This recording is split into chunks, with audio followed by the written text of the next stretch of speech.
This is Audible. Tantor Audio, a division of Recorded Books, presents Mistletoe Murder by Karen Macinerney, narrated by Karen White. Chapter 1.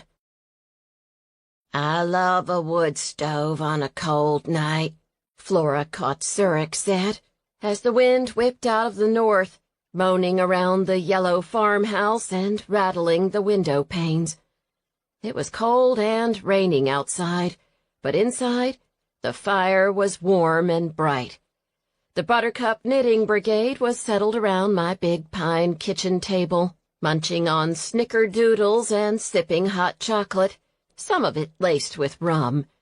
It was just a few days before Christmas, and we were all working on our Christmas gifts, none of which was quite done yet. It was a busy season for all of us. I'd been harvesting winter veggies for the Blue Onion Cafe and the Red and White Grocery. I'd made lots of preserves over the summer, and I was offering those along with beeswax candles, mistletoe bunches, and homemade soap for sale at weekend markets.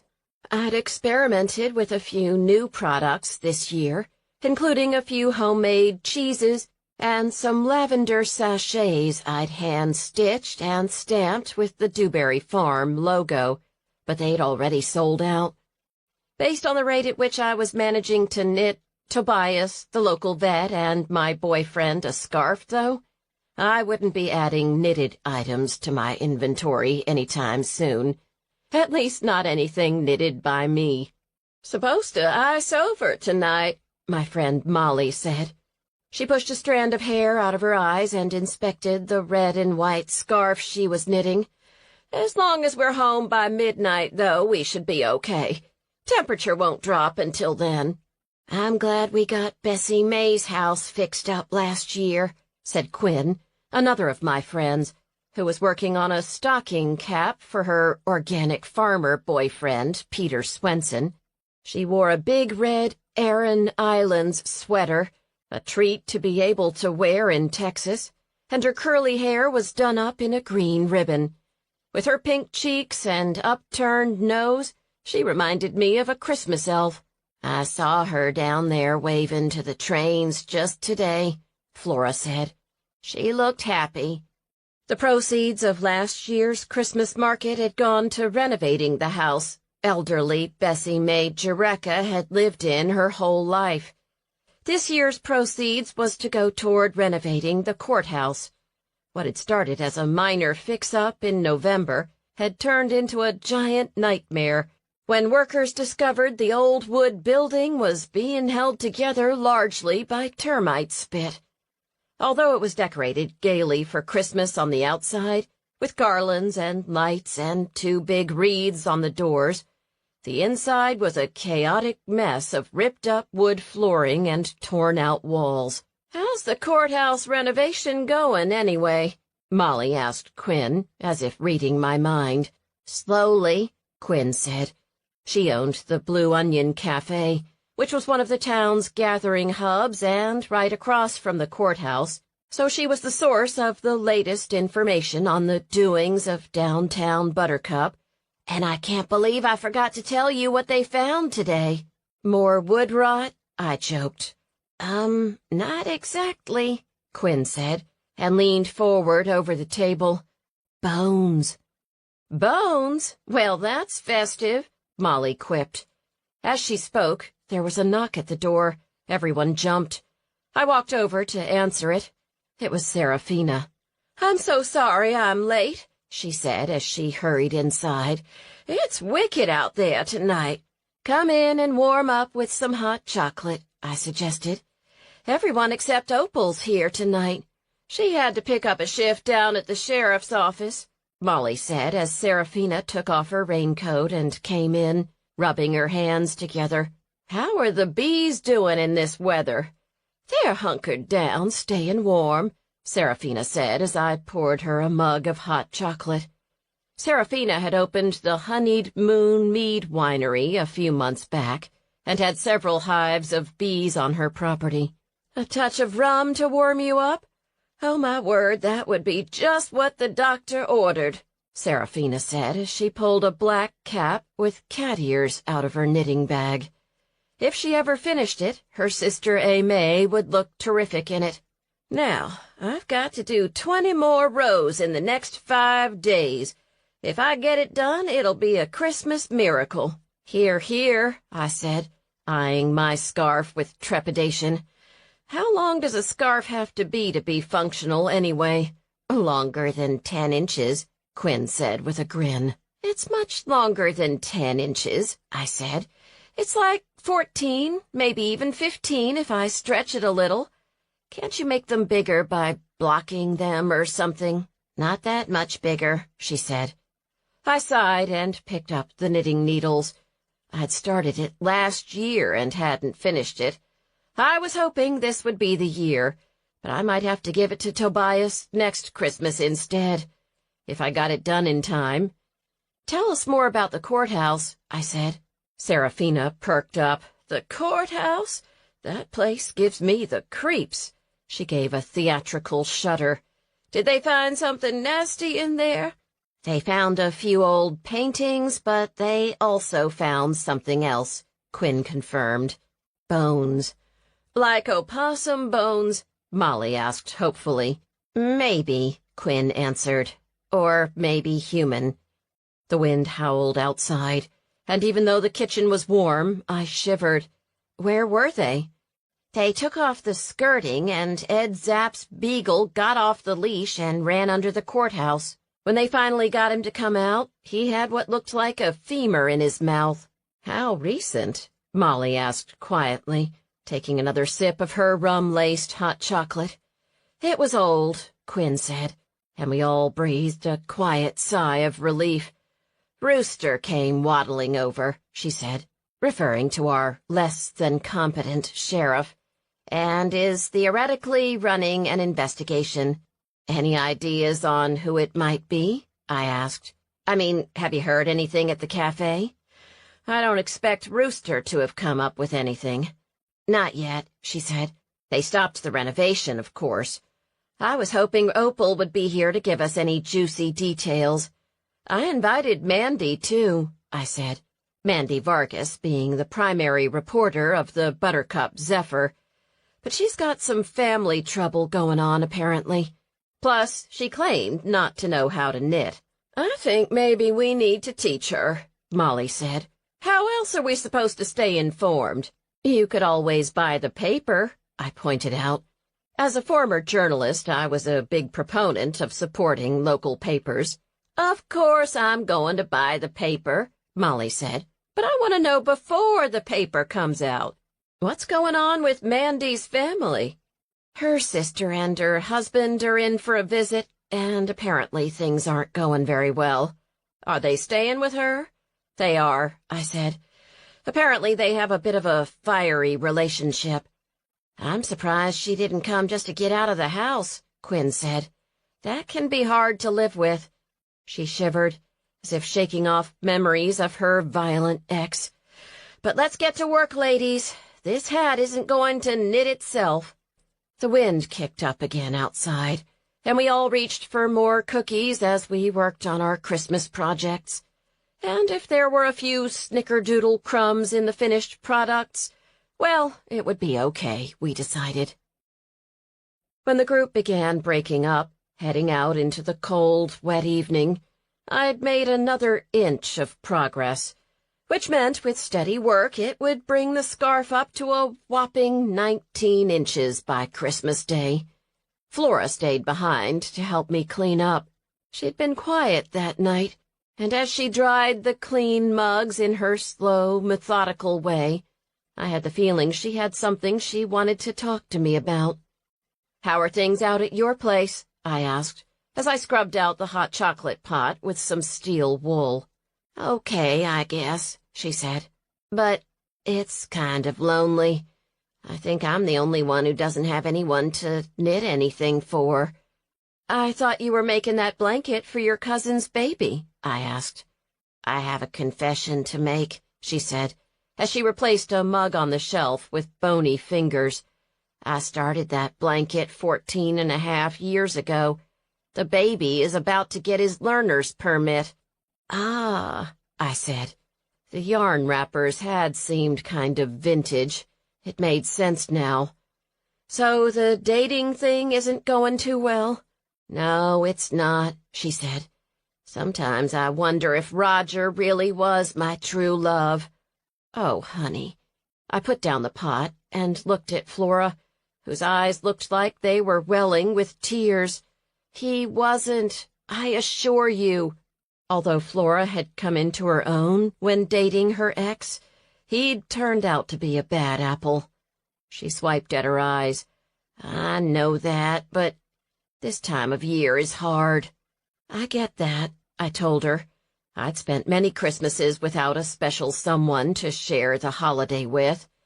I did at least have my parents, though, and I knew Flora didn't share my good fortune. Her father had passed years earlier, and her mother, Nettie Kocurek, had died not long ago. Nettie hadn't been a very nice person. In fact, she'd been a tyrant where Flora and everyone else in Buttercup was concerned. "Hey," I said, "I could use some help at the Christmas market tomorrow afternoon. Would you like to come give me a hand?" "I've never done anything like that before," she replied, her eyes darting around the room nervously. "It'll be fun. I'll show you what to do," I assured her. "Meet me there at 5, okay?" "Are you sure?" "Unless we get iced out, I'm positive." She gave me a tremulous smile. "Thank you, Lucy. You just seem to know how to meet people. I've never been good at that."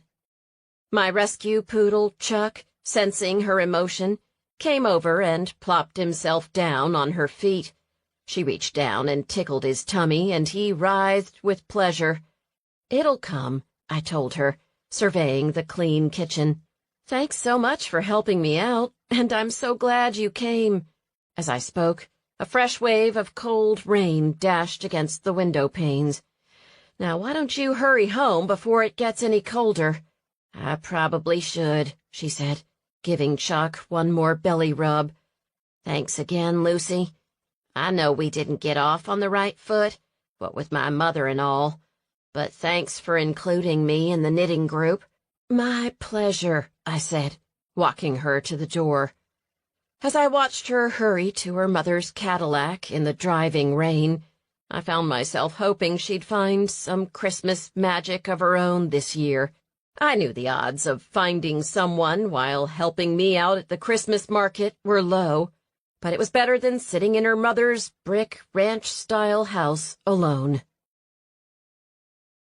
I woke the next morning buried under 2 down comforters, with Chuck snuggled in next to me, and a cool, wintry light filling my bedroom. I knew I should get up and check on the livestock. Before going to bed, I'd made a last round to be sure the cows and goats were tucked away safe in the barn, and the chickens were all in their coop. But I lingered a moment, enjoying the light and the feel of the chilly morning air on my nose contrasted with the warmth under the comforter. Finally, my sense of duty got the better of me, and I emerged from under the covers. Chuck just burrowed in deeper, although I knew once he heard the clatter of dishes in the kitchen, the lure of breakfast would have him running to join me. I threw on a pair of jeans, some wool socks, and a thick woolen sweater and headed toward the kitchen. The first stop was the wood stove. I tossed in a few scraps of wood and coaxed the fire back from the embers, and then turned to the morning's next task, coffee. As I scooped the fragrant grounds into the coffee maker, I gazed at the frozen world outside my window. The rain had turned to ice at some point during the night, leaving a wintry, ice-glazed wonderland behind. The slender branches of crepe myrtle outside the kitchen window were coated in ice, weighing down the tips, and the bird feeder was surrounded by fluttering, puffed-up birds. An old plum tree in the corner of the yard had suffered a broken limb from the weight of the ice, and I found myself worrying about the stately live oaks with their wide-spreading branches, how many of them had lost limbs, too. I slipped my sock-clad feet into boots, grabbed a jacket and gloves, and headed out into the near-silent world. The rain gauge, though icy, showed almost 2 inches of rain. Good news for drought-plagued Texas, and particularly for me, because my well had run dry a few months earlier, and the thermometer was hovering at just under 30. I'd planted my more tender winter veggies under hoops I'd covered with cloth. I hoped the protective cloth and the veggies sheltering beneath it had survived the winds. The grass crunched under my boots as I walked to the barn to let out the cows and goats, who were excited at the opportunity to explore the frozen world, and then checked on the chickens and the veggies. The farmhouse was much warmer and redolent of coffee by the time I closed the door behind me, with 2 pails of milk, enough eggs for breakfast in my jacket pocket, and a sense of relief that all the living things on the farm had survived the storm. I wasn't milking much right now. Blossom, Hot Lips, and Gidget were all pregnant, so I was gradually drying them off. But I was hoping to have time to make another batch or 2 of cheese before the final day of the Christmas market, which wasn't far away. I fixed myself a cup of coffee, adding a bit of fresh milk before pouring the rest of it into 2 pots on the stove to process, then cracked a few eggs into a bowl and popped 2 slices of Quinn's Christmas bread into the toaster. That got Chuck's attention. A few minutes later, as I was just sitting down to the table after splitting the eggs with Chuck, there was the sound of a vehicle coming up the drive. I recognized the truck. A moment later, Tobias appeared at the front door, smiling and waving at me through the rippled glass. "What a nice surprise! What brings you here?" I asked when I opened the door. His dark hair was speckled with a bit of frost, and his cheeks were ruddy with the cold. He looked so handsome he literally took my breath away. He kissed me, and I thought I might die of a heart attack right then and there. When he let me up for air, Chuck was dancing around his feet, begging for attention. Tobias bent down to greet him. "Hi, buddy. You're full of energy this morning." He glanced up at me, a glint in his eyes. "The diet must be working." "Right," I said, glad Chuck had already scarfed down all the evidence of the eggs I'd slipped him. At least I hadn't added cheese or bacon to them this morning.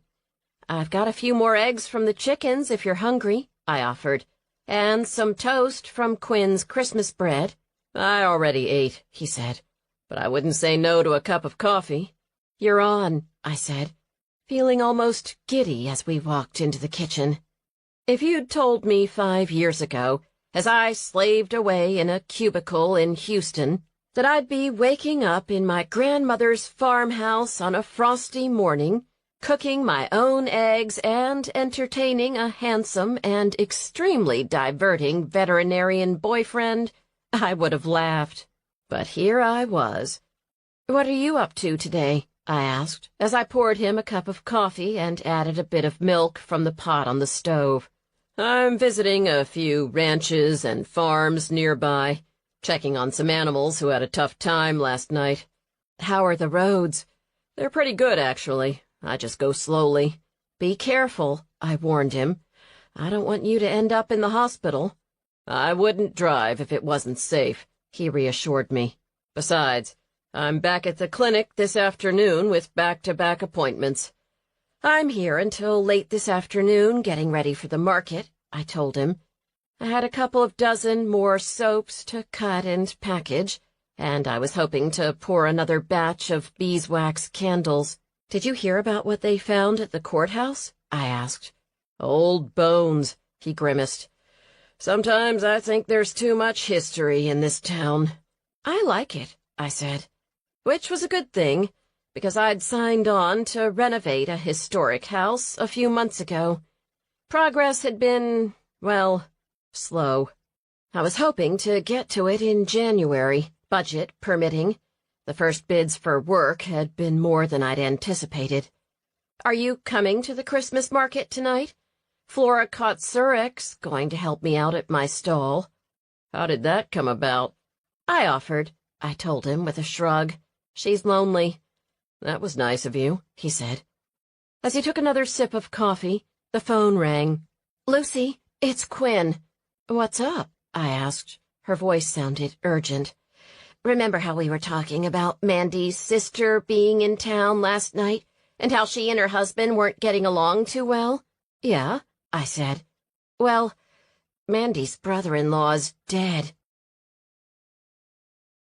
Chapter 2. I clutched the phone. "Dead? You mean like of a heart attack or something?" "Not exactly," Quinn said. "Somebody stabbed him in the back, right in the parking lot of Rosita's."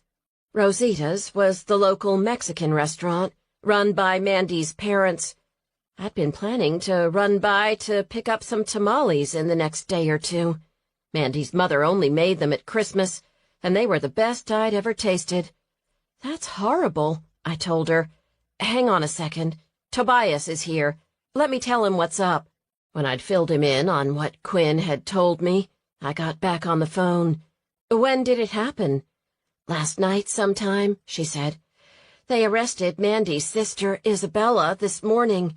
Apparently, Isabella and her husband got into a huge fight last night at the restaurant, and she stormed out of the place threatening to divorce him." "Do you think she was the one who killed him?" I asked. "It's hard to say. I don't know her very well," Quinn said. "I met her a few days ago when she and Mandy came in for lunch. She seemed nice, kind of distracted, but not the kind of person you'd expect to stab someone in the back." She sighed. "I heard her complaining about her in-laws, though." "Who are her in-laws?" "The Stones. They live out toward LaGrange, own a big cattle operation. I don't think they liked Isabella very much." "I'll bet they really don't like her now," I said. "It's so sad this had to happen right before the holidays," Quinn said. "I know both families will be crushed." "Well, if Isabella's innocent, I'll bet Mandy will find a way to prove it." As I spoke, there was the sound of a car on the gravel drive. I turned to see Mandy's car driving toward the farmhouse, way too fast. Speaking of Mandy, guess who's here? "I'll let you go then. Let me know how it goes, okay? I'll call you shortly," I promised, and hung up. "Someone stabbed him in the back?" Tobias asked as we watched Mandy park the car. "Yes, and I'm guessing Mandy's not too happy about the way Rooster's handling the case." As soon as Mandy got to the door, anxiety rolling off her in waves and steam practically shooting out her ears, I knew I was right. Mandy spent the first 5 minutes at my kitchen table railing on Rooster Kocurek, Buttercup Sheriff, before pausing long enough to have a sip of coffee. "When did they find his body?" I asked. "My mother found him this morning," she said.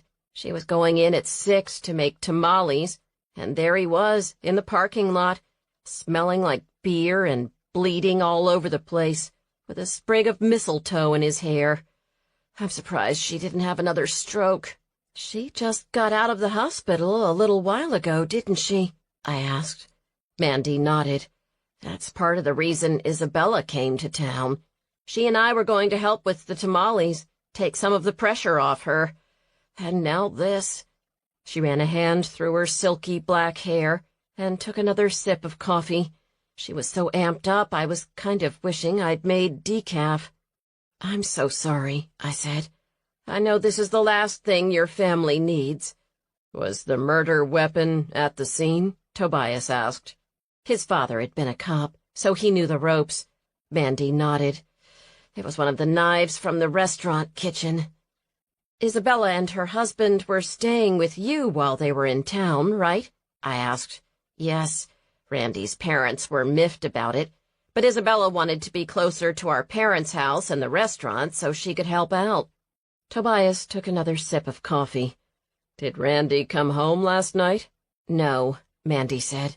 "He likes to go to the hitching post and have a few beers, or more than a few beers. Isabella and I figured he'd just gone to stay with his parents, to cool off. Was Isabella home with you the whole night, then? That's the thing, she said. I thought she was, but there were tire tracks this morning in the ice. Someone took out her car. She said it wasn't her, but I don't know what to believe. I know she didn't kill him, though. She looked at me with an appeal in her brown eyes. I need to find out what happened last night. I know how good you are at finding things out, and I was hoping you could help me. If Isabella is locked up for the rest of her life for killing Randy? Her eyes watered, and she swiped at them. I'll help you find out what happened, I said, and Tobias and I exchanged glances.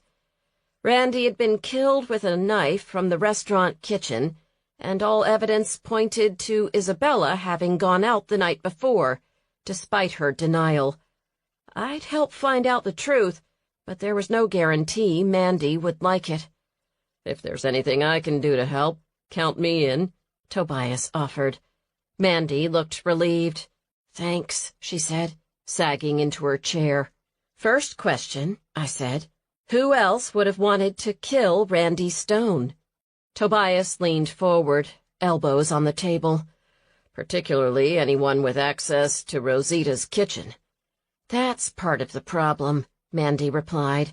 I don't know that much about him or his friends. He and I didn't get along too well, so we kind of kept our distance. I know he liked to go drinking down at the hitching post, though. Was he an alcoholic? I think so, Mandy said. He's gone through a case of Lone Star in about 2 days, and that's just what he drank at the house. Sounds like Isabella's well out of it, I said, although divorce would have been preferable. Did he have any life insurance? Some, Mandy said, which, under normal circumstances, would be great, but now... More motive, Tobias supplied. Have you talked with the kitchen staff at Rosita's yet? I asked. She shook her head. I was hoping maybe you could come help make tamales and we could do it together, kind of under the radar. I've got my hands full today, I said, but would tomorrow morning work? How about 9 o'clock? I'll see you there, I told her. I should let you get on with your day, she said as she stood up to leave. I can't thank you enough, though. I just know this had nothing to do with Isabella. We'll do everything we can, Tobias reassured her as she stepped out into the wintry morning. As I closed the door behind her, Tobias and I looked at each other, and I could tell we were thinking the same thing.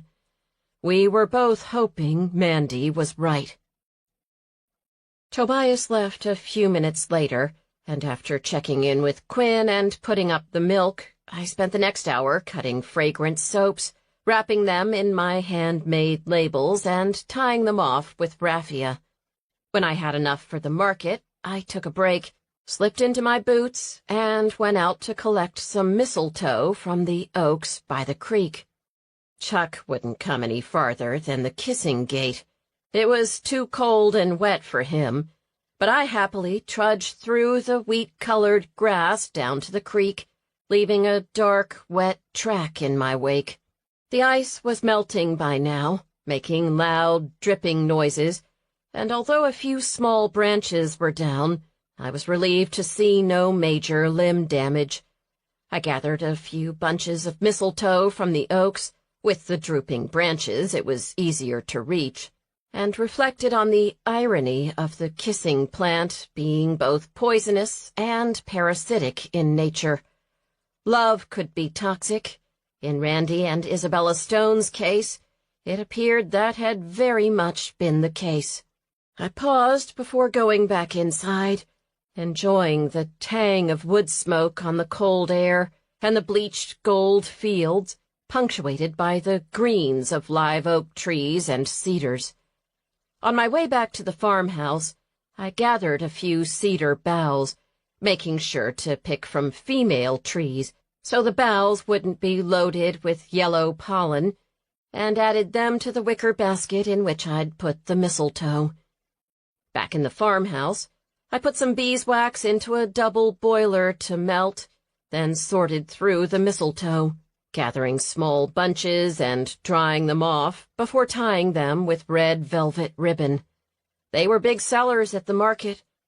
When I had a few dozen bunches of mistletoe ready to go, I loaded them into the basket and put them on the porch to stay chilled, then arranged the cedar boughs in the center of the table, adding a homemade beeswax candle in a jar and tucking in a few sprigs of pyracantha I'd picked down by the mailbox the day before. The red berries added a festive touch. I put on a CD of 1940s Christmas carols, and as Bing Crosby and Frank Sinatra crooned, the smell of cedar boughs, beeswax, and wood smoke filled my grandmother's kitchen. All I needed now was another batch of snickerdoodles, and maybe a Christmas tree. I spent the rest of the afternoon absorbed in getting ready for the market.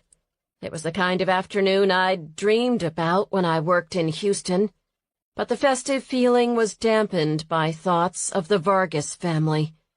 By the time I pulled up at the town square, my truck loaded with holiday goodies, the sky was darkening to deep blue, and the Christmas lights all around town were lit and sparkling. Several of the local businesses were way ahead of me in preparation. Local artist Martin Shaw's Twin Oaks Pottery, which had opened a studio in town just a few months ago, had an amazing selection of mugs, plates, platters, and other kitchen items for sale, all in gorgeous blues, with a few greens and earthy tones mixed in. I had my eye on a big blue mug whose colors reminded me of the ocean. The Buttercup Knittery, a business I had only recently started paying attention to, was offering a selection of handmade ornaments, luscious yarns, and a selection of scarves and mittens I was planning on using as backup in the event my scarf for Tobias wasn't long enough to go around his neck. Quinn's Blue Onion stall was already loaded up with her famous Christmas bread and a variety of other yummy holiday treats. Fanny's Antiques was set up with a variety of vintage-looking Christmas decorations, and Gus Holtz had already hung about a dozen of his homemade birdhouses. I had my eye on one of his bluebird houses. If I sold enough of my stock, I was getting myself one for Christmas. Flora turned up as I finished clipping the mistletoe bundles to the front of the canopy covering my stall, and stood back to admire my handiwork. I'd strung white Christmas lights and added red bows to the corners, and covered the table with a homey, festive, red and green plaid tablecloth. The hand-painted sign hanging from the booth said, "Dewberry Farm Holiday Delights," and once I got my jams, candles, and soaps up, I hoped it would be alluring enough to draw several market visitors. "Hi, Flora," I greeted her. "It looks good," she said, nodding with approval. "Thanks," I told her. "Could you help me get these candles out for display?" I asked. "I'll put the soaps next to them, and line up the jams on the other side." "Sure," Flora said, looking happy to have a job. She'd dressed for the occasion in a spangled red Christmas sweater that would be a shoo-in for first place in an ugly Christmas sweater contest, accessorized with glowing Christmas light earrings and red lipstick that accentuated both the thinness of her lips and her skin's waxy pallor. I'd never been known for my keen fashion sense, but even I could tell she wasn't exactly dressed to kill. Still, she was out in the world, and even if she didn't lure a potential Prince Charming, it was a lot better than being holed up at home. I watched as she placed the first few candles on the table, then got busy lining up the goat milk soaps. I'd brought lavender oatmeal honey, made with honey from the honeyed Moon Mead Winery, lemon verbena, antique rose, and a new variety I was calling Cozy Christmas, with warm spices and a touch of orange oil. I was hoping it sold like hotcakes. By the time we managed to get everything set up, we already had customers. Many were from neighboring LaGrange, but there was a good mix of locals, too, most of whom had heard about what had happened to Randy Stone and were anxious to talk about it. "What happened to Randy Stone?"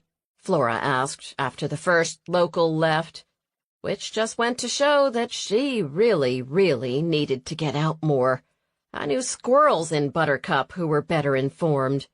I gave her the lowdown on what had happened, adding that I wasn't sure Randy's wife was the culprit.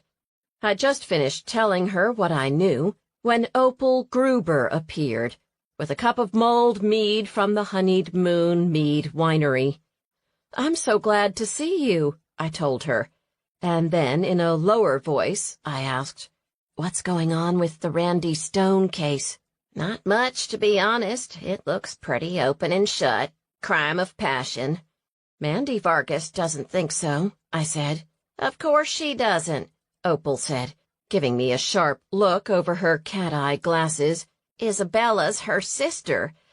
Now, I'm not saying it was the right thing to do, going after him with a butcher's knife, but that one was a bad apple through and through." "What do you mean?" "He got into a fight at the Hitchin Post a few nights ago.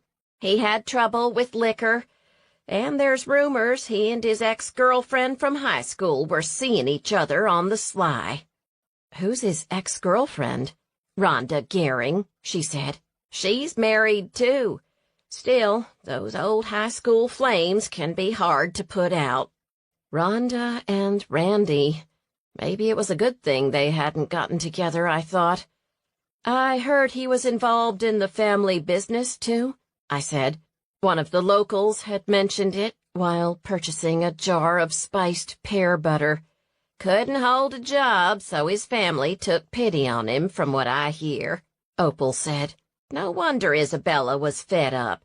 I know I shouldn't say it, but I think he deserved what he got.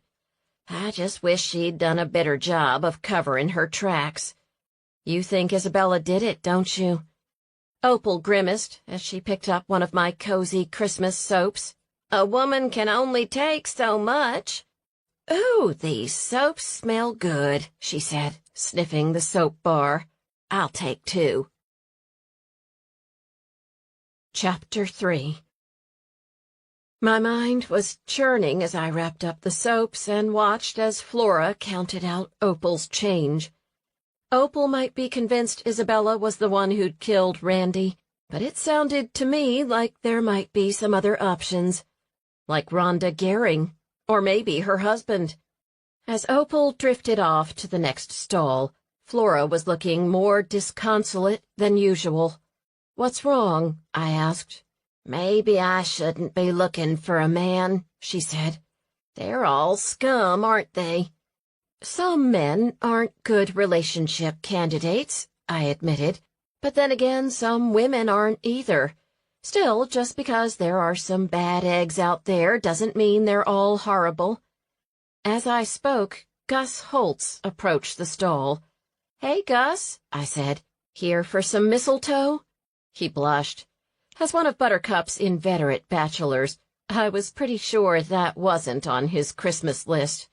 He was solid, with a reddish face, and only a sprinkling of gray hair around his round pate. "Nah," he said, but he darted a glance at Flora, whose right hand snuck up to fluff her hair. "I just wanted to let you know I've only got 2 bluebird houses left. Want me to put one aside?" I hesitated. The market was going well, but money was tight, and I was saving as much as I could to put toward the renovation of the old house I'd recently moved to the property. I'd gotten a windfall on a find of golden coins some time back, and the local German Heritage Club was contributing to the renovation, but I was still short of what I needed to finish the project. "Don't hold one for me," I told him. "If there's one left at the end of the season, I'll get it. If not, I'll just have to wait until next year." He nodded at Flora and me, then abruptly turned away. It was an awkward moment. I wasn't quite sure what had prompted it, but when I noticed 2 pink spots on Flora's normally pallid cheeks, I wondered. Had Cupid lofted a Christmas arrow while I was worrying about Mandy's sister? Tobias arrived just as we started packing up what little was left. The Christmas lights were still glowing, and a few customers were still milling through the market, but we were pretty picked over, and I was tired. "How was the market?" he asked, as I unclipped one of the 3 remaining bunches of mistletoe from the front of the stall. "It was good," I told him, "and Flora was a godsend, but I'm worn out." "It was fun," Flora added, in a tone more animated than I was used to hearing from her. After I was comfortable she knew how to handle the stall, I'd taken the opportunity to wander the market. I'd marked the scarf I had in mind. It wasn't red and white, but it was a lovely blue that would set off Tobias's eyes, and visited with Quinn and Seraphina, who were both doing a booming business. Flora had done the same later on, coming back holding a bratwurst and wearing a smile that made my night. "Up for helping out tomorrow, too?" I asked her. "Sure," she said, and her eyes darted across the green to the stall where Gus Holtz sat surrounded by birdhouses. There was only one bluebird house left, I was disappointed to see. Ah, well. I reached up to unclip another bunch of mistletoe, and Tobias took the opportunity to put his arms around me and land a big kiss on my forehead. I laughed and kissed him back, prompting a rogue whistle from a passer-by. "Still up for a nightcap?" he asked. "I could use a drink," I said. "Preferably something warm, like a hot toddy." The temperature had dropped as the market continued, and it was only a few degrees above freezing, which was positively frigid by Texas standards. "I'd recommend the mead, but we'll probably have a better chance of finding out more about Randy Stone if we walk over to the hitching post." Once we got everything loaded up, I was more than ready for a warm drink.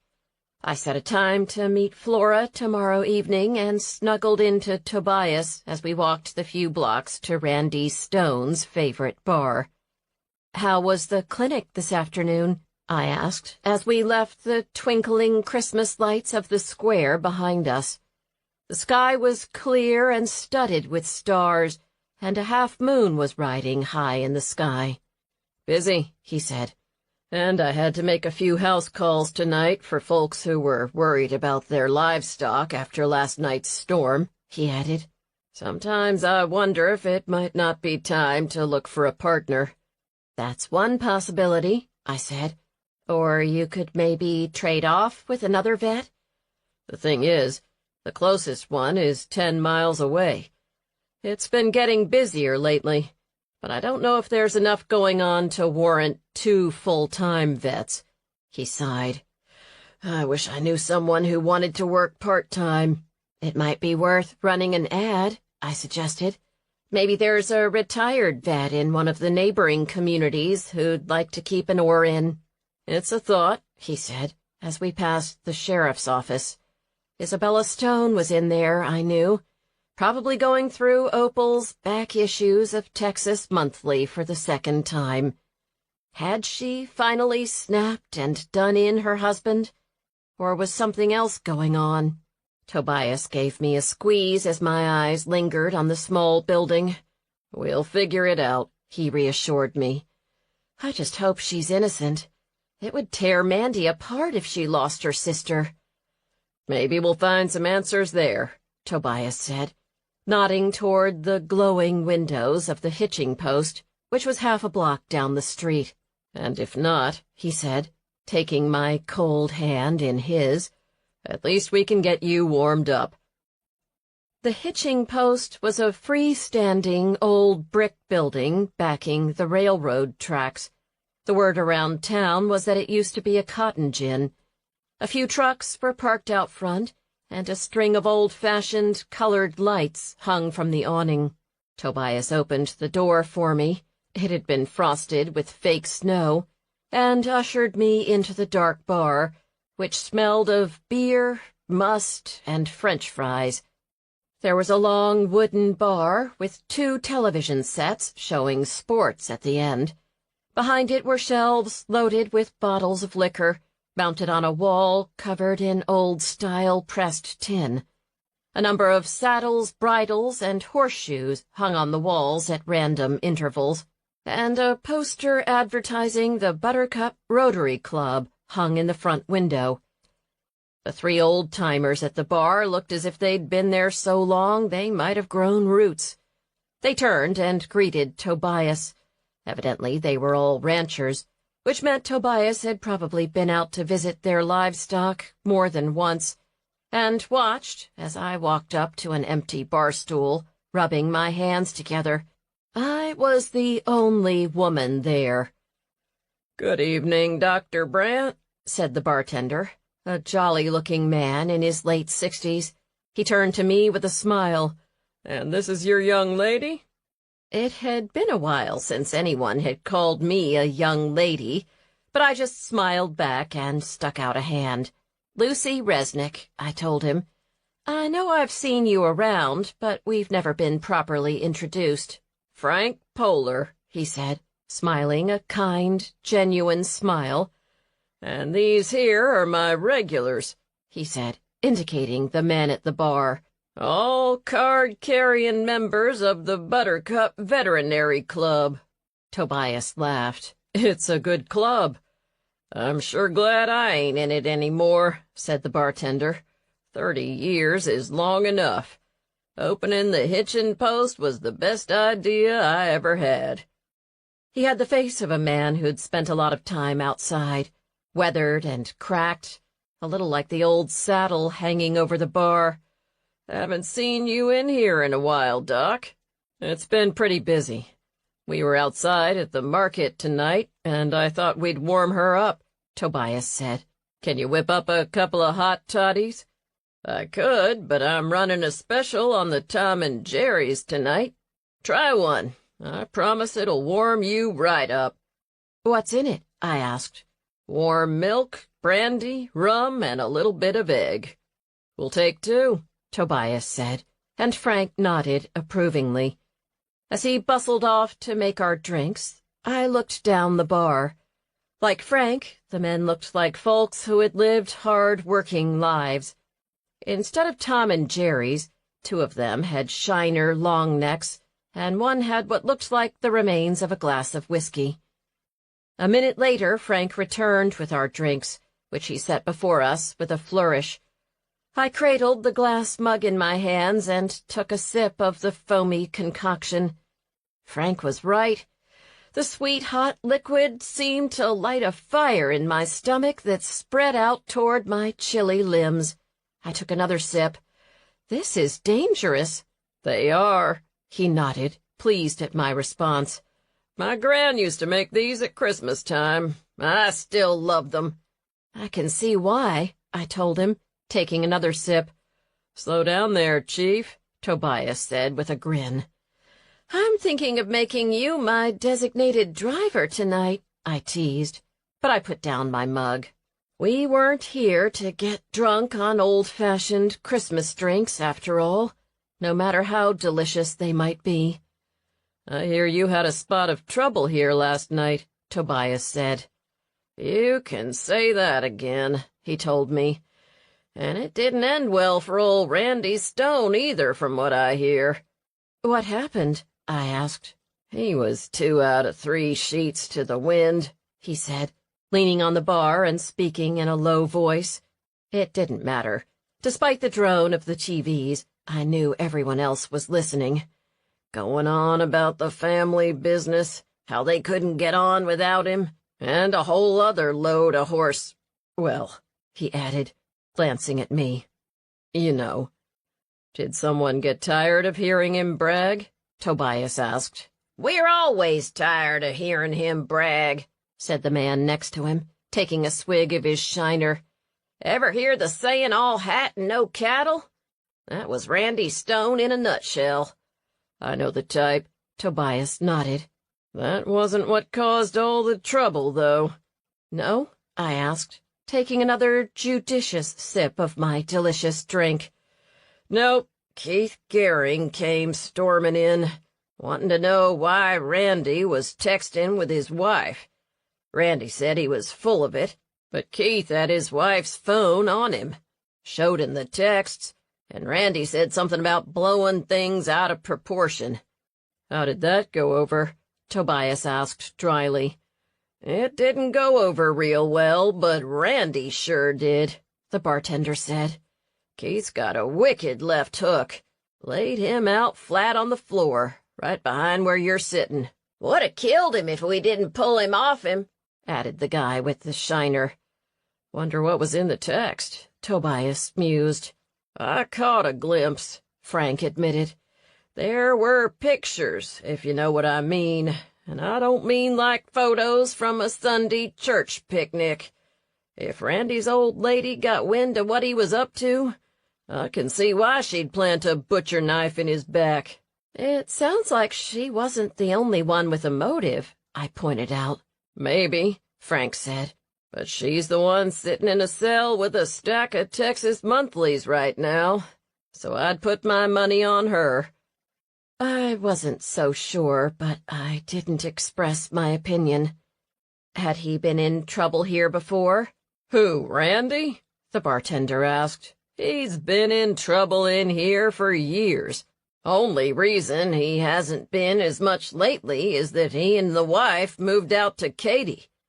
What's in Katy? I asked. Well, he had a job, Frank said. Some big-time meat sales job. Sold to the restaurant business. He was making bank, he said. Would have been a millionaire twice over if his family hadn't begged him to keep helping out with the cattle business. He all but rolled his eyes. So he was still working on the ranch? Not on the ranch itself, at least not day to day, he said. They still lived in Katy, but he came back home a lot. Said it was for work, but I never saw him working. What kind of trouble was he in before? Tobias asked. Oh, he liked the ladies, Frank said. And he liked his drink. He had wine and women down, I'll give him that. But he couldn't hold a tune in a bucket. The other men at the bar laughed. Sounds like a real gentleman, I said. Oh, he was a piece of work, all right. It's just too bad his old lady's got to do time.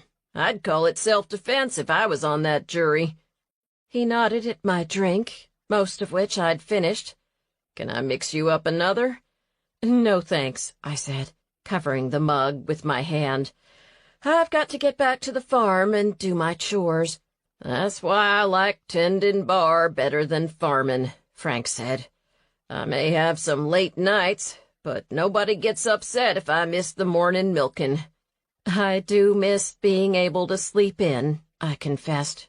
Your man doesn't spell you from time to time? Frank asked with a wicked grin. Tobias blushed, and I nudged him in the ribs. Hey, that's not a bad idea. You're good with animals.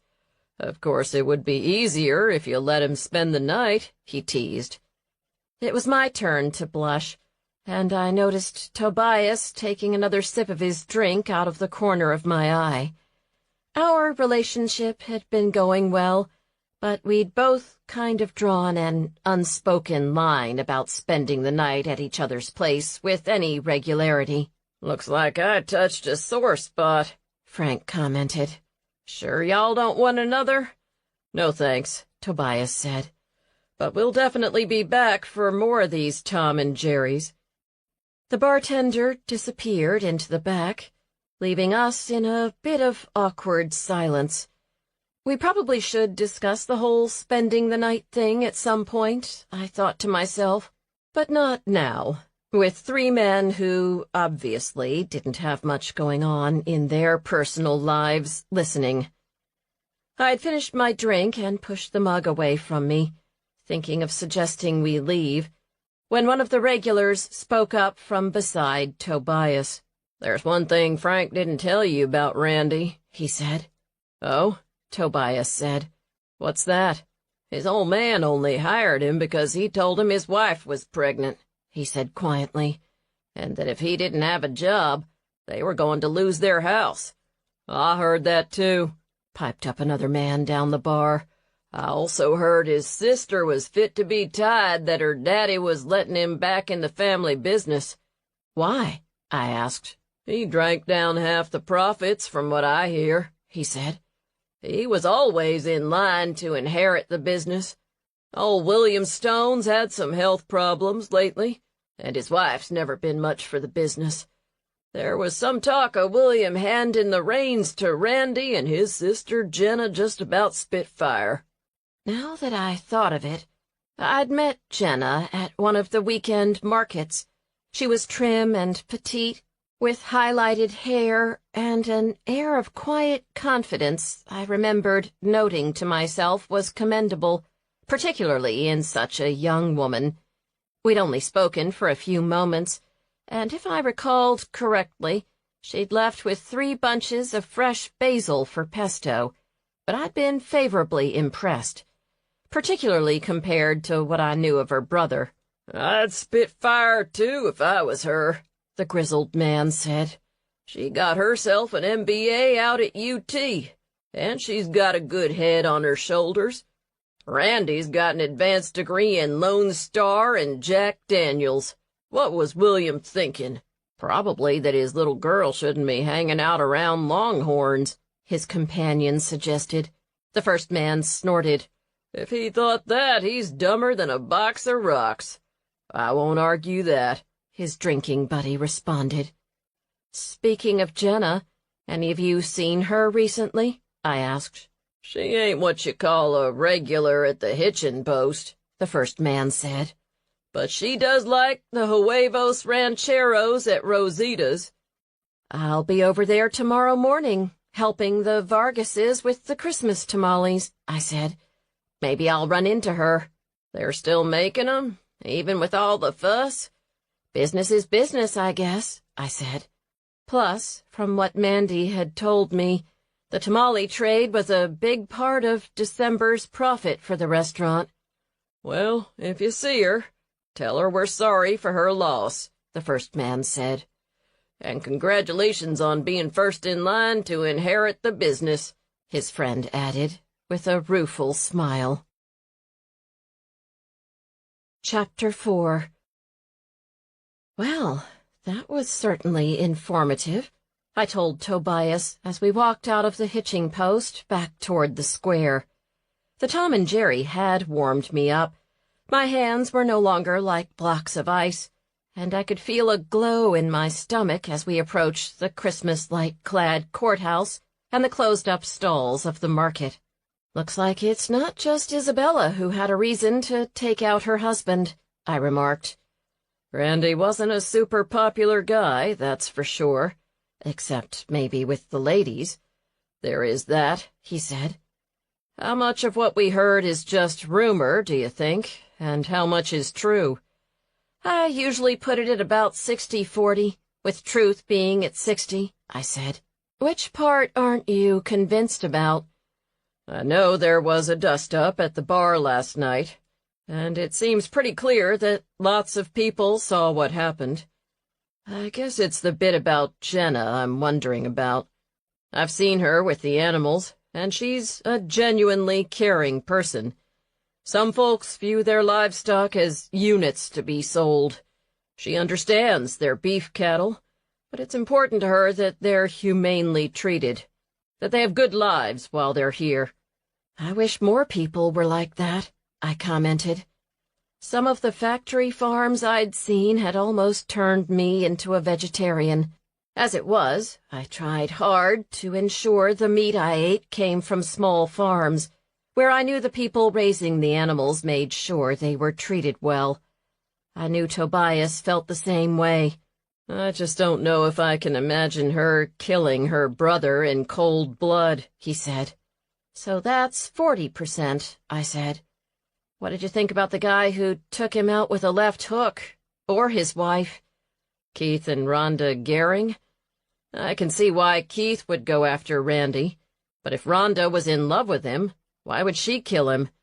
"Maybe because Randy got sloppy," I suggested. "If Keith was that violent with Randy, it's possible things at home got pretty dangerous for Rhonda, too." I thought of Quinn and her abusive ex. It happened more often than I like to think, even in a sweet little place like Buttercup. It's all speculation at this point anyway, he said.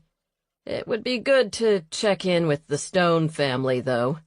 Have any appointments out there in the near future? I asked, as we walked around to the front of the courthouse and sat down on a wrought iron bench. The metal was cold against my jean-clad legs, and I found myself wishing I had another Tom and Jerry. Instead, I just snuggled into Tobias. It's about time to do a routine checkup, he said. Maybe I'll call to see if I can come out this week. Can I come too? I'd love it if you did, he said, putting an arm around me. The closeness dispelled the awkwardness that had come between us earlier. Most of it, anyway. Let's sit here a little while longer. I don't know about you, but I'm not quite ready to drive yet. Me neither, I said. Those Tom and Jerrys are pretty strong. I looked at the courthouse and the small pile of splintered wood tucked behind one of the pots of greenery flanking the front steps. I forgot to ask about the bones, I realized. The bones? The ones they found under the courthouse. Oh, I'd almost forgotten about those with everything else going on. I'm sure Rooster has by now, too, I said. Although he thinks he's got the Randy Stone case all wrapped up, so maybe not. This close to Christmas? Tobias asked. He's probably spending as much time as possible on his deer lease with his buddies and a couple of cases of Lone Star. Which sounded like a potentially lethal combination to me. But Rooster had made it this far, so who was I to argue? As we sat, there was the sound of squealing tires, and an ancient orange pickup truck lurched into the square. I could hear angry voices, both a man's and a woman's, and then the driver punched the gas, peeling out. "They're going to hit the market," I said, just as the front left bumper clipped the bratwurst stand, sending the grill and the hot coals in it spinning across the parking lot. As the orange coals tumbled out across the pavement, the truck slewed to the left and then clipped another curb, coming to a screeching stop. The passenger door swung open, and a woman practically tumbled out. She didn't even have a chance to close the door before the truck driver gunned the engine and rocketed down the road toward the railroad tracks. I hoped Bessie Mae Jureka was safe at home and not on the streets. Tobias and I leaped up from the bench and hurried over to where the truck's passenger was standing, hugging herself. "It's Rhonda Gehring," Tobias said quietly. "Randy Stone's affair partner?" He murmured assent. "Are you okay?" he asked as we hurried across the square. "I'm fine," she said, and then her face crumpled. "No, that's wrong. I'm not fine at all," she said, and burst into tears. Instinctively, I put my arms around her, and she clung to me like she was drowning and I was a life preserver. "I've made a huge mess of everything," she bawled, and I could smell the liquor on her breath. Evidently, alcohol sales were up in Buttercup this winter.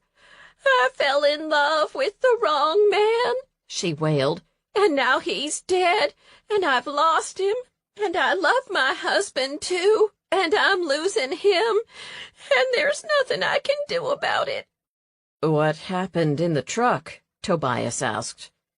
Rhonda let go of me, as if trying to get herself together, and swiped at the mascara that was running down her face. Her eyes were big and brown, and she had pale porcelain skin that was blotchy from crying. She was pretty, and looked all of about 12 years old at the moment, although I'd put her at least 25. "Keith and I were arguing," she said. "He was furious. I've never seen him that mad before. He just stopped the truck and told me to get out," she sniffled. "And now I don't know if I can even go home. What will I do?" Tobias and I exchanged glances. It might not be a bad idea to stay somewhere other than home, I suggested. I don't have a wallet. I don't have anything, she said, her voice quavering. Not even a jacket. We'll cover it, I volunteered. I wasn't comfortable inviting her back to my place to stay, so I followed my instinct. Funds might be tight, but I didn't want to leave her out in the cold. Let's start heading that way, I said, and guided her across the square to the inn. This has been the worst week ever, she said, sobbing. I heard a little bit about what happened, I told her. Did this all go down yesterday? She nodded. I left my phone on the kitchen table when I went upstairs to change my jeans. I spilled tomato sauce all over them. And when I got back downstairs, Keith had my phone in his hand. She bit her lip and blushed. There were pictures. Even though I already knew that, I winced. Sounds like a rough week, I said. And Randy's gone. His wife killed him all because of me. I feel so horrible. There was a fresh wave of tears, and Tobias and I looked at each other. We were close to the bench where he and I had been sitting when we spotted the truck. Why don't you sit down here for a moment, I said. Tobias and I need a moment.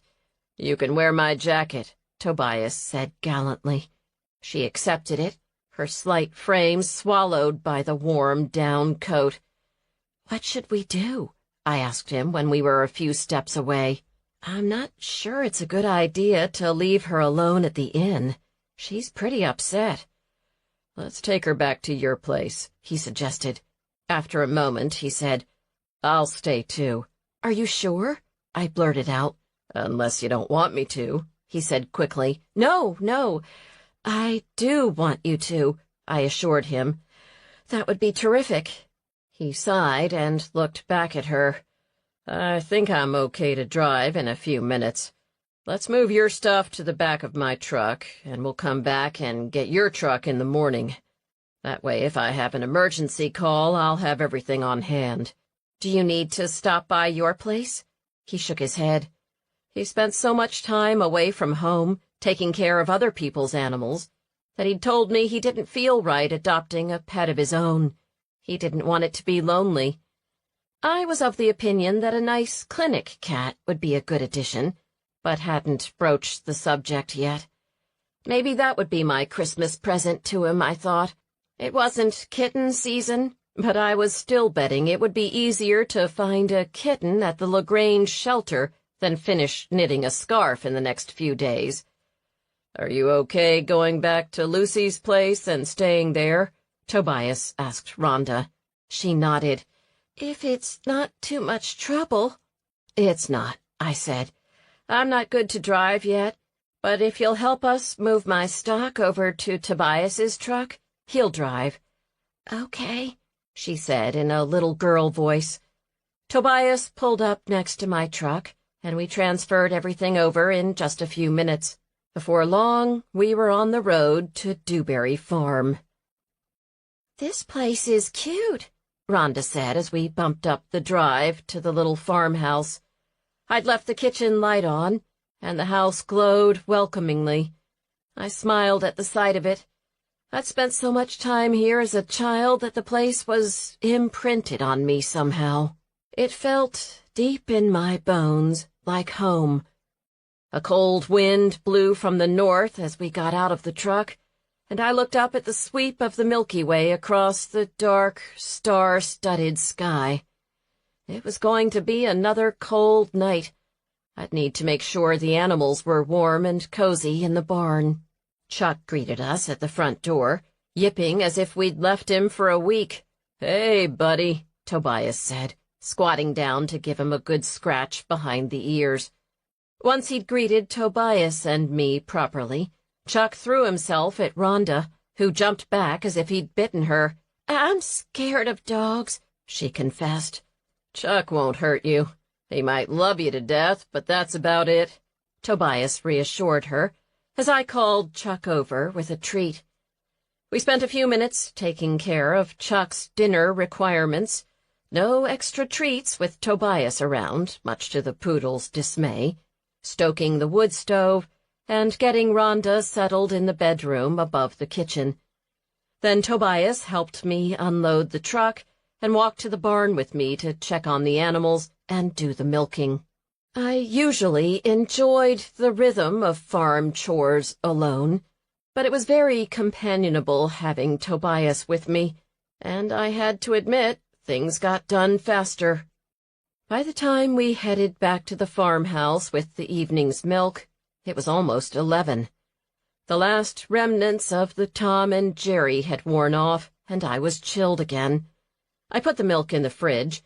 I'd sterilize it with tomorrow's milk, and headed upstairs to knock on Rhonda's door. "You doing okay?" I asked. "Fine," she said, cracking the door open. "Thanks again for having me over." She sounded sad, but not like she was going to throw herself out the window, thankfully. "We'll head back into town by 9, I said. "Breakfast at around 8:30? "Sure. Thanks again for letting me stay." "No problem," I said. "Sleep well." I padded back down the stairs to the kitchen, where Tobias was warming his feet by the wood stove. "Rhonda okay?" "Seems so," I said. "I hope you don't mind, but I'm beat. I think I need to go to bed." "Me too," he said. "I'm glad I don't have any appointments until 10. Let's just hope we don't have any emergency calls tonight." He stood up and put an arm around me, and any awkwardness I was afraid might come up failed to materialize at all. He gave me a soft kiss on the top of my head, and as we walked back toward my bedroom, Chuck followed us, wagging his tail. I wasn't the only one feeling good about having Tobias stay the night. The next morning dawned cold and clear. The last of the ice had melted away from the branches, but when I let Chuck out to water the roses, the grass was frosted white in places, as if Jack Frost had tiptoed through Buttercup. Tobias and I had slept in each other's arms all night, with Chuck tucked in between our feet. It was nicer than I could have imagined, waking up with my head on his chest, warm and cozy under the duvet. I woke up at 7, but lingered until almost 8, when I knew I had to get moving. I had to get my chores done and then pick up my car before heading to Rosita's, after all. "I'll make coffee," I'd told Tobias, kissing him before slipping out of bed and into my not-very-sexy, fluffy bathrobe. If you were dating a farm girl, you had to keep your wardrobe expectations reasonable. I started the coffee and stoked the wood stove, then pulled on my rubber boots, a perfect complement to the robe, and hurried out into the cold morning to see if the chickens had provided eggs for breakfast. Although laying had slowed down now that the days were shorter, I still got a few, and I was pleased to discover 5 this morning. With what I had left over in the fridge, we had plenty for breakfast for 3. When I got back to the farmhouse, Tobias was in the kitchen. He looked me up and down and waggled his eyebrows. "Nice ensemble," he said. "Victoria's Secret?" "Very secret," I replied. "Not even available in stores." "I can't think why," he told me. "Although you look good in anything." "Or nothing," he added in a provocative tone of voice. I blushed. "Rhonda's right upstairs." "Have you heard from her yet?" "I told her I'd wake her at 8, I told him. "If you'll do the honors on the eggs," I said, "I'll take care of the morning milking." "In that?" "I'm sure the cows won't complain," I said. "But I'll probably switch to jeans. I don't like dragging the ends of my bathrobe in the mud." I poured 2 cups of coffee before heading to the bedroom to pull on a pair of jeans. By the time I got back to the kitchen, Tobias was pulling a skillet out of the cabinet, with Chuck sitting about 2 feet away from him, looking hopeful. I smiled to myself. His odds of getting a treat out of Dr. Brandt were slim to none. "Fried or scrambled?" he asked. "Over easy for me, please," I told him. "If I'm not back, would you wake Rhonda up at 8:15? "I will," he said, as I headed out to do my chores, much to the relief of Blossom and the goats, who were anxiously awaiting their morning snack. By the time I finished taking care of everything around the farm, it was just before 8. The kitchen smelled of coffee and wood smoke and butter sizzling. My stomach grumbled as I set down the milk pails and pulled off my boots. "No word from Rhonda yet?" He shook his head. "How do you think she likes her eggs?" "I'll go find out," I told him.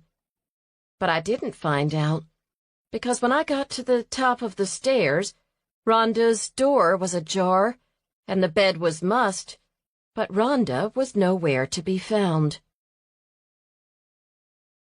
Chapter 5. "She's not here," I called down to Tobias. "Are you sure she didn't come down while I was out?" "I've been in the kitchen the whole time," he said. "Unless she flew out the window, I would have seen her." Remembering her frame of mind the night before, I actually did check the window, but it was closed. The bed was rumpled and the sheets pulled back. It looked like she'd slept there, or at least lain down. But where had she gone? I hurried back downstairs. I wonder when she left. "Is the truck still here?" Tobias asked. "It is," I answered as I stepped out onto the front porch. Frost rimed the wood slats and the grass poking up through the pavers on the pathway, but there was no sign of footsteps. I hadn't seen footsteps in the grass when I went out the kitchen door either, although I hadn't really been looking. I walked down the front path, scanning the grass around me for tracks, but there was nothing. It looked like Rhonda either had flown or left well before morning. I headed back into the house, where Tobias was looking at me with concern. If she left, it was hours ago, I'm guessing. The frost on the grass is undisturbed. "But where would she have gone? And why?" he asked. "Maybe she had second thoughts and called her husband," I suggested. "Maybe he came and picked her up." "But we would have heard that," he objected. "And Chuck would have barked, wouldn't he? He's a pretty good guard dog." "He is," I agreed, a little worm of worry in my stomach. "Wherever she is, I hope she's okay." "Do you know Keith Gehring's number?" he asked. "No, and I wouldn't call if I did," I said, thinking it might not be a good idea to tell a potentially violent man I'd sheltered his wife. Both for Rhonda, if she came back, and for me. Opal would be able to get in touch with him, though. "Good thinking. I know you need to get to Rosita's. I'll call while you go get ready." "Thanks," I told him, and he picked up his phone while I headed back to the bedroom to finish getting dressed. We did a last search around the house and barn, but turned up no sign of Rhonda. "Where could she be?" I asked as I climbed into Tobias's truck. He hadn't had any calls last night, thankfully, but I knew he had a busy day ahead of him today. "Maybe she had another friend, and he or she came to pick her up," Tobias suggested, as he maneuvered the truck around and headed down my long driveway. No tire tracks there either, I noticed. Not that you'd really be able to tell. The frost was starting to disappear where the morning sun kissed it, but there were still swaths of ice crystals in the shadows. It was a beautiful morning, with a clear blue sky. A cardinal swooped in front of the truck as we reached the end of the driveway. "The thing is," I said, still thinking about Rhonda, "if anyone drove up to the farmhouse, surely we would have noticed. Chuck would have, at least." "It's a mystery," he conceded as he turned onto the road, then voiced what we were both worried about. "I sure hope she's okay." "Me too." We drove in silence on the way to town.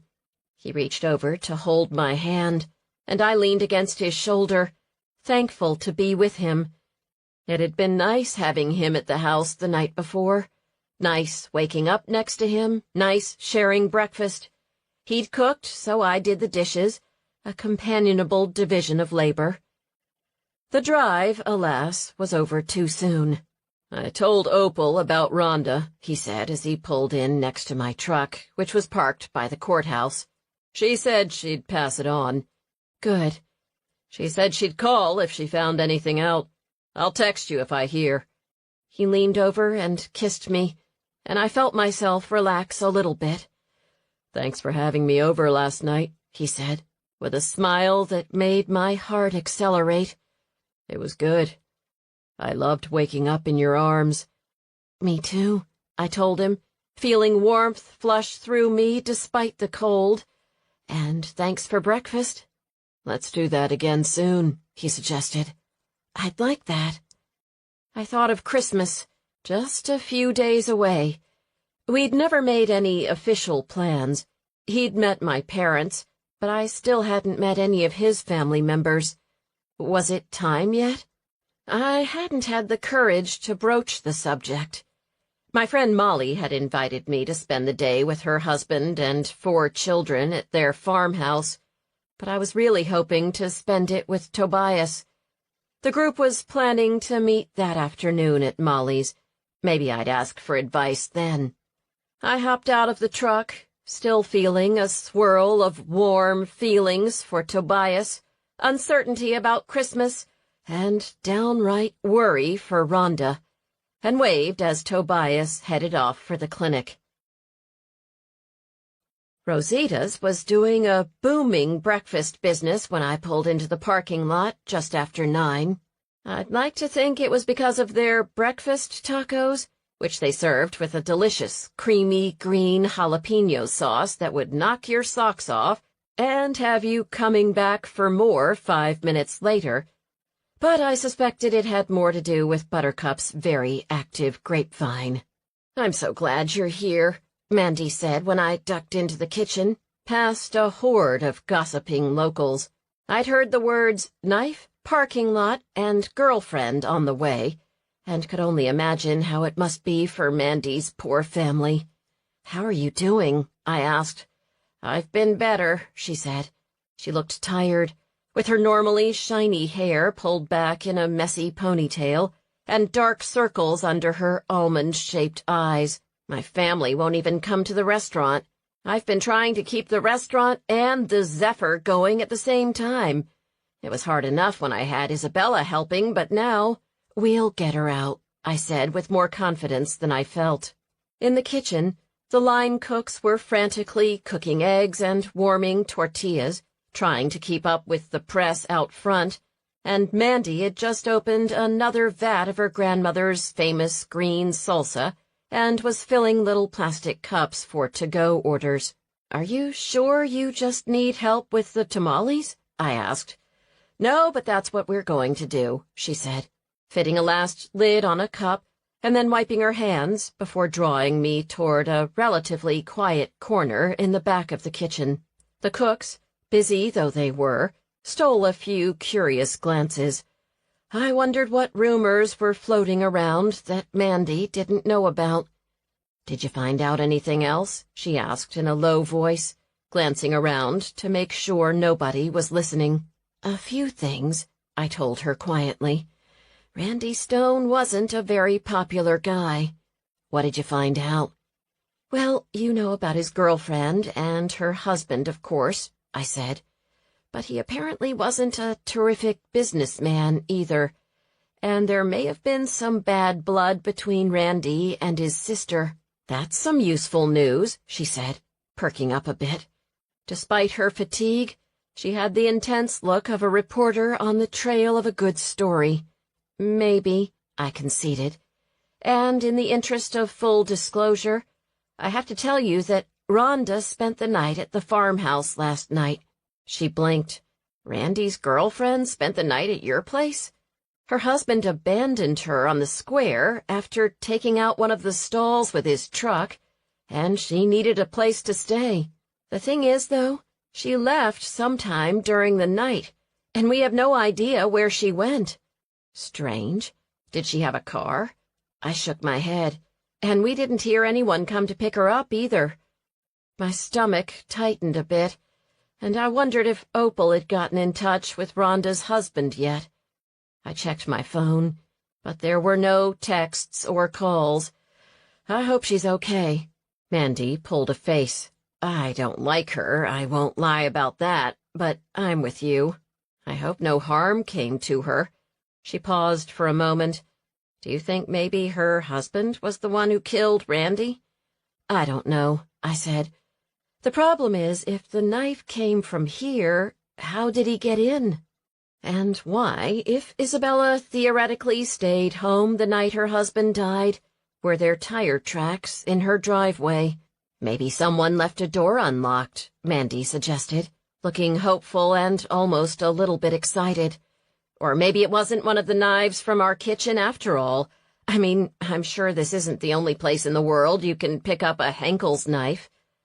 I don't know how common they are, I said, but it's worth looking into.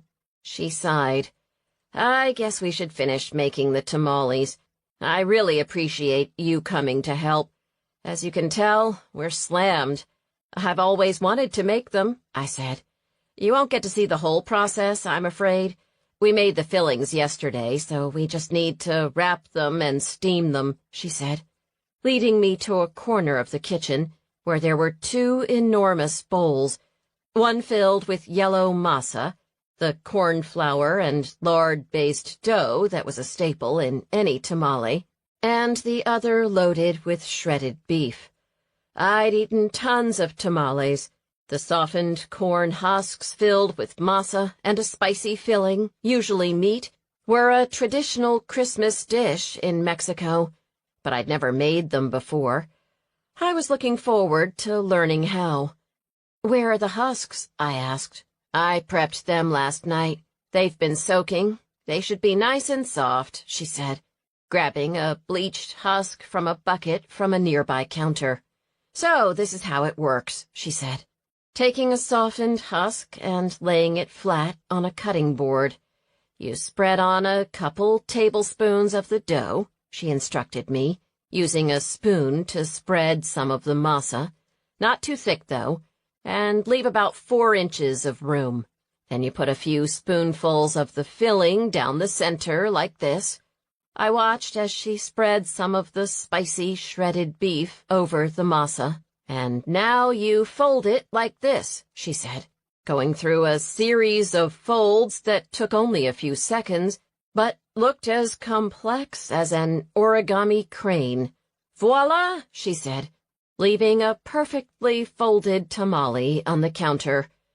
I said, are you sure you don't need someone to mix more masa or another filling instead? She laughed. It's easy once you get the hang of it. Right, I said, unconvinced. Practice makes perfect, she said. Time to start practicing. By the time 11 o'clock rolled around, we'd made hundreds of tamales. Mandy made them 3 times as quickly and at least twice as neatly as I did, but I was getting better. I watched as Mandy filled the last husk and set it with the others, then peeled off her gloves and washed her hands. What now? I asked. We'll steam them in batches, she said. The hard part's done. Thank you so much. My pleasure, I told her. That beef filling looks delicious. What's in it? Beef, spices, and peppers, of course. We make beef, pork, chicken, and bean tamales. If you like, I'll give you the recipes, but you can't tell anyone I gave them to you. They're a family secret. Really? I'd love that, I said. Now that you know how to fold them, you can have your own Mexican Christmas. Just a little bit of cinnamon hot chocolate and some salsa, and you're done. Can I have the recipe for the salsa, too? That I can't give you, Mandy said. I don't even know it. My mother promises she'll leave it to us in her will. Her smile sagged, as suddenly everything that had gone wrong came back to her. Her mother was sick, and her sister was in jail.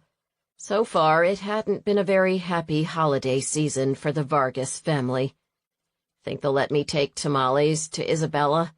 Talk to Opal, I suggested. She'll make it happen. Speaking of Opal, I realized I hadn't heard from her yet. I glanced at my watch. I had the Buttercup knitters in a couple of hours, and I still had some work to do to get ready for tonight's Christmas market.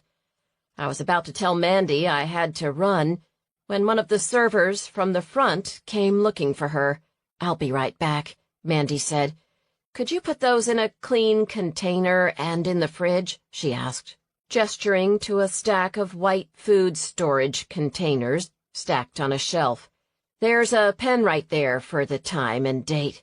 "Got it," I said, grabbing 2 large white plastic containers and loading them with the tamales, being careful not to let them fall apart as I transferred them. I had almost filled the first bucket when a petite young woman with dark eyes drifted over to me. "Hi," I said. "You want to know what happened to Randy, don't you?" she asked bluntly. "I do," I said. She glanced over her shoulder, looking for Mandy, I presumed. "Isabella came back that night," she whispered. "She took the cash out of the drawer. I think she was afraid if she didn't, Randy would come and steal it. He borrowed the key sometimes." "So she was here that night?" She nodded. "I had just left after finishing clearing up. I don't think they saw me. I was in my car over there at the back of the parking lot." "What were you doing in the parking lot?" Her eyes darted away for a moment, then back to me. "My sister called," she explained. "I don't like to talk on the phone while I'm driving." Something told me she wasn't telling me the whole truth, but I let it go for now. I wanted to hear what she had to say. "Got it," I told her. "What happened?" "She drove up after midnight and parked by the door. She let herself in. She was in there for like 10 minutes or so." "Was she carrying anything when she came out?" The young woman shook her head. "Not that I saw, but she had a big coat on. She was about to get in the car when her husband pulled into the lot." "Really?" "Oh, yes," she said, and her eyes grew round. She glanced over her shoulder.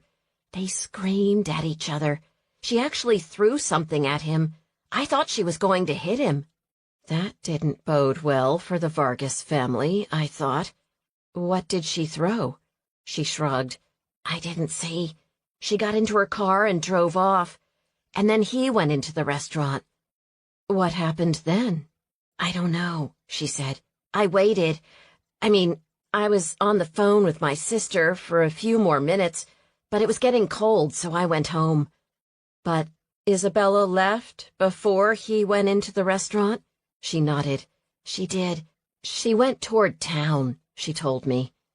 That wasn't particularly helpful news either, because from what Mandy had told me, Isabella lived in the other direction. "Did anyone else show up while you were here?" "No," she said. "But about Randy," she hesitated. "What about him?" Before she could answer, Mandy bustled back in. She spotted the young woman talking to me, and her brow wrinkled. The young woman scuttled away, ducking her head. "What were you and Julie talking about?" she asked. Julie shot me a desperate look. "She was just helping me," I said, not entirely untruthfully. "Everything okay up in the front of the house?" "Fine," Mandy said. But I could tell she wasn't buying my easy explanation. Her eyes moved from me to Julie and then back again. "Thanks for helping me out today," she said. "Want to take a few tamales with you?" "I'd love it," I said. "I'll fill up a to-go container for you," she offered, "and a tub of salsa. Just steam them till they're heated up and you're ready to go." "Thanks," I said. "Maybe I'll invite Tobias over to share. Are you coming to knitting at Molly's today?" "I wish I could, but with everything going on," she waved her hand at the busy kitchen. "I should probably go to the paper and finish getting this week's issue going," she grimaced. "I hate having to write that my sister's in jail." Maybe there'll be someone different in jail by the time it goes to press, I suggested. I hope so, she said. As she handed me the to-go box and the tub of salsa, she gave me an intent look. You'll let me know if you find anything out, won't you? I will, I confirmed. Even if you think I won't like it? Even if I think you won't like it, I agreed. Although in this case, I was going to do a little more digging before I told Mandy what Julie had shared with me. My gut told me it wasn't yet time to share, and I had learned to trust my gut. Chapter 6.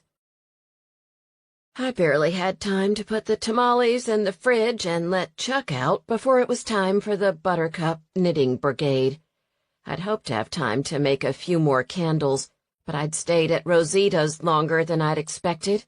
The stock I had would have to be enough. I was down to only 6 bundles of mistletoe, though, so I took a few minutes to head down to the oaks by the creek, using a sharp knife to cut the green shoots off the trees. I didn't feel too bad about it. It was a parasitic plant, after all, even if the druids did think it was a magical remnant of lightning strikes. But I did start wondering about the sprig of mistletoe in Randy's hair. Where had he picked it up?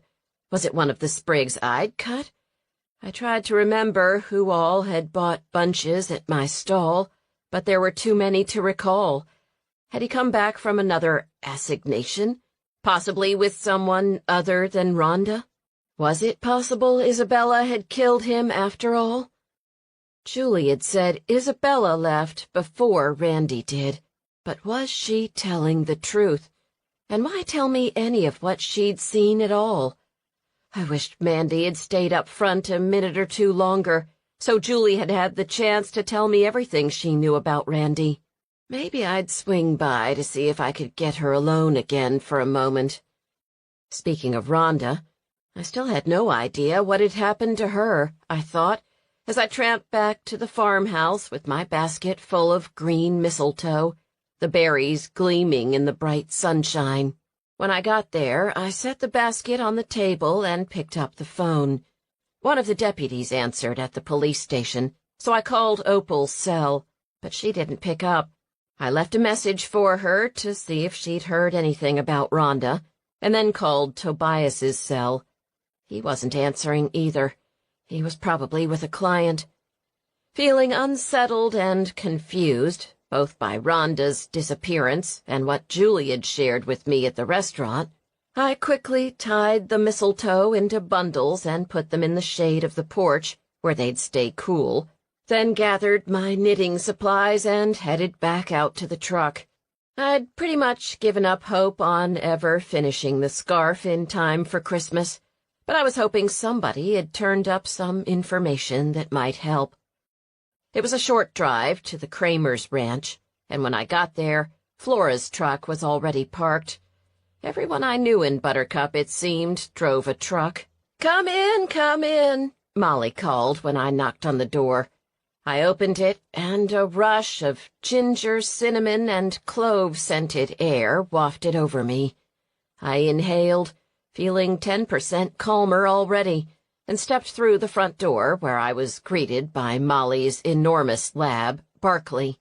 Flora and Molly were already sitting at the big kitchen table. There was a pile of gingerbread cookies on a plate in the middle of the table, and what looked like mugs of mulled cider. Away in a Manger was playing in the background, and despite the fact that it was the middle of the day, Molly had lit one of my beeswax candles, lending a honeyed scent to the already delicious-smelling air. "This place is heaven," I said. "Wait 3 hours for the kids to get home," Molly said with a wry smile, "and you might have a different opinion." I laughed. Molly's 4 kids were terrific, but like all teens and pre-teens, they could be a handful. Flora didn't say anything, but I noticed she was wearing a dress today, a red plaid number that reminded me of a Christmas tree skirt I'd once owned, and bright red lipstick to match.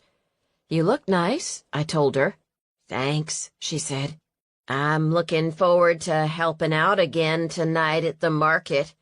Somebody has a date afterward, Molly said with a mischievous grin. Flora's cheeks turned as bright as her lips, and she ducked her head. A date? With whom? I asked, although I had my suspicions. Gus Holtz, she muttered, blushing. I'm going to help him tidy up at the end, and then we're going to go to the hitching post and have a drink. That's wonderful, I said.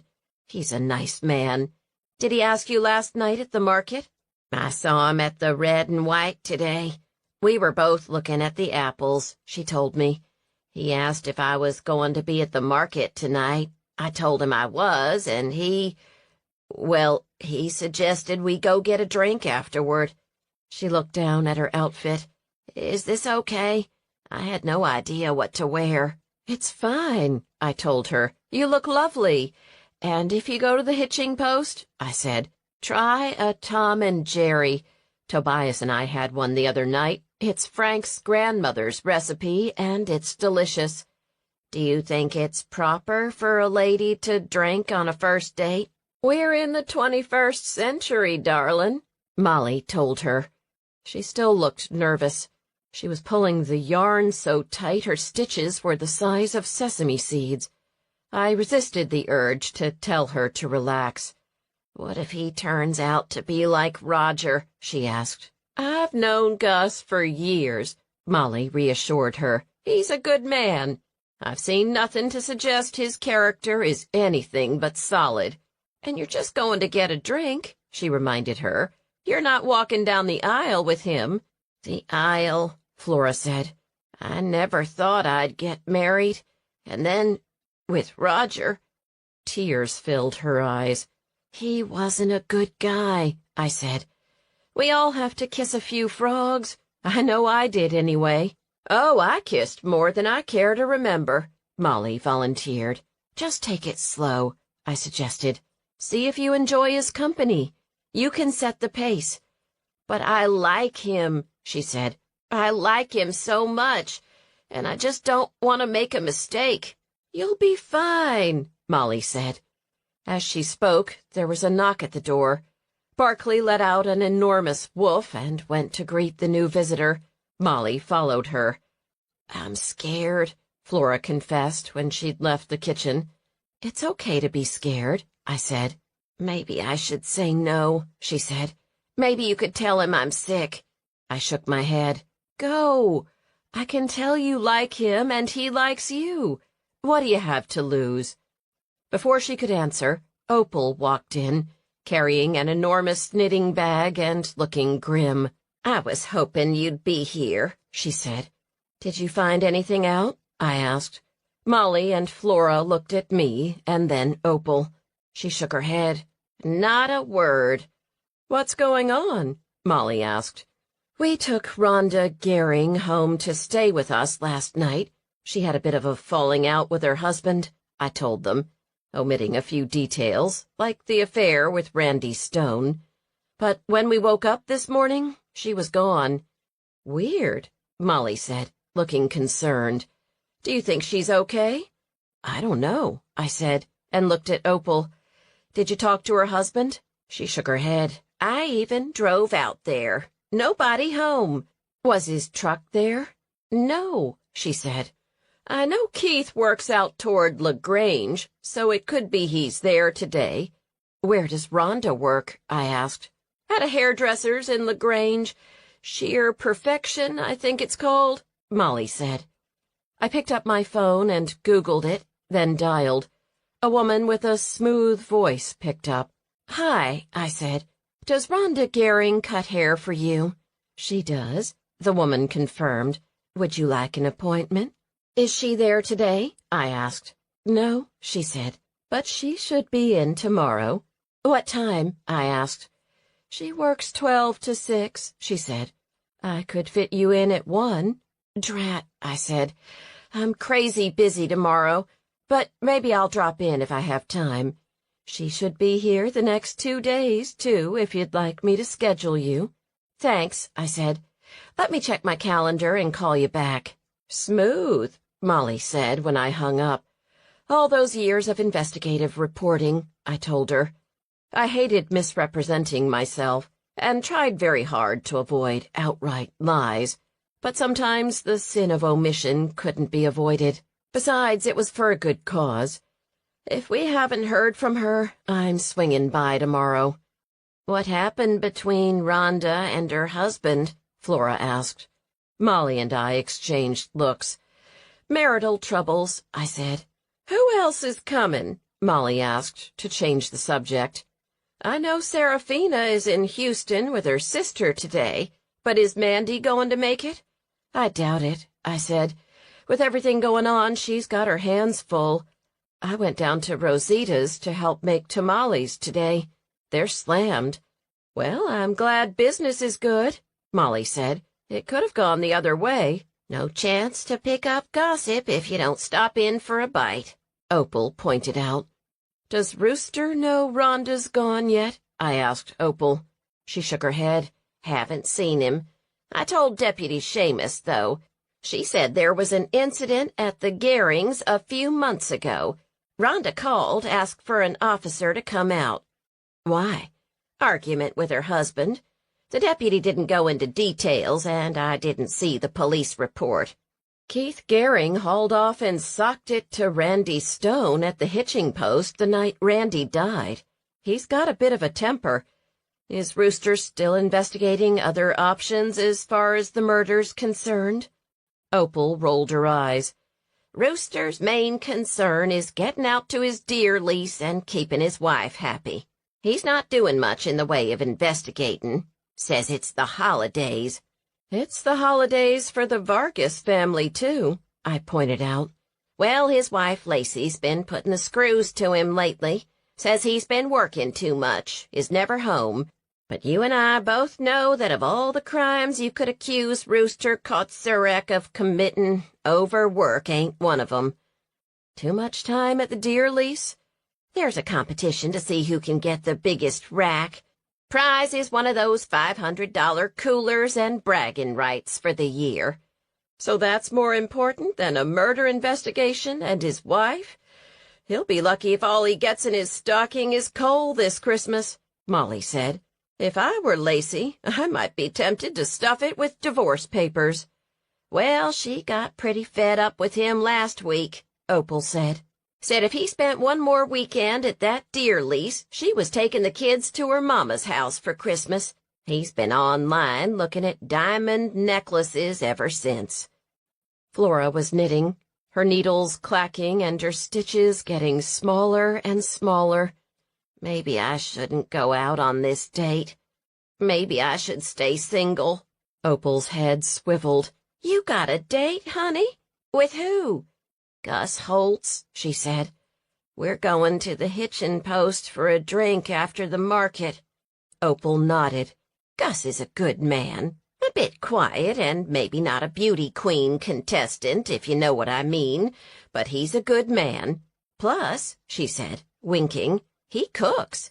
If I weren't married, I might think about asking him out to drinks myself.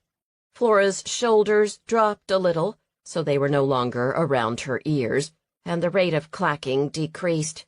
Really? She asked Opal. Really? Opal reassured her. Besides, it's just a drink. If he gets too frisky, you just whack him over the head with your purse and go home. She nodded. I guess that makes sense. But what if he doesn't like me? He asked you to drinks, didn't he? Opal said. He likes you. But, honey, if you don't mind my saying so, you might want to tone down the lipstick. Flora's hand leaped to her lips. You think? Opal nodded. I've got a real pretty pink you can try. I think it would make your lips look fuller. You can try it out before you go. Thank you, Flora said, looking at Opal as if she were some kind of dating goddess. Opal turned toward me. I heard you were helping out at Rosita's this morning. Is Mandy coming? I shook my head, pulled my stunted scarf from my knitting bag, and reached for a cookie. She's got to get this week's issue out. I'm worried about her. Worried? Anything new? Opal said. I shrugged. Her mom's sick and her sister's in jail. Not exactly the ideal holiday season. Bless her heart, Opal said. Is Sheriff Kocurek making any progress on the investigation? Flora asked. Far as he's concerned, it's an open and shut case, Opal said. But Lucy here isn't convinced. For good reason. That Randy Stone wasn't the most popular man in Buttercup. What do you know about his sister Jenna? I asked. I heard she wasn't too happy about her brother being in line to inherit the business. Opal narrowed her eyes. You thinking she might be the one? I shrugged. I'm just exploring all the possibilities right now. I wondered if you knew anything. As I spoke, there was another knock at the door. Molly went to answer it. A moment later, Quinn came into the warm, cozy kitchen, carrying her knitting bag on one shoulder, her cheeks flushed. I can't stay long, she said, but I wanted to check in. Lucy here was just asking about Jenna, Opal informed her as Molly gave her a mug of hot cider. What about her? Quinn asked. I heard down at the hitching post that she wasn't too happy with her brother Randy. I'd heard that too, Quinn said. What else did you hear? Well, she was in the other day, talking on the phone, Quinn said, and I heard her say she was afraid he would run the business into the ground if he had the chance. Might be worth mentioning to Rooster, I suggested to Opal. I'll tell him, but he won't listen. Did you mention Rhonda to him? I did, she said, but he figured she'd show up. Said if someone filed a missing persons report, he'd look into it, but he hadn't heard anything. I sighed. Rooster was many things. Helpful was definitely not one of them. I headed home after adding about half an inch to Tobias's very short scarf and spent some time catching up with things at the farm. I'd just finished harvesting some greens for the cafe and the red and white grocery when Tobias called. How do you feel about a trip to the Stone Ranch this afternoon? He asked. I looked at the clock. I might be late to the market, but it was a risk worth taking. I'm in. Chapter 7. The Stone Ranch was anything but stony, as it turned out. This place is huge, I told Tobias, as we bumped down the long, winding road from the highway. Tobias had gotten a call about a lame cow, and I was along for the ride, and to see if I could sniff out any information. Enormous Angus cattle browsed the pasture on either side of us, in clusters here and there on the hilly terrain. The land seemed well cared for. Some overgrazed pastures seemed to consist of nothing but prickly pear cactus and mesquite trees, but even though it was winter, I could see that the vegetation wasn't picked completely clean, and that the land lacked the stressed look I often saw on poorly managed ranches. William Stone is a good rancher, Tobias confirmed. He spends money to make sure his cattle are healthy. He's been moving into producing some grass-fed cattle, too. That means they don't go to the feedlot to get fattened up on grains, doesn't it? Exactly. The meat is more expensive, but it's better for the animals and the people who eat the meat. Even though I was a meat eater myself, I still had a hard time with the idea of raising animals for food. Other than milk and eggs, that is. But if you were going to do it, I liked the idea of cows being able to enjoy a decent life outdoors. Not that outdoors in summer in Texas could be considered decent, but it sure was better than a feedlot. Have you met all the Stones? I asked, as the barns came into view. They were new, made of corrugated metal, and well-maintained. The ranch house, a sprawling stone building with 2 wings, was visible a short distance away, with a grove of oak trees sheltering it, and a pond with a few geese floating placidly. Not a bad setup. I have, Tobias confirmed. What do you think of them? I've only met them in passing. William Stone is a good stockman, though. He rotates his pastures and makes sure his animals are in good shape. I met Jenna a few times. She seemed to have a good head on her shoulders. She has a job in a bank in Houston somewhere, I think. And you've met Randy? I have, he said. Only once, though. He grimaced. Frank was right, I think. All hat and no cattle. He was a good glad-hander, though. And more than that, I added, thinking of Rhonda and her relationship with the now deceased young man. I guess he won't get the ranch now, at least. It's a lot of acreage. It is, Tobias agreed. At least 1,000 acres. Land's running around $12K an acre right now, isn't it? That's a lot of potential money in the bank. It's been in the family for 50 years. I don't know how much they owe on it, but unless they've refinanced, it can't be much compared to what it's worth. He glanced at me. Not a bad motive, is it? It's not, I said. Too bad we can't just ask who inherits. Not directly, anyway. Tobias pulled up next to one of the barns, and we both got out. There was the sound of a cow lowing from inside the building. When Tobias and I walked in, we were greeted by a young woman with blonde hair scraped back into a ponytail and a pair of faded jeans with mud smears on the cuffs. She wore weathered boots and a flannel shirt that was 2 sizes too big for her, and her face was drawn. "Dr. Brandt?" she asked in a pleasant, competent voice. She wiped her hands on the front of her jeans and offered one for him to shake. "Good to see you, Jenna," Tobias said, taking her hand and shaking it. "This is my girlfriend, Lucy Resnick. She owns a small farm close to town. I'm so sorry about your brother," he added, as they finished shaking hands and I proffered my own. "Thanks," she said as she gave my hand a firm shake. "It's all been a shock. Mom went into the hospital yesterday, and my husband Simon and I've been helping Daddy out around the place while he stays with her. It's never a good time, but just before the holidays," she grimaced, "it's been hard." "I'm so sorry," I said, echoing Tobias. "Is there anything we can do to help?"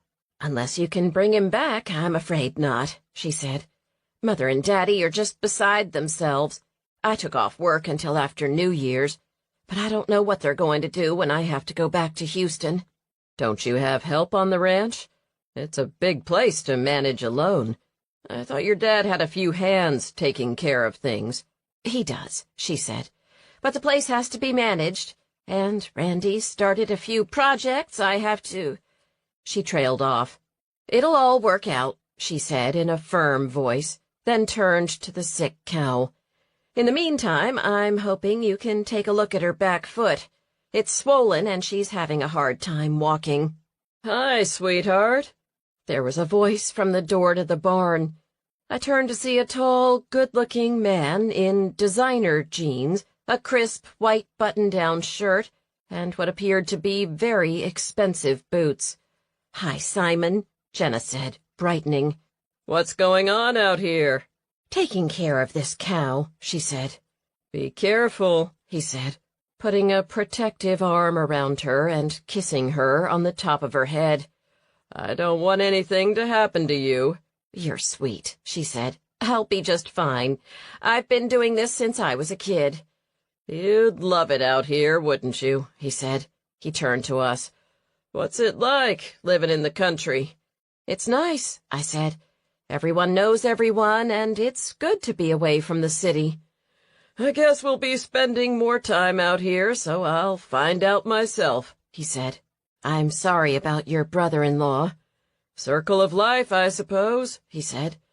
"Randy and I were never close, but it's hard on Jenna and her family.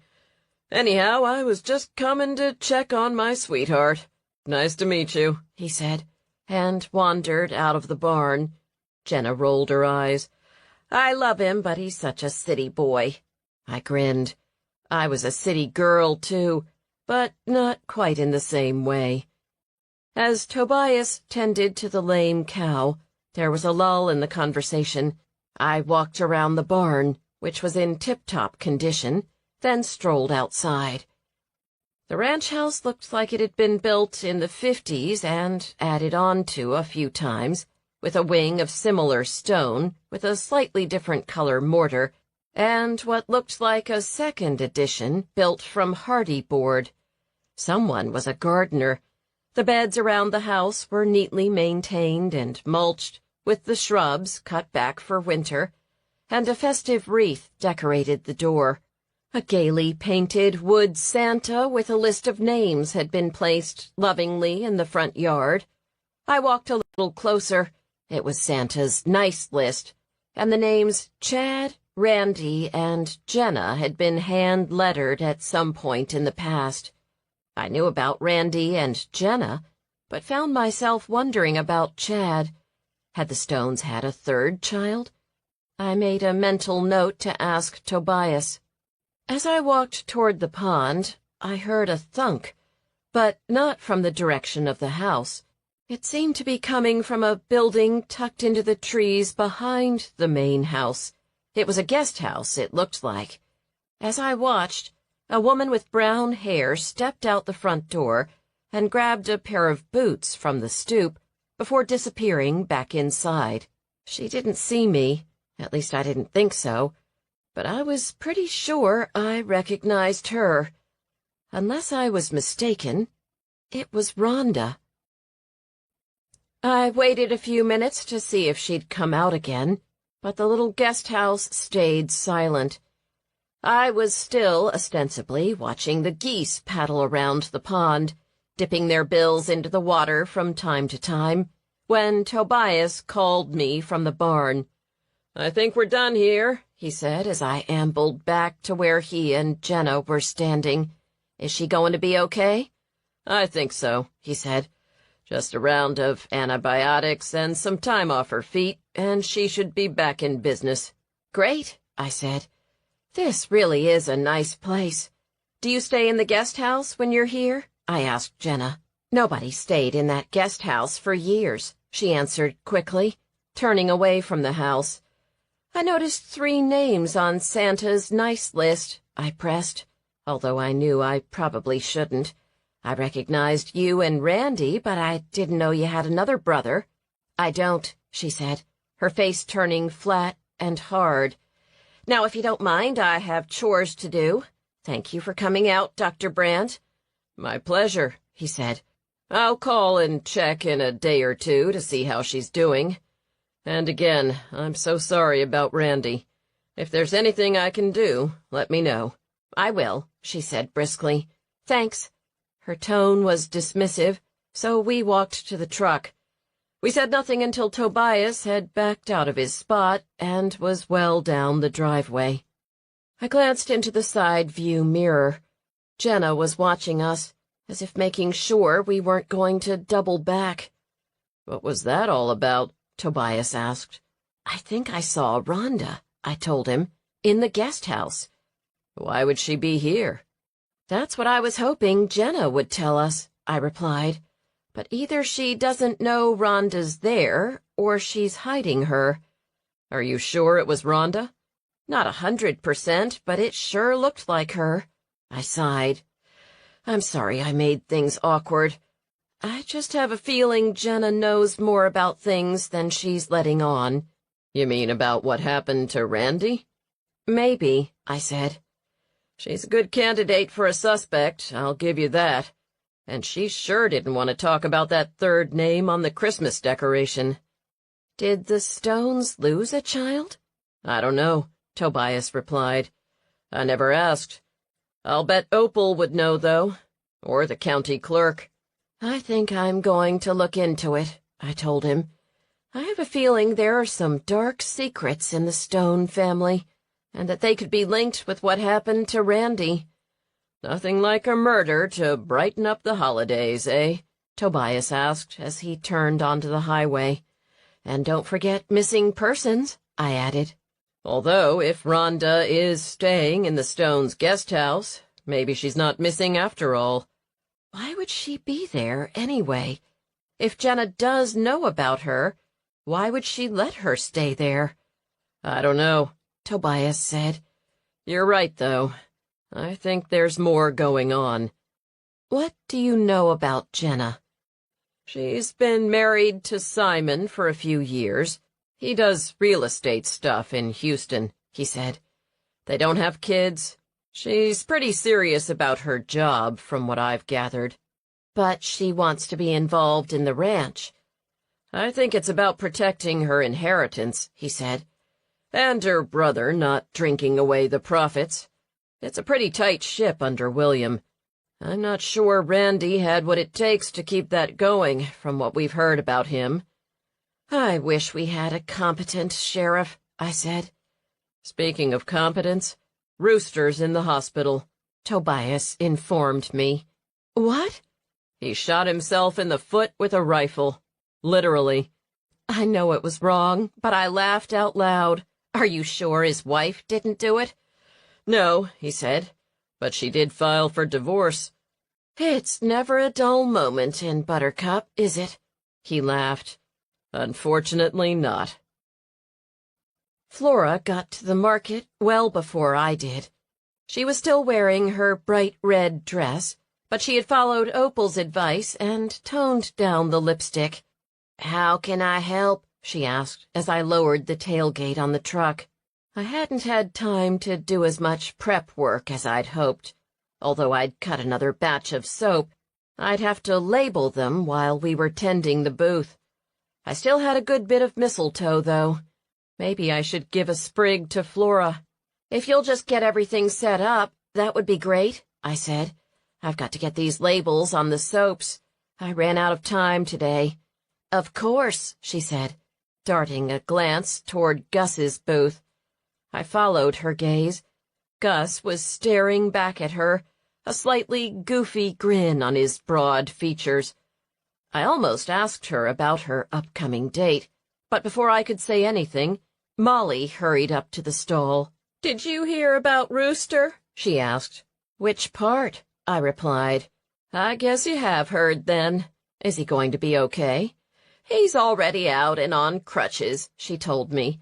But Lacey told him if he's so in love with his deer blind, he should stay there. Ouch, I said. To both. Hey, I added in a quieter voice. I know Alfie knows the Stones pretty well. What do you know about Jenna? She's sharp, Molly acknowledged. Her brother practically had to get a GED, but she was valedictorian. Got married a few years back and moved to Houston, but she comes home a lot. She paused. I did hear something, though. What? She and Simon weren't having luck having children. There was some talk of adoption not long ago, but I heard her daddy told her the ranch would only go to grandkids related by blood. I think they spent a bundle on IVF, but as far as I know, they haven't had any luck. That's hard, I said. I'd had friends in Houston who had experienced infertility. In a way, being unable to have a child was like a death in its own right. I'd never had a strong yen for offspring, but I sympathized with those who wanted children and couldn't have them. It just doesn't seem right, Molly said, echoing my thoughts, that good people who want kids can't seem to get pregnant, and others end up with children they don't really want.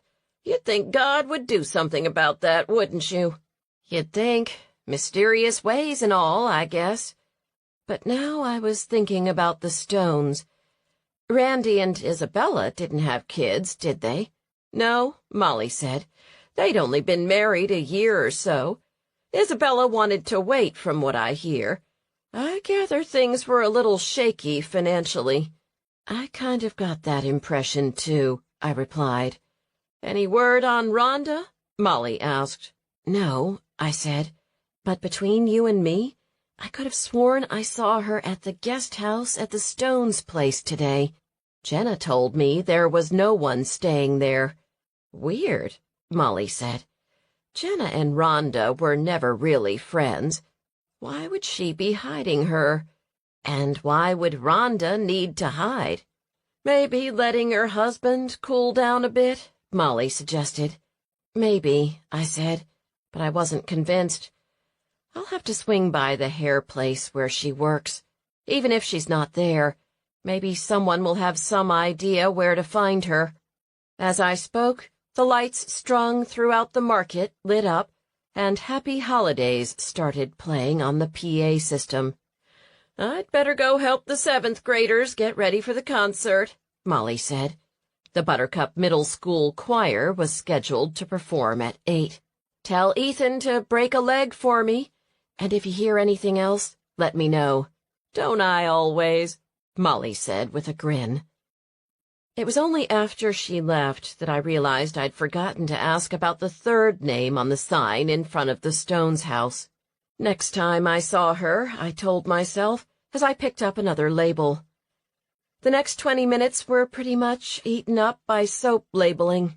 By the time the first rush of shoppers appeared, eating candied almonds out of cones, sipping mulled wine or mead, and humming along to the Christmas carols wafting on the crisp December air, Flora and I had gotten the stall in decent shape. "I just love this lavender soap," Flora said, taking a deep whiff of one of the creamy bars I had put on display. "Have you thought about selling room sprays or perfumes or sachets? I'd love to put one of these in my lingerie drawer." "I sold out of sachets, but the room spray is a good idea," I said. "I know Hill Country Lavender Farm sells oils, but I hadn't thought about a scented spray." It was definitely worth thinking about. A mix of lavender oil with grain alcohol or another carrier would make a great spritz for freshening rooms. I had some clove and orange oils back at the farm, too. I might experiment with a Christmas spray, similar to the scents I used in my soaps. "Maybe some bath oils, too," Flora suggested. "My skin always gets so dry in the winter." "You're a natural marketer," I told her. "You'll have to come help me experiment sometime." "Really?" she asked. "Really," I said. "I've been thinking of putting up an online store for my soaps. It would be great to add some of these other products, too." She took another whiff of the soap. "I'd love to help. I'm afraid I don't have very many good ideas, though." "Are you kidding me, Flora? You just suggested a whole new product line." She beamed. "I'd love to help, Lucy." "Let's get started after Christmas," I said. I'd put a lot of projects on hold, including my own future guest house, which needed serious renovation until after the holidays. There would be a brief respite before calving and kidding started in February, and I hoped to get the website designed and a good bit of the guest house done. Ideally, I'd have it open and for rent in time for spring bluebonnet season, but I'd just have to take it as it came. The Buttercup Middle School choir knocked it out of the park with a medley of traditional carols mixed with fun, modern holiday favorites like Jingle Bell Rock, and the shoppers were in a spending mood. By the time the market wrapped up, I had sold at least 40 bars of soap, and most shoppers had expressed interest in the idea of a line of complimentary bath products. As the market wound down, Flora was increasingly edgy, and I saw her cast more than one nervous glance across to Gus. When we closed up shop, I told her to go ahead. "I'll take care of it," I said. "There's not that much left to pack up anyway." "Are you sure?" "I'm sure," I said, as she whipped out a cracked compact and reapplied the lipstick Opal had given her earlier. "Go relax and have some fun," I advised her, "and one step at a time." "Thanks, Lucy." No sooner had she spoken than Gus appeared, wearing what looked like his best button-down shirt and jeans that had been ironed into creases. Flora wasn't the only anxious one, I was guessing, as I watched him run a meaty finger under his collar. "I wrapped up a few minutes early," he told her, "so I'm ready to go whenever you are." "Have fun," I told them. Flora hesitated, then smiled tentatively. "Okay," she said. and I watched as they walked toward the hitching post together. When they started, you could have driven a tractor between them and not touched them. By the time they got to the corner, though, the distance had decreased to horse width. I took it as a good sign. Chapter 8. Tobias dropped by the stall as I was loading the rest of my stock into the back of my truck. "How'd you do?" he asked. "Not too bad. I think I'll be able to pay the mortgage this month," I answered. "I've got tamales from Rosita's. Want to come over and share them with me?" "I'd love that," he said. "Need help packing up?" "I've only got that box of soaps and I'm done," I said, pointing to the small wooden box on the table. As he picked it up, I noticed the mayor coming out of the courthouse door. I hadn't heard any more about the courthouse discovery, but I wanted to let her know what I'd seen the night before. "Mayor Niederberger," I called. She caught my eye and waved. "Can you keep an eye on the stall for me?" I asked Tobias.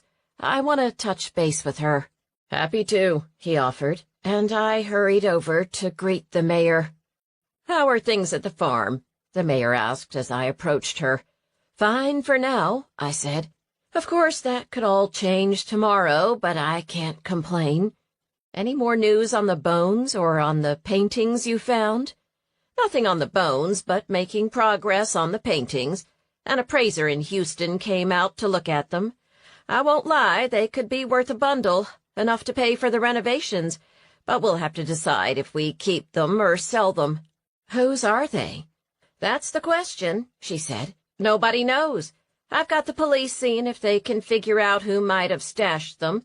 We're looking to see if there might be more hidden in the building somewhere, but so far we hadn't found any. I'll show you where we found them if you want to see." "Sure," I said, following her to the door of the courthouse.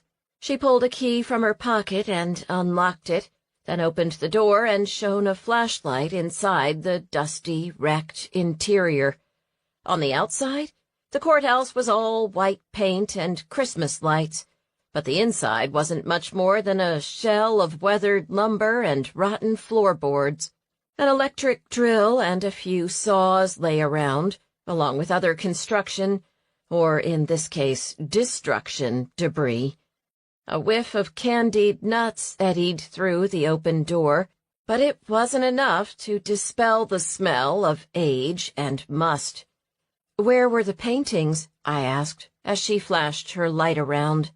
"Someone walled them up over there," the mayor said, pointing to a square made of studs. "There was a loose panel, it looked like. Someone hid them. If they were going to come back for them, they never did." "This place used to operate as a jail, didn't it?" I asked. "It did," she said. "Folks say it's haunted, but I never saw anything. I think it's just because it's run down and old." She pointed up to the framed ceiling. A few boards lay across it, and the remnants of a staircase squatted in the middle of the first floor. "The cells were up there. You can still see some of the metal cages. It must have been miserable in the summer with the heat." "I'll bet," I said, as the light glinted on a bit of metal. From what I could see, they looked like two oversized rabbit hutches. They certainly must have been a disincentive to crime. "You'd think," she said, "but there was a lot of cattle rustling back then. We had a few famous prisoners here in Buttercup." "Who?" "One was supposedly a train robber," she said. "He stayed in one of the cells for 2 days, but he escaped before he could go to trial." "I didn't know we had a famous train robber in town," I said. "Briefly," she said. "He was killed a week later in Dallas. Turned out he would have been better off staying put." "That still doesn't explain the paintings, though, does it?" "No," she said. "It's a mystery. I keep hoping the sheriff'll turn up something, but that's probably a pipe dream. We'll see what the appraiser says." She walked over to the back door and tried the knob. The door swung open. "I locked this last time I was here," she said. "What the heck?" "Maybe it's the ghost of the train robber," I suggested jokingly. "Doesn't like being cooped up." Together we picked our way back to the front door. "You should come take a look at the paintings. I have them in my office for now, but we're going to have to figure out what to do with them. I guess if they're worth something, they'll need to be insured." "We'll take that as it comes," she said. "In the meantime, I've got other fish to fry, like our sheriff. Wounded in the line of duty, he tried to tell me. Wounded in the act of drinking one too many Lone Stars in the deer blind, if you ask me. I feel bad for the man, but you can see why Lacey filed." "I'm more worried about Isabella Stone," I said. "I've been asking around, and it sounds like Randy Stone had something of a reputation around town." "I'd heard that, too," she said. "I might put a bug in Deputy Seamus's ear. See if she might want to look into that a bit more. Just between you and me," she added in a low voice, "our sheriff isn't the sharpest blade in the drawer on the best of days. And now with Lacey filing for divorce and him shooting himself in the foot—" "I understand," I told her. I was about to mention Rhonda to her, but something held me back. I was pretty sure Rhonda was currently bunking at the Stones Ranch. Besides, I wanted to go check out Sheer Perfection before raising the alarm. If Rhonda didn't show up for work, I decided, I'd get in touch with the deputy. "Stop on by whenever you like," the mayor offered again. "They're pretty paintings." "Thanks," I said, "and thanks for talking to Deputy Seamus." "My pleasure," she said. "I just hope we get all this unpleasantness cleared up. Not the best way to go into the holiday season." I wasn't sure it was possible to clear up the unpleasantness. After all, Randy Stone was dead. But I knew I'd sleep better knowing the wrong person wasn't in jail for the crime. "These are fabulous," Tobias said as he took his first bite of tamale at my kitchen table 40 minutes later. After I'd finished packing up, he'd followed me back to my place, and together we'd steamed the tamales Mandy had given me. "They are," I said. She promised to give me the recipe, but I think I'd rather pick them up from Rosita's. They're pretty time-consuming, and I'm not what you'd call a gifted corn husk wrapper. "You have other gifts." Tobias paused to take another bite, then added, "And speaking of your other gifts, what's for dessert?" "I thought I'd toss a pudding cake in the oven," I said. "It only takes a few minutes to whip up, and they're best warm." "I'm happy to be your sous chef," he volunteered, and took another bite of tamale. "Another couple of years of eating like this, and I'm going to be a natural for Santa." He patted his flat stomach, and I rolled my eyes. "I'll just put you to work doing chores," I reassured him. "That'll burn off any excess." "No, thank you," he said. "I've got enough on my plate as it is." He speared another piece of tamale and dipped it in salsa. "All that talk of the courthouse got me thinking, by the way. Where are you on renovations of the little house?" I'd shared what the mayor had told me while the tamales were steaming. "I've got a few contractors lined up. The German Club made a donation to help, and I have a little bit of reserve left from those gold coins we found," I said. "But I'm not sure it'll be enough." "Renting it out in the spring and fall should pay for it pretty quickly, though, don't you think?" "That's the hope," I said. "Maybe you can go over the plans with me sometime." I'd sketched out what I wanted for the contractor a few weeks ago. A bathroom downstairs, under the stairs, a living area on the left side and a kitchen on the right, and the upstairs loft partitioned into 2 bedrooms. The estimate had been disturbingly high, and I was still trying to figure out where to cut back. When it was finished, the house wouldn't be huge, but it would be cozy. I was hoping we could restore the wood floors, but if they were too far gone, I'd slap a coat of paint on them. "Are you keeping that blue stencil on the downstairs walls?" "Of course," I said. "The big expenses are going to be the kitchen, the bathroom, and the HVAC system." And bracing the building so it doesn't collapse in the next tropical depression. Not to mention patching the holes in the roof, Tobias added. I groaned. Right now I had a variety of pots and pans scattered around to catch drips. I sometimes wondered if I'd made the right decision, letting myself get talked into moving the old homestead to the farm. This was one of them. Tobias must have seen the dismay on my face. He reached out and touched my hand. "You don't have to do it all at once," he said. "And it doesn't have to be house beautiful. There's charm in just enough." "Thanks," I said. "I just hope just enough isn't way over my budget." "What is it they say about old houses and money?" "Whatever it is, don't tell me. I own 2 of them. And my water heater's going south, too." "Maybe we should start on that pudding cake," he suggested. "And maybe a beer or 2. "I like how you think," I said, as he got up and grabbed 2 Shiner Christmas ales out of the fridge. He took the tops off and handed one to me. "Now," he said after I'd taken a swig, "let's talk about more cheerful things." "Like Randy Stone?" I suggested. "Or Rhonda Gehring?" "You really think you saw her today, don't you?" "I do," I told him. "I just can't figure out why Jenna would be harboring her." "I hope she is," Tobias said. "I hate to think of anything happening to her." "I'm going to that hair salon where she works tomorrow," I told him. "If she didn't show up for work, I'm going to file a missing persons report." "Has anyone heard from her husband?" "Keith? I didn't see him at the market tonight. Opal told me she left a message for him, but she hasn't heard back, which worries me." "You think he might have done something to Rhonda?" "I hope not," I said.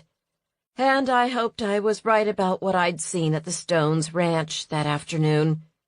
"I guess you'll know more tomorrow," he said. "Now tell me more about this pudding cake of yours." "Let me just finish this tamale, and I'll show you." We had the cake in the oven 15 minutes later.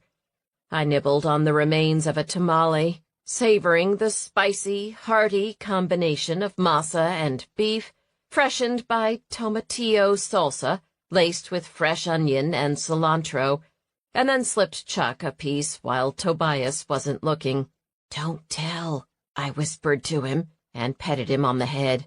He rewarded me with a few licks, then went and stood by his food bowl. "Subtle," I told him. "How's he doing on the light and lean?" Tobias asked, as I opened the oven and checked on the cake. "He doesn't love it," I confessed. "But you're not giving him extra treats, right? Other than carrots?" "Well, occasionally," I admitted. "He's not a big fan of carrots." "Try celery, then, or cucumber." Chuck gave me a look that made me wonder how much he really understood, and I nodded and promised to up Chuck's vegetable consumption, or try to. At least I didn't give him any cake. Tobias stayed until 11, and I was half hoping he might spend the night again, but he deferred.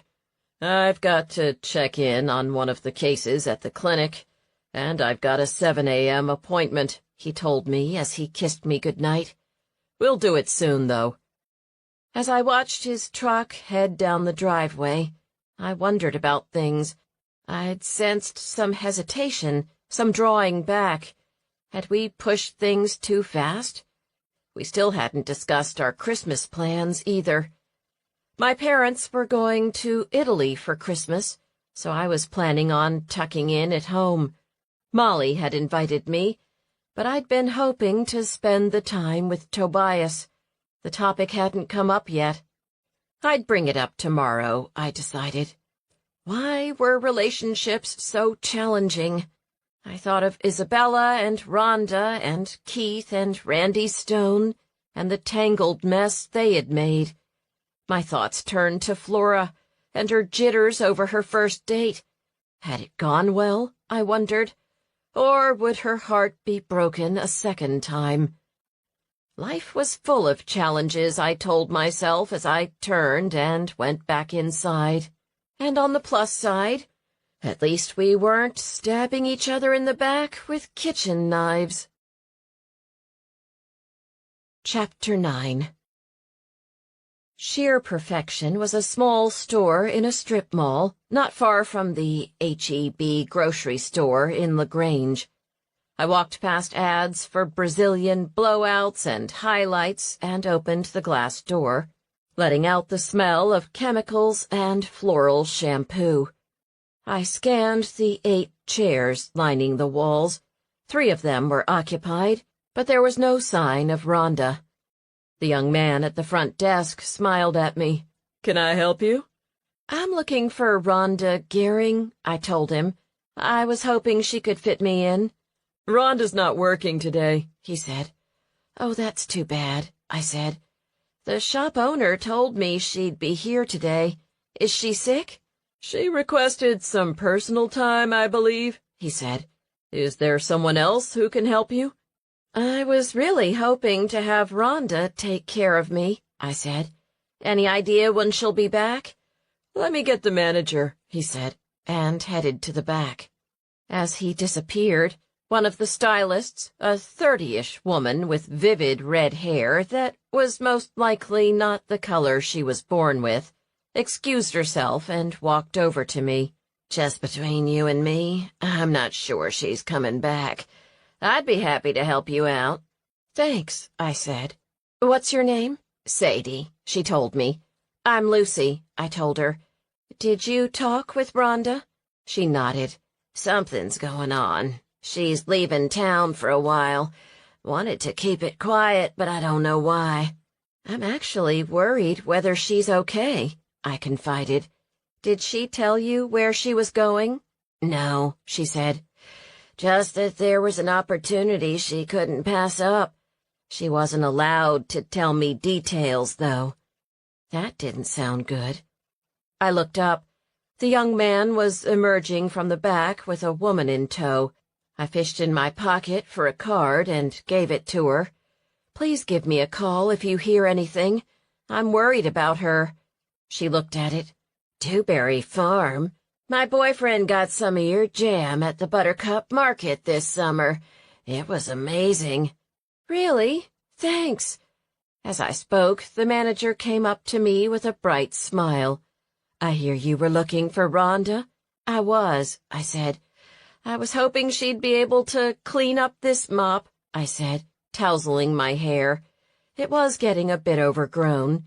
"I've got an appointment free in 10 minutes, Sadie offered. "You know what? I'll take you up on that," I said. I could use a haircut, and I had a feeling Sadie might be able to help me out a bit more than she already had. "I'll be with you in a few then," she said with a smile. I sat down in the little waiting area and browsed through magazines filled with impossibly perfect women, and recalled why I hadn't put in a TV at my house. I somehow felt better about myself when I wasn't surrounded by images of airbrushed models. I was looking at a real simple magazine, which was suggesting buying organizers to organize your excess stuff, when Sadie called me back. "What are we doing today?" she asked, fluffing my hair when I sat in the chair. "Just a trim, I guess," I said. She made a small moo with her lips. "You've got some grays coming in here. You want to cover them?" "Not this time," I said. "Just a trim.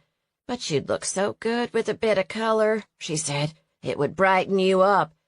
"What kind of color are we talking about?" "Just a few highlights to frame your face," she said.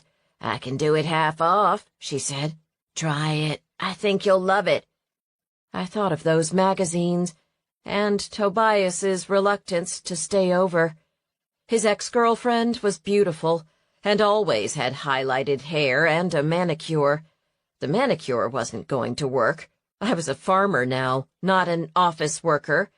But a little bit of pizzazz couldn't hurt, could it? "Sure," I said with a bit of misgiving as I looked at her brilliant red hair. "But nothing too drastic, okay?" "Of course not," she said. "Subtle. It'll brighten you up for the holidays," she promised. And before I had a chance to back out, she disappeared to the back to mix up her concoction. While she was gone, the stylist at the chair next to mine finished with her client and drifted back to clean up her station. "I hear you're looking for Rhonda," she said quietly. "I am," I said. "I'm concerned about her." "I talked with her the other day. She was worried about her husband." "What about him?" "She was planning on leaving him," she said in a quiet voice. "She didn't know how he was going to take it. He had a bad temper. I offered for her to stay with me, but she told me she had options." "Did she say what they were?" "She told me she had a friend who was going to look after her for a while, that she needed to stay away from the chemicals here anyway." "Why?" "She didn't say. She just said she was going to take a break. I had a bad feeling about it, though. She wouldn't tell me what was going on. It sounded kind of fishy." "When did you last talk with her?" 2 days ago," she said. "Do you know how to get in touch with her?" She shook her head. "I've texted and called, but no response."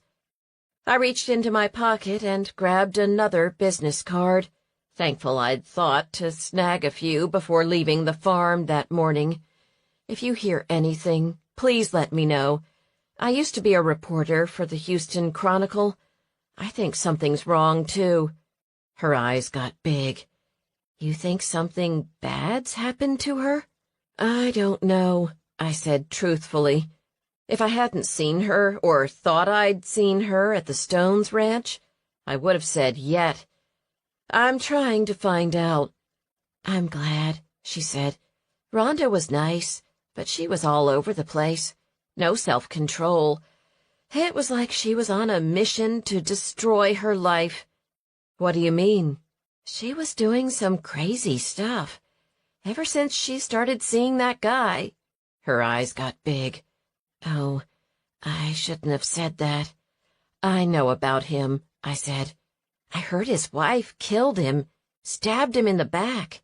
"To be honest, I'm not quite sure that's what happened." Her eyes got even bigger, which I hadn't thought was possible. "You don't think Rhonda did it, do you?" "I don't know what happened," I said. "That's what I'm trying to find out." "We're all ready," Sadie sang as she returned from the back room with 2 bowls and some brushes. 30 minutes later, my head was covered in little strips of foil, and my why not insouciance had turned into something like terror. 20 minutes and we'll take it all out," she said. "What's it going to look like?" I asked. "You'll love it," she said. Her phone beeped, and she looked at it. "I'll come get you when it's time," she said. And she left me stranded with a head that looked something like a modern art sculpture. I walked out of sheer perfection about an hour later without any additional information that might lead me to Randy Stone's killer, but with a bag filled with expensive hair care products I really couldn't afford, and a head of hair that looked a little out of place combined with my flannel shirt and jeans. When Sadie first showed me my new look in the mirror, I hadn't known what to say. "Do you like it?" she'd asked as I stared at my hair, which had been transformed into a streaky, burnished gold mane. "Wow," I'd said. "It's beautiful," I told her truthfully, "but it doesn't feel like me." Her shoulders sagged. "You don't like it?" "No," I told her. "It's not that." I turned and looked at myself in the mirror. The color complemented my eyes and did make my face seem brighter somehow, and the cut framed my face beautifully. "I love it," I told her honestly. "I just don't know if I can keep it looking like this." "It's easy," she said. and launched into a long description of products and hair-drying techniques that flew right over my head. I didn't have the heart to tell her I didn't own a hairdryer, but I did end up buying the smoothing shampoo and conditioner. It was more than I wanted to spend, but I figured I'd wrap it up and give it to myself as a Christmas gift. Which reminded me, I thought, as I left the salon, I still didn't have a tree. Tobias and I had talked about going out to cut one at a Christmas tree farm, but we were running out of time. I'd stop by the red and white grocery on the way home, I decided, and pick up one of the small trees I'd seen on the sidewalk. And maybe some gossip, too. "Wow," Edna Orzak said when I walked through the door of the little grocery store a short time later. "What did you do to yourself?" "I didn't do anything," I said, blushing. "I got a haircut in LaGrange." "More than a haircut," she said. "I love that color on you." "Thanks," I told her. "Where'd you get it done?" she asked. "Sheer perfection," I told her. "Did Rhonda do it for you?" "You know Rhonda?" "Of course," Edna said. "She used to come in here all the time when she was a girl. She always got strawberry Twizzlers. Her mama had to call and tell me not to sell her more than 1 pack a day. Said she wasn't eating her supper." "Have you talked with her the last few days?" She shook her head. "No," she said. "Last time I saw her, she was buying a big old bottle of Pepto-Bismol and a half-gallon of Bluebell peppermint ice cream." She glanced over at the freezer. "I don't know what they put in it, but that stuff is like a drug. I put a scoop of it in some hot chocolate the other day, and let me tell you, that's some good stuff. Speaking of good stuff, Flora tells me you're thinking of expanding your line of products." "When did you see Flora?" I asked. I'd totally forgotten about her date. "Just this morning," Edna said. "She was walking on air." "Was she?" "Well, she and Gus closed down the hitching post last night, from what Frank told me. Sounds like a little holiday romance. Won't be surprised if Flora starts hanging mistletoe all over town. Although, based on what Frank told me, she won't need it. Gus is smitten." She shook her head. "All kinds of romantic stuff going on. Rooster's wife filing for divorce, not that I blame her. Isabella killing her husband." "I'm not so sure she did," I said. "Well, I hear he was stepping out on her." "With whom?" I asked, wondering if the rumor mill had produced another potential suspect. She pulled a face. "Margaret Rauch came in the other day to buy molasses for gingerbread, and she told me she saw Randy and Rhonda parked down on Skalitsky Lane. But I don't know that I believe it. She's got a tongue like a snake." So somehow the news of Randy and Rhonda's affair hadn't broken wide open. I was surprised. "I heard he had a bit of mistletoe in his hair," I said. "Where do you think that might have come from?" "Your stall at the market could be. I don't know," she said. "I haven't been looking for it. Now," she said, "I've been running on here and haven't asked what I can help you with." "I'd like a Christmas tree," I told her. "We were going to go out and cut one, but I'm almost out of time." "Lucky you," she said. "We just marked them down 50% this morning." "How much for a small tree?" "I can do you a 5-footer for $25, she said. "I've got a few tiny trees left, but they're not really proper trees, are they?" 5 feet sounds about right, I said, thinking of the corner of the cozy living room at the farm. I opened my wallet and pulled out some cash. "Need anything else?" she asked. "We've got 2 half-gallons of that peppermint ice cream left, if you're interested." "I'll take one," I said. "Good thinking," she said. "Folks are starting to get ready for the big holiday. I can't keep things in stock." As she spoke, A young woman with a grocery cart piled high with flour, brown sugar, baking chocolate, and condensed milk pulled up to the register. "What are you making?" I asked her as Edna counted out my change. "Fudge," she told me. "If you add in a couple drops of peppermint extract and mix in some crushed candy cane, it's amazing. I was going to send out recipes with my Christmas cards. I've got one here if you'd like." "I'd love one," I said as she fished in her purse and pulled out a gaily printed index card. "Thanks so much," I told her. "I'm Lucy Resnick, by the way." "Tracy Keene," she said. "She lives over by the Stone Ranch," Edna informed me. "Oh, I was just out there yesterday with Dr. Brandt, checking on a wounded cow. They've had a rough go of it lately." "They have," Tracy said. "Jenna is there all the time now trying to keep everything together." She shook her head. "She always had the business sense, but her daddy always had it in his head that Randy was the one to take over the place." She grimaced. "I guess he won't now." "How long have you known the Stones?" I asked.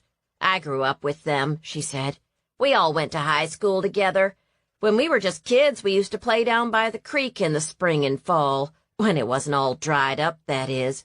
"I noticed a Christmas decoration on their lawn yesterday. There was kind of a Santa's list on it, only there were 3 names on it, not 2. Randy, Jenna, and someone named Chad." She grimaced. "Chad was Randy and Jenna's big brother. He was about 10 years older than us. When we were in middle school, he got into some huge fight with his dad and just took off." "Where did he go?" She shrugged. "Nobody knows. He just up and disappeared. Let me see. Randy was a senior in high school then. Jenna and I must have been just about to start middle school." "And he never came back?" Tracy shook her head. "They never saw him again. Leastwise, if they did, they never talked about it. Me?" she said. "I would never let one of mine disappear without searching the rest of my life. But everyone's different, I suppose. A lot of tragedy in that family." "Too much," she said, glancing at her watch. I realized the line had grown a bit while Tracy and I were talking. "I'd better go get that tree," I said. "Thanks for the chat and for the recipe." "My pleasure," she said. "Hope you have yourself a good holiday." "Likewise," I said. "If you're at the market, stop by and see me." "Will do," she said, as Edna started to scan her groceries. I stepped out into the brisk December air, my heart hurting for the Stone family. I couldn't imagine what that must be like. I didn't have children of my own, but I knew it would be absolutely heartbreaking. The tree selection wasn't huge, but there were some good options, and none of them were losing their needles. I picked a pretty fir tree, and had grasped the trunk and was carrying it to the truck, when I heard what I'd swear was Jenna Stone's voice, coming from around the corner. I put down the tree and walked over to the corner of the red and white grocery, pretending to be inspecting the balsam wreaths Edna had hung up for sale, and stole a glance around the side of the store. It was Jenna. Her back was to me, and she was hunched up with a cell phone to her ear. "It'll work," she was saying. "I promise you. It's just another 6 months, and it'll all be over." Chapter 10. I could hear a man's voice on the other end of the phone. "Do you have any other suggestions?" she asked tartly. "Because I'm all ears." Another volley of words I couldn't hear. Whoever was on the other end of the line seemed very upset. "Unless you've got an alternative, this is the plan. Now I've got errands to do. I'll call you later." She jabbed at the phone with an index finger. As I slid back out of sight, I heard someone call my name. "Lucy!" I turned to see Flora hurrying across the square toward me. She was wearing a bright green velour turtleneck dress with a wide belt and knee-high boots, and giant flashing Christmas light bulbs dangled from her ears, and it looked like I hadn't been the only one to go to the hair salon, either. Her formerly rather dull brown hair was now the color of carrot cake. It actually kind of suited her. I glanced toward where I'd been standing a moment ago, just as Jenna emerged from the side of the building. Our eyes met for an instant. Unless it was my imagination, she looked spooked. I smiled and gave her a half wave. She gave me a tight nod and turned back to disappear the way she'd come. Was she looking to see if I'd been in range to hear her conversation? I didn't have much more time to think about it, though, because Flora was upon me, smelling like a perfume counter. "You look good as a redhead," I told her as I sniffed a balsam wreath, hoping to clear the air a bit. "Thanks," she said. "I like your hair, too. I never thought you were the type to get highlights." "Me neither," I confessed, reaching up to touch my hair a bit self-consciously. Would Tobias like it? Would it seem like I was trying too hard? Nonsense, I told myself. There was nothing wrong with changing things up a bit from time to time. "So, how did your date go?" "Oh, it was wonderful," she gushed. "He's just so wonderful. I think I'm in love." "After one drink?" I asked. "That's a good sign, but you might want to slow down a bit." "What do you mean?" she asked, looking confused. "First you say to give it a shot, and now you want me not to?" "No," I said. "That's not it at all. Just take it slow," I advised. "You haven't known each other that long. It takes time." She bit her pink frosted lip. "We're supposed to go back to the hitchin' post tonight after the market. Do you think I should cancel?" "No," I said. "Just maybe take a day or two off after tonight." "You think?" "Maybe," I said. "Talk to Opal, too. Maybe I'm just being overly cautious." "Maybe," she repeated, looking droopy. Then she brightened. "Oh, did you hear about the paintings?" "No," I said. "What about them?" "They came from a museum robbery about 15 years ago. It was an exhibition in Dallas. The appraiser figured out who they belonged to." "Really? How did they end up here?" "That's the big question," Flora said. "Some folks say it's mixed up with that body they found under the courthouse. I don't know, though." "I can't see how they would be connected," I admitted. "Is the town going to give the paintings back, then?"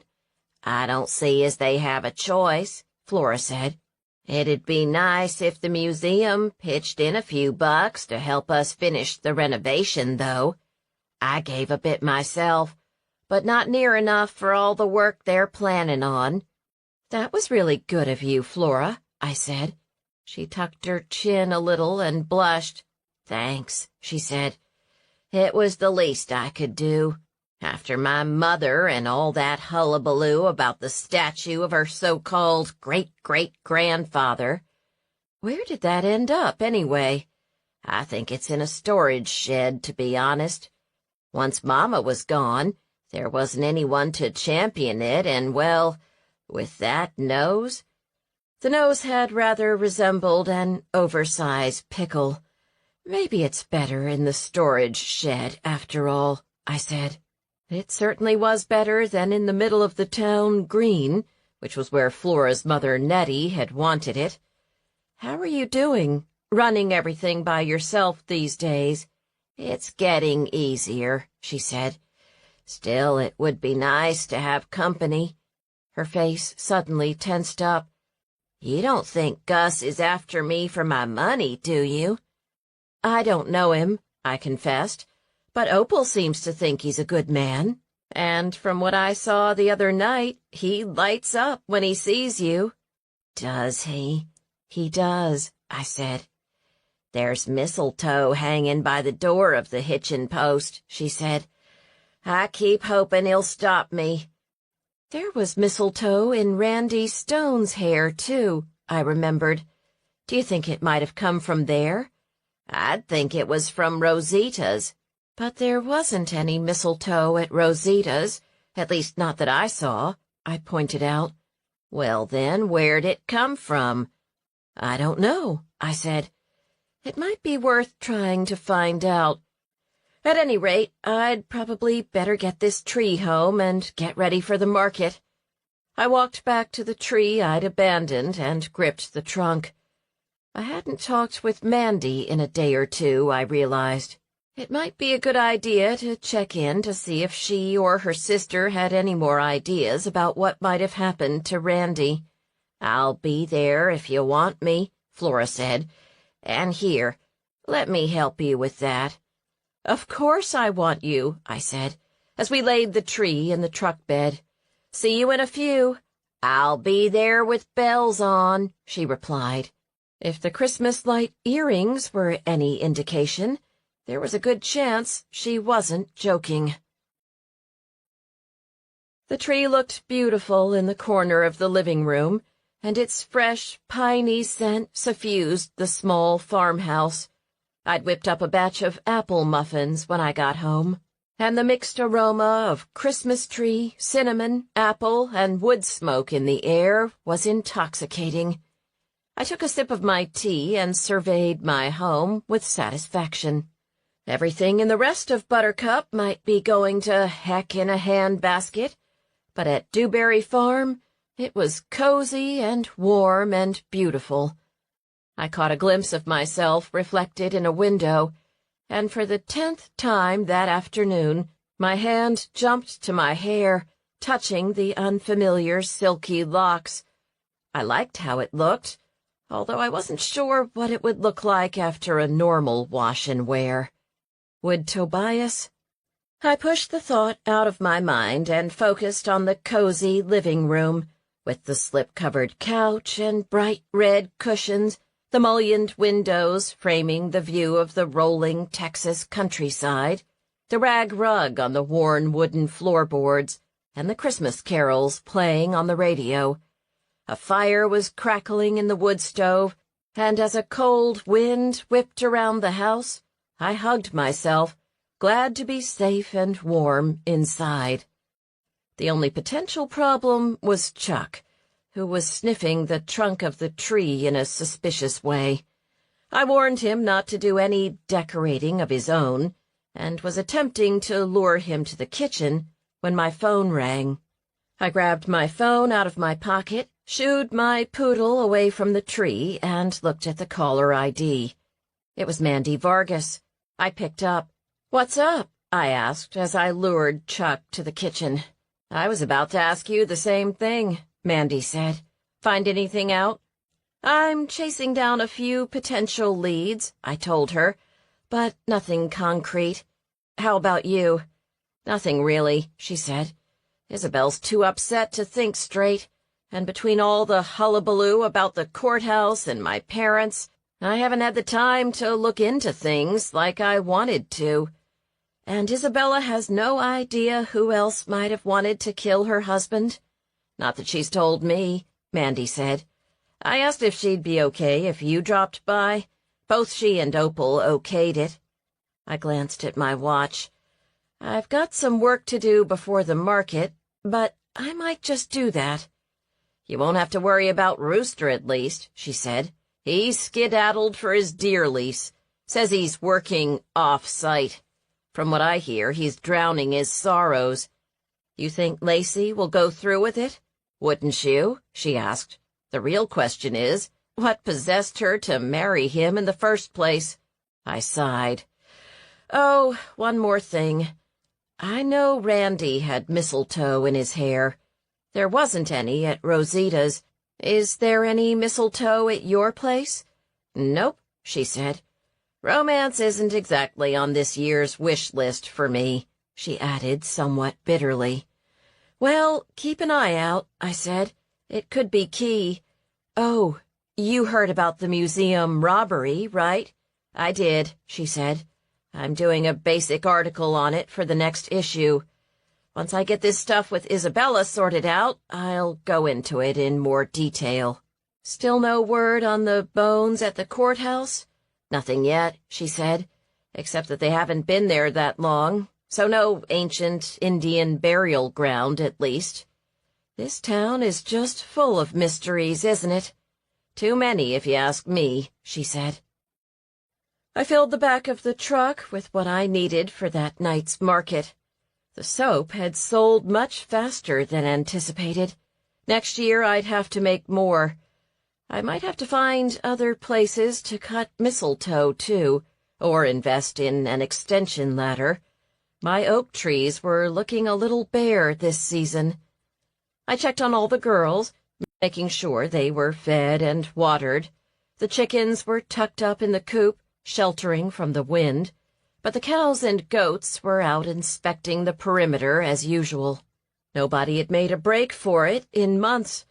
I hoped that meant we had all potential points of egress nailed down, but with Blossom and Hot Lips, you never knew. Even now, Hot Lips was testing the wire fence. I petted everyone and gave them each a carrot.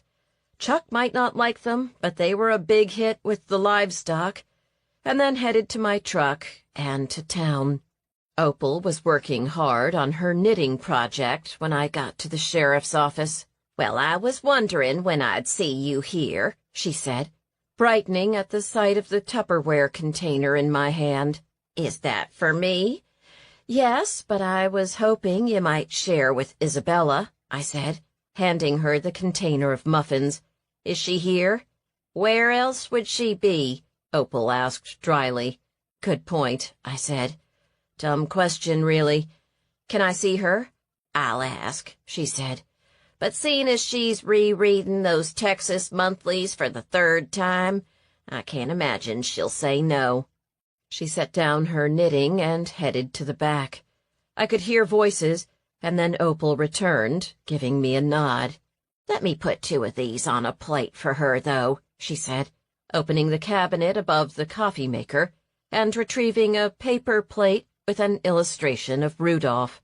She laid 2 of the warm muffins on the paper plate, added a festive red napkin, and handed it to me. "I'll watch your purse," she said, and then led me back to Isabella.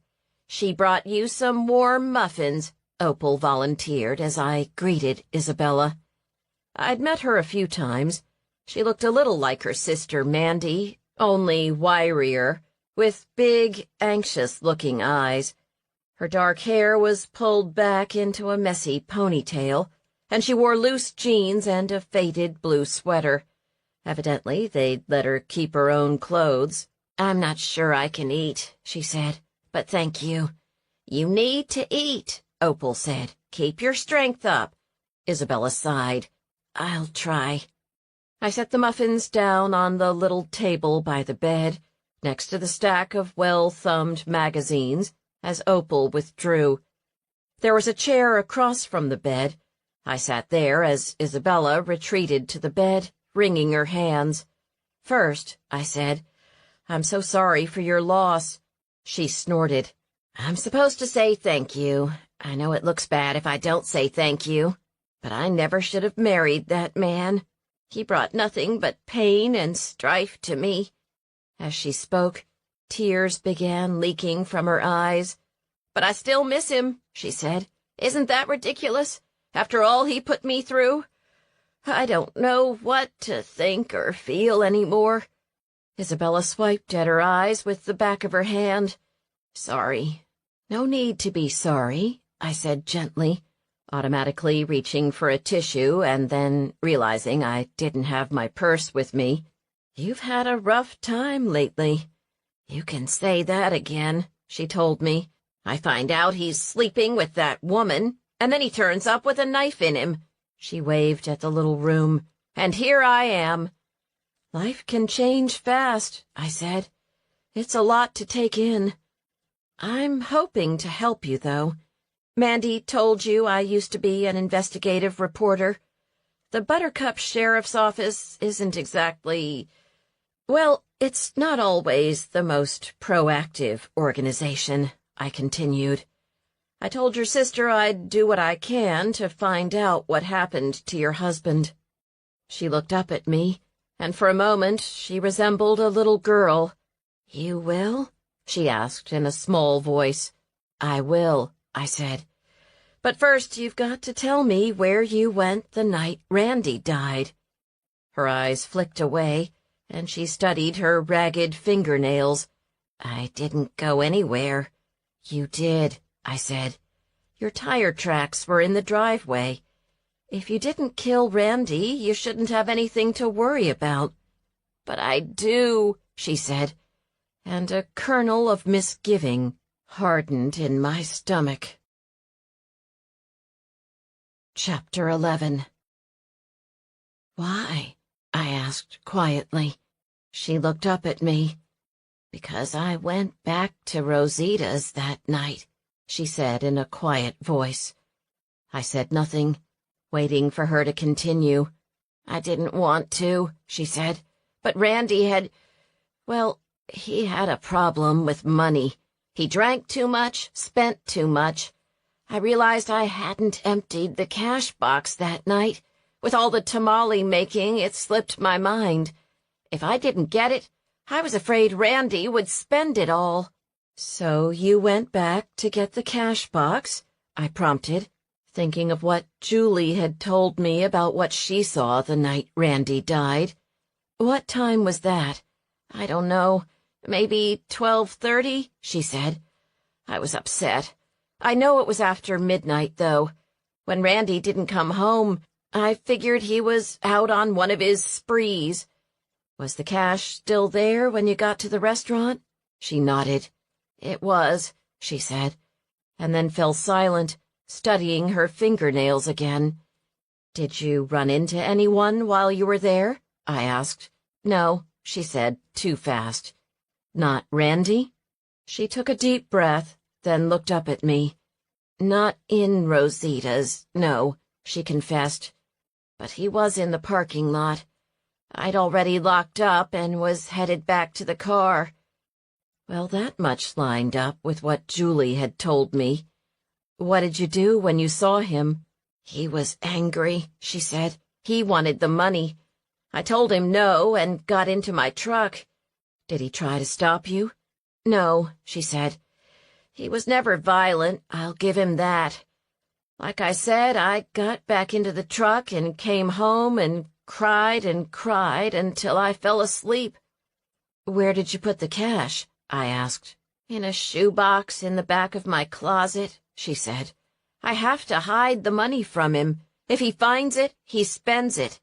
When we bought the house, we had tons of equity, but he took out a second mortgage without telling me. Now we've got nothing, and we can't afford the payments, she sniffled. He was going to work for his dad, and that was supposed to help cover the payments, but now... Did he have life insurance? A little, she said. Probably not enough, though. It's probably a good thing we weren't able to have kids, she said bitterly. No father and me in jail.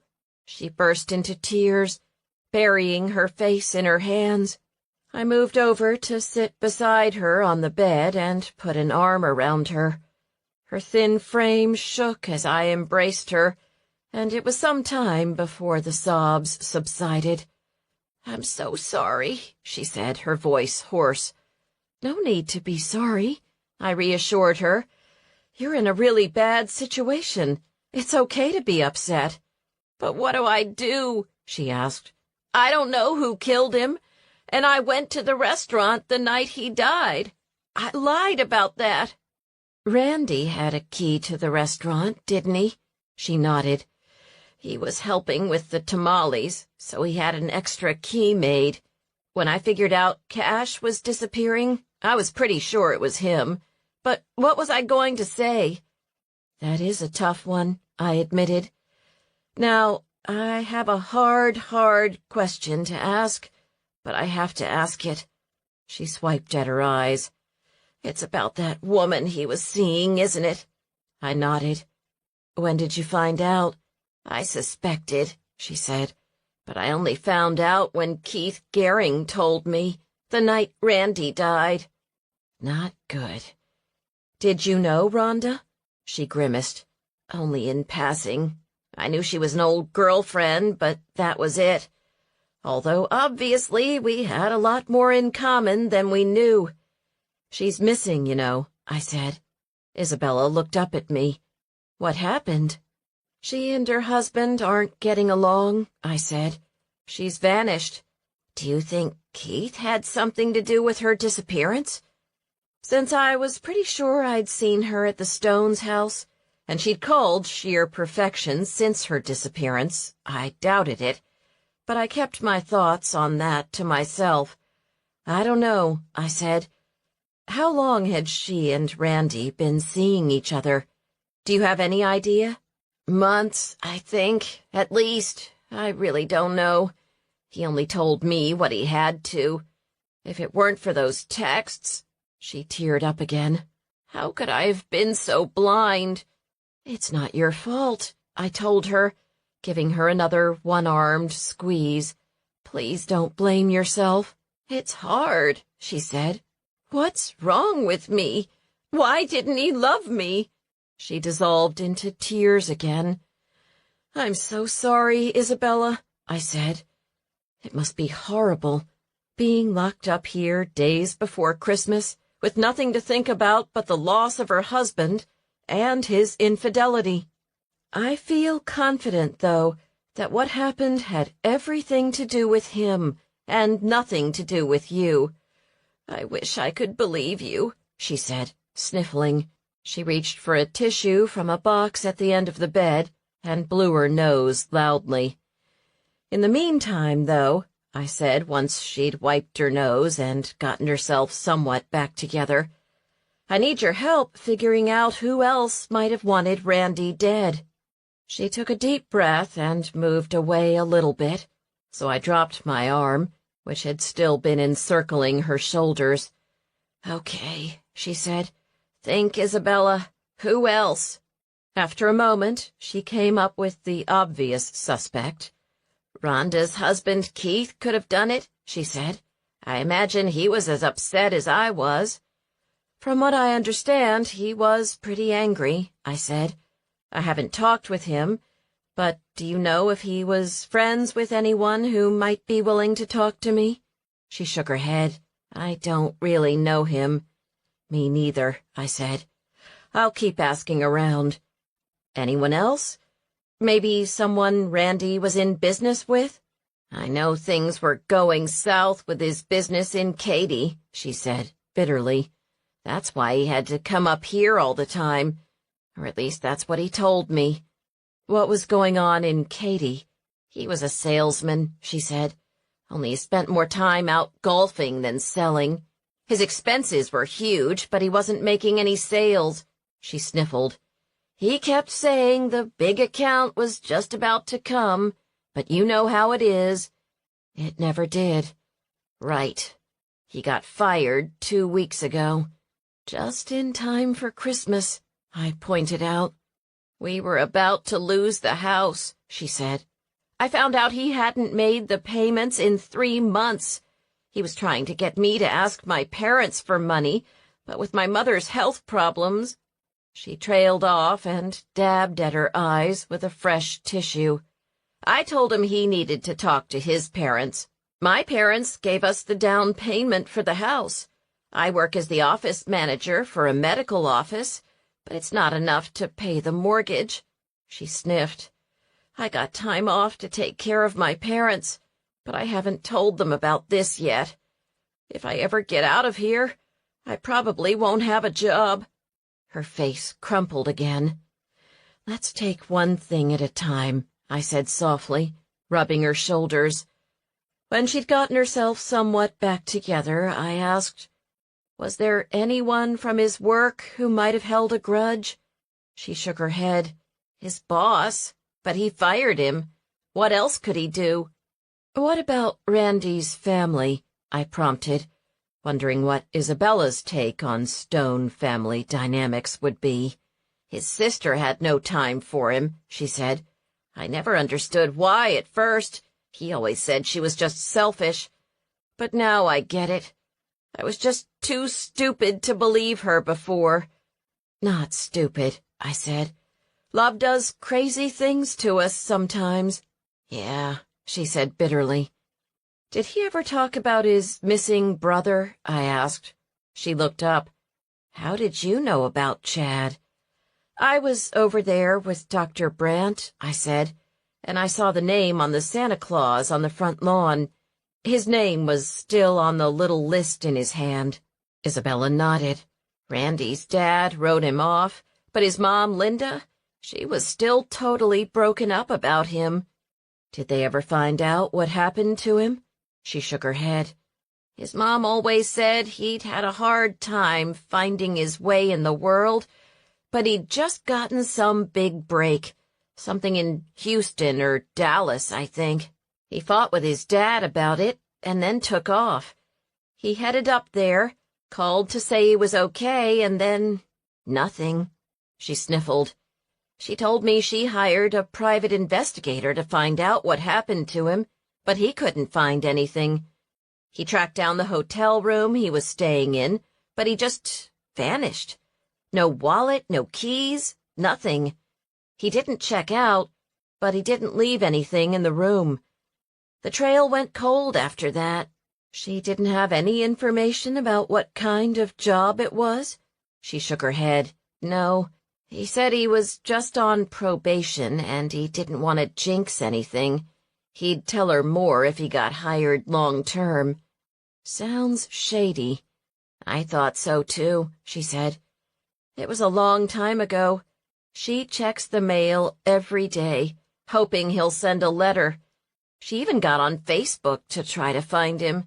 I don't know if he changed his name or what, but no luck. Did he get along with his parents? I asked, wondering if maybe his departure had something to do with a family feud. Randy always said Chad was his mama's favorite, she said. I don't know how true that was, or if it was just because she missed him so much when he disappeared. He never said anything about how his daddy felt, and as long as I knew him, William never mentioned his name. Bad blood, do you think? Maybe, she said.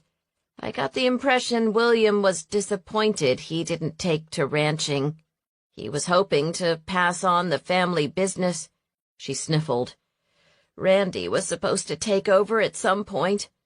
Truth is, though, we weren't having much luck in the kid department, so who knows? He felt strongly about keeping it in the family. We'd been trying for a year, but no luck. Although that's a blessing now, I suppose. The huge tear rolling down her cheek belied that, but I didn't push it. You really have had a terrible year, haven't you? She nodded. And now Mama's in the hospital, and I'm here, she sighed. I was hoping next year would be when things turned around, but you never know, I said, with an optimism I didn't quite feel. Chapter 12. You going to the knitting group this afternoon? Opal asked as I headed out from the jail. I'm going to try, I said, but I still have a lot to do back at the farm before the market tonight. I understand, she said. I made almond crescents. Those amazing sugar-dusted cookies you made last year? She nodded. The very same. I hope you can make it. If not, I'll save a few for you. She frowned a bit. I hope the powdered sugar doesn't make my knitting sticky. Just have wet wipes around, I suggested. Besides, things can be washed. They're already made anyway, so it's a little late to shift gears. 4 o'clock? And I really do like your hair. Thanks, I said. I'll do my best to make it. As I stepped out of the sheriff's office, trying to do a mental inventory of the afternoon's chores, the mayor waved me down. Any progress on the stone case? She asked. I'm working on it, I told her. Have a minute to look at those paintings? I can spare a few, I said. thinking the odds of making it to the knitting group just kept getting slimmer. "Come on down to my office," she said, waving me toward the small building that housed Buttercup's main political operation. I followed her, waiting while she sorted through a heavy ring of keys until she found the right one. "Here we go," she said as she opened the door and stepped inside. Mayor Niederberger was a practical person, and her office felt right in keeping with that aspect of her personality. Although the little house was quaint, everything inside it was no nonsense, from the massive 1950s-era metal desk to the inexpensive metal filing cabinets that lined the wainscoted walls. The only nod to decor was a purple African violet blooming on the corner of her desk next to the window. "Here they are," she said, opening a closet door and pulling out the paintings. They were large oil paintings in a Renaissance style, featuring Mary and baby Jesus and what I was guessing were a couple of saints. I was raised Protestant, so I never learned to tell the saints apart, but it was obvious the paintings were done by a master. "They're beautiful," I said, admiring the deep blue of Mary's dress and the gold leaf halo around the baby's chubby head. "I can't believe they look so good after being shut up in the courthouse for so long. Heat, humidity, cold. That's the thing," the mayor said. "We don't know how long they've been there." "When were they stolen?" 13, 14 years ago, she told me. "It was a traveling exhibition. Someone broke into the museum. The police showed up, but by the time they got there, these paintings were missing." "Anything else?" She shook her head. "Not that I know of or that the museum knows of. They're happy to have them back, but I'm a bit disappointed. The renovation is costing me an arm and a leg. These old houses always do," she said, grimacing at the ceiling. "Just put a new roof on this place 5 years ago, and already it's leaking." Well, that was encouraging, I thought, thinking of the little house on the knoll at Dewberry Farm I'd taken on. I hoped for about the 3,000th time that I hadn't made a mistake. "How are you getting them back to the museum?" "They're coming to pick 'em up this week," she said. "I figured out what happened, though." "What do you mean?" "How they ended up hidden," she said. "Tell me." "Last time they renovated the courthouse was right around the time these paintings went missing. They were closing in a closet that was too shallow to really be a closet, reclaiming some of the space for another room. These were hidden behind a loose panel." "A closet? I didn't know they had closets back then." "My house certainly didn't." "Well, maybe a storage room or something," she said. "At any rate, when they opened it up, these were shoved in between the studs. Looks like someone walled them up to keep 'em safe and was planning to come back and find 'em later." "Why didn't they?" I asked. "Good question," she answered, "and it still doesn't explain why there are bones under the floorboards." "Is that where they were?" "They were in the dirt," she said. "It was a shallow grave right under the courthouse. Although why anyone would want to bury someone in a courthouse is beyond me." "Maybe because it was under renovation, it was convenient," I said. "If the murder was committed in the courthouse, it would be an easy way to hide a body." "Maybe," she said, sounding unconvinced. "All I know is some days I think we should just tear the whole dadgum thing down and start over. There's always some kind of trouble involving the courthouse and the green." "On the plus side, you won the statue debate." She shivered. "Thank heaven for that," she said.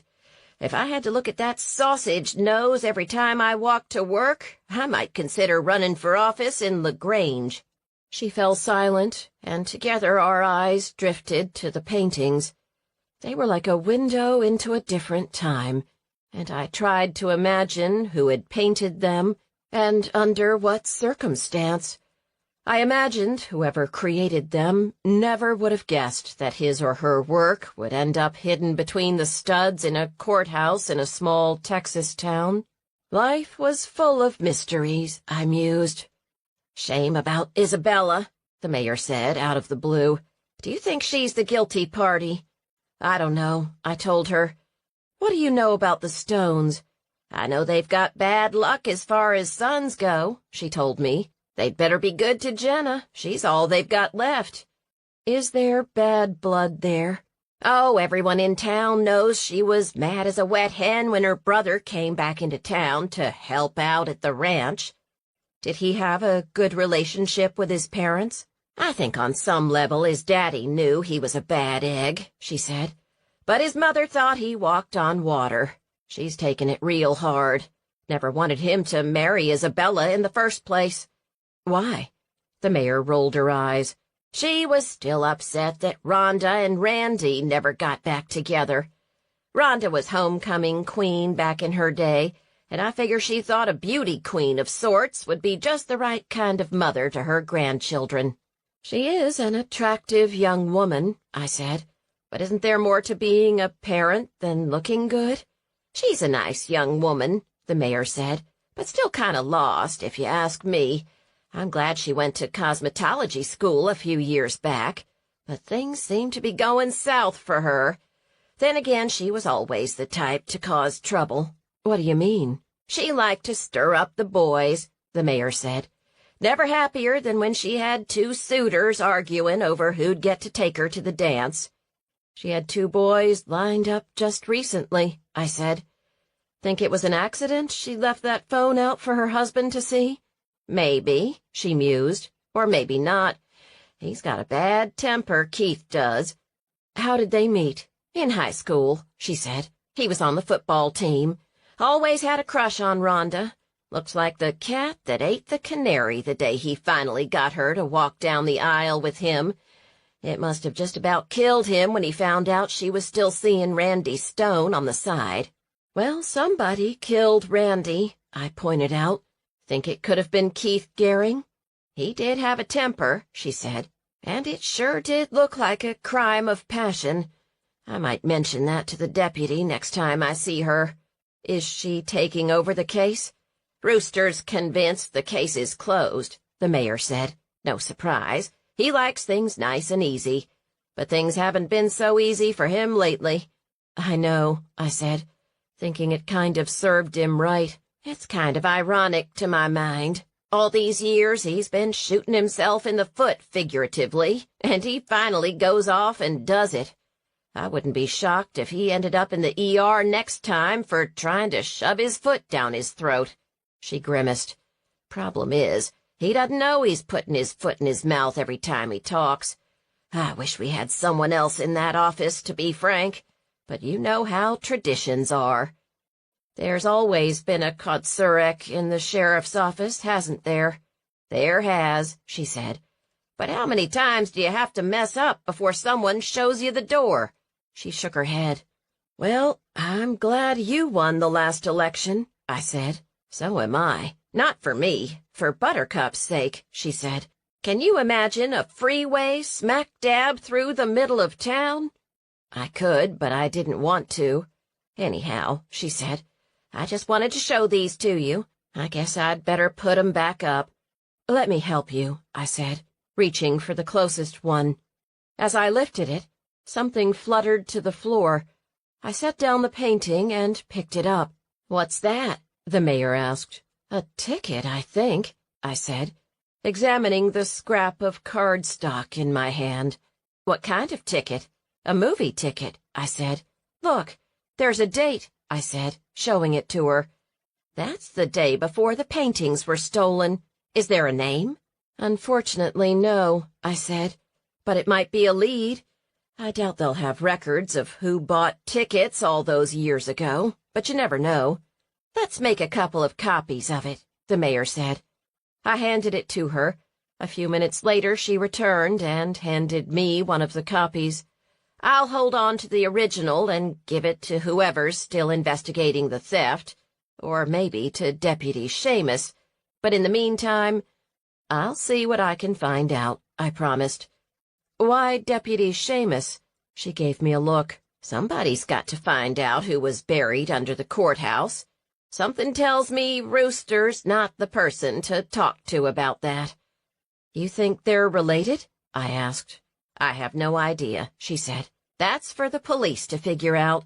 It might lead them to the thief, the killer, the dead body, but it's not my department," she said.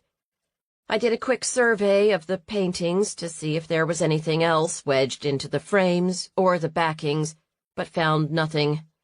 "At least there aren't bloodstains," I said cheerily. "Thank heavens for small mercies," she said. By the time I got home, it would have been time to turn around and head over to Opal's for the Buttercup Knitting Brigade. Unfortunately, there was no time to go if I wanted to get ready for the Christmas market. As I started gathering merchandise for the market, I called Opal to let her know. "No worries," she said. "I'll stop by your booth with some cookies tonight." "Thank you so much," I told her. "I also need some ideas for Tobias. I don't think I'm going to get this scarf done in time."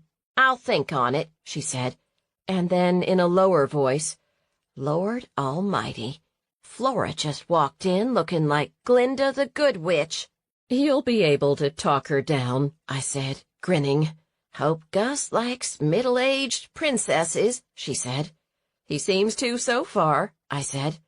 "Check in with her, will you? Make sure she's not in over her head." "I will," she said. "See you tonight, and I'll think on what you can get Tobias."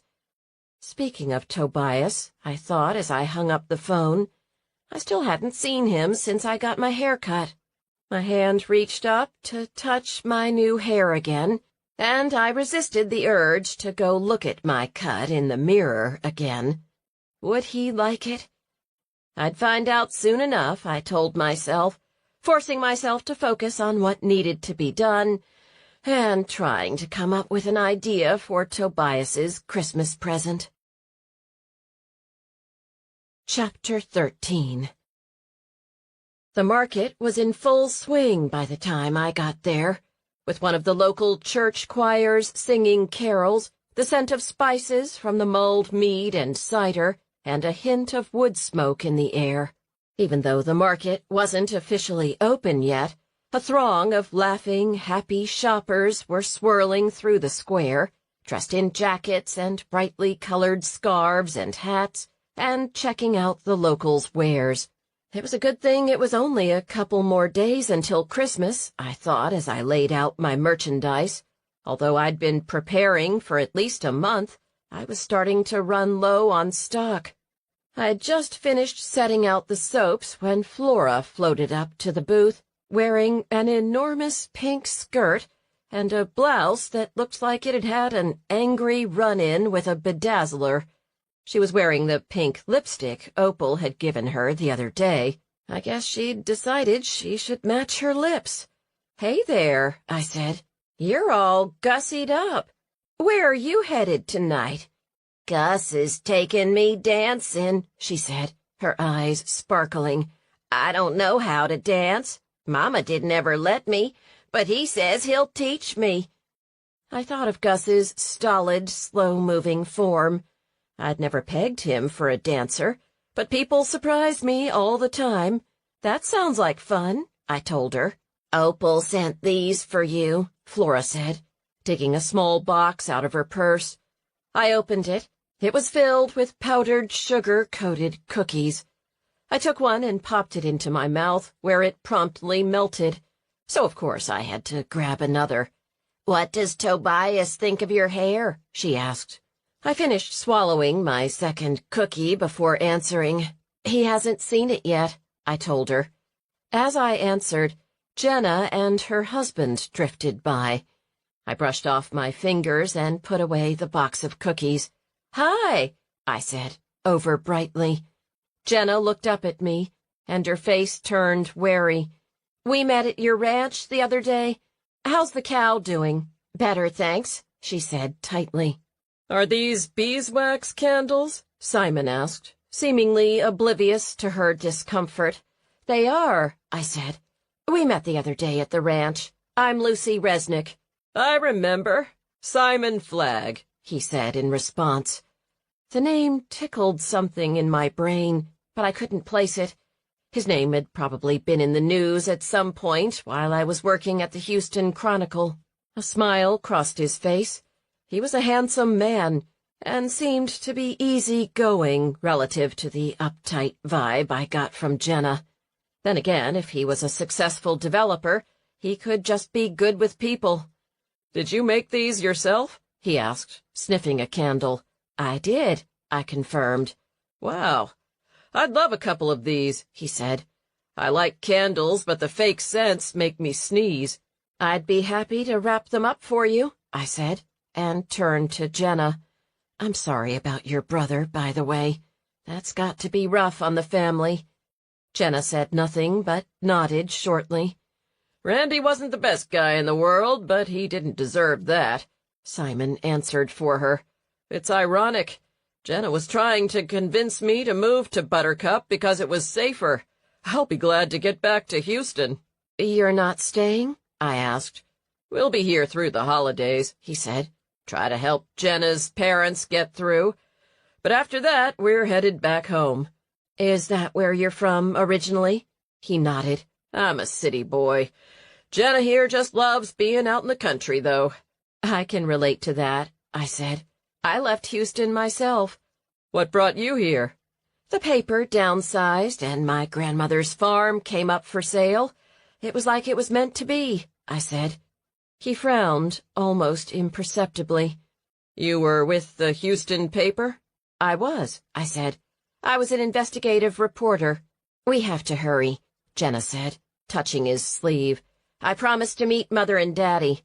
"Right," Simon said. "Anyway, what do I owe you?" I told him, and he quickly shelled out a 20 from the thick wad in his billfold. "Keep the change," he said, and as I handed him the wrapped candles, he nodded and put a protective arm around Jenna, steering her away. "He's handsome," Flora said, as the trim couple disappeared into the crowd. "He is," I agreed, running his name through my memory. I knew I'd encountered it before, but where? "Not as handsome as Gus, though," Flora said. "I like beefy men." I smiled. It was a good thing. Gus definitely was a meat and potatoes kind of guy. "I just can't figure out what I should get him for Christmas. I want it to be special, but not too special." "That's a tough one," I agreed. "It's hard when you start dating someone just before Christmas or Valentine's Day. Maybe you could make him some cookies or fudge or something." "That's an idea," she said, but didn't sound convinced. "How's your gift for Tobias coming?" I groaned. "There's no way I'm going to get that scarf finished. Any other ideas for Christmas?" She thought about it for a moment, and then her eyes lit up. "Oh, I know." "What?" I asked, resisting the urge to reach for the cookies again. "I saw an antique veterinary kit at Fanny's Antiques the other day," she said. "I actually talked about it with Fanny. It would be perfect for Tobias." It would. I knew he collected vintage veterinary equipment. "How much?" I asked. She grimaced.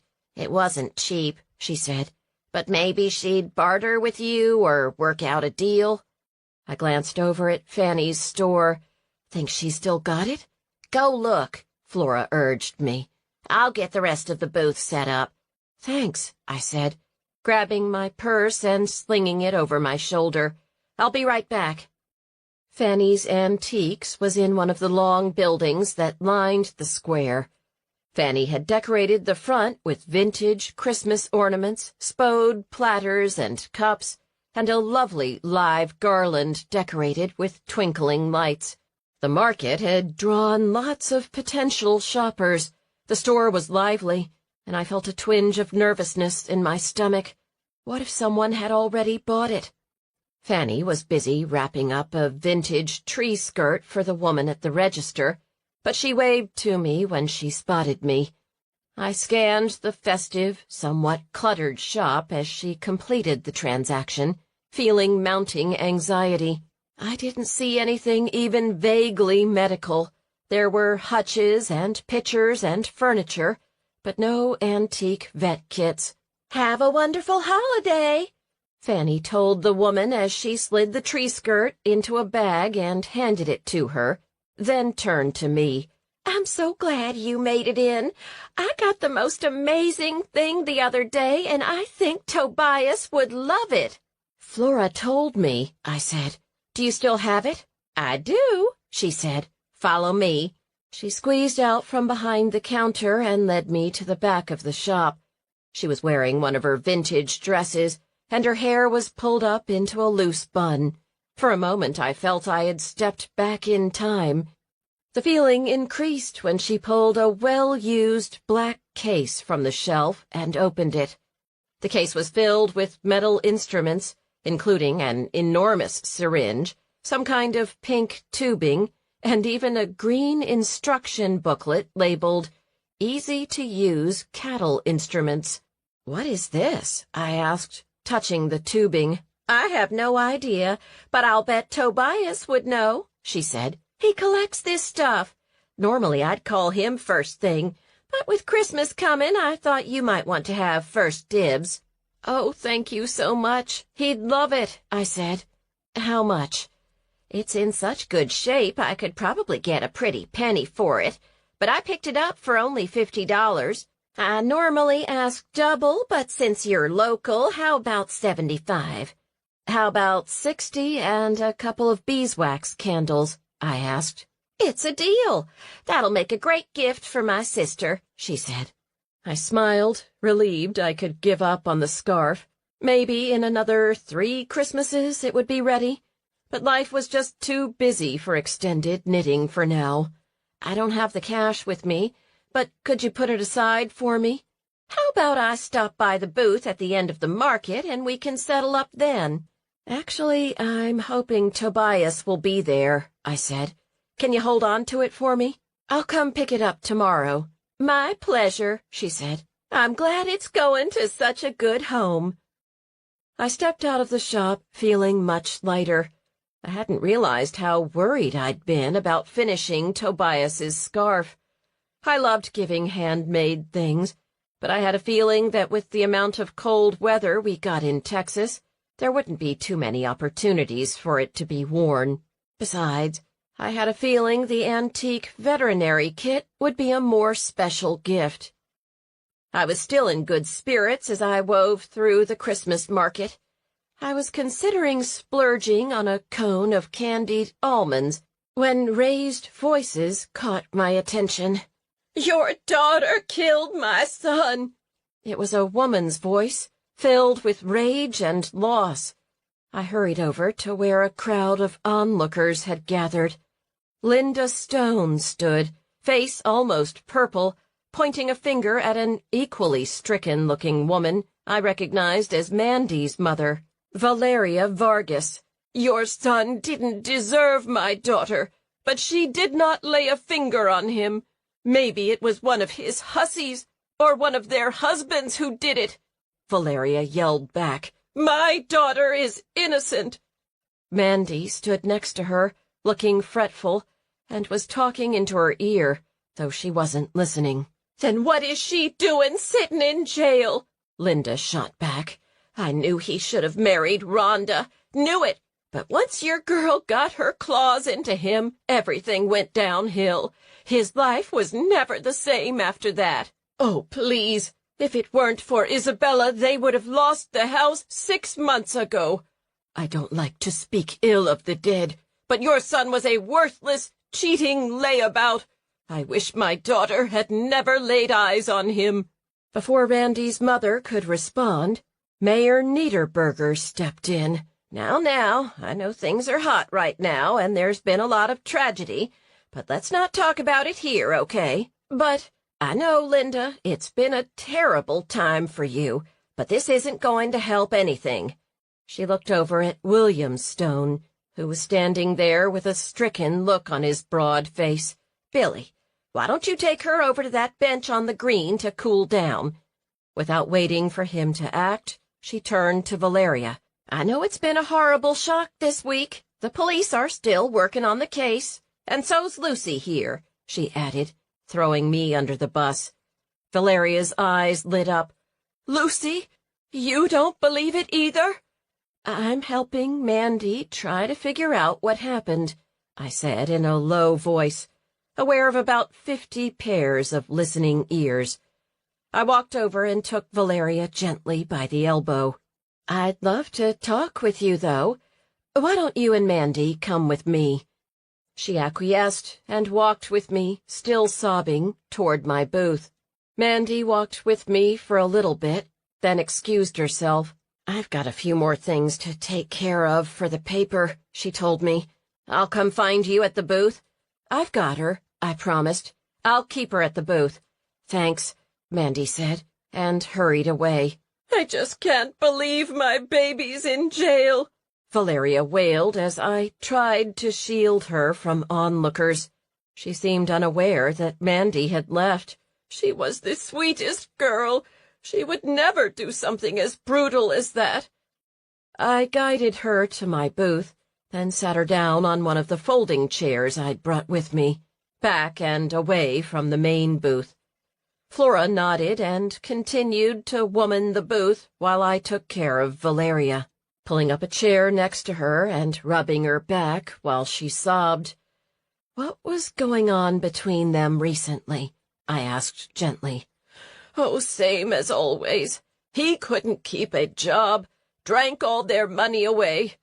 I think he was counting on that inheritance, just biding his time until the money came through." "Was the ranch coming to him?" She nodded. "It was supposed to, eventually. I know his sister was hoping for it, but he always talked about what he'd do when the ranch was his." She rolled her eyes. "Run it into the ground, most likely."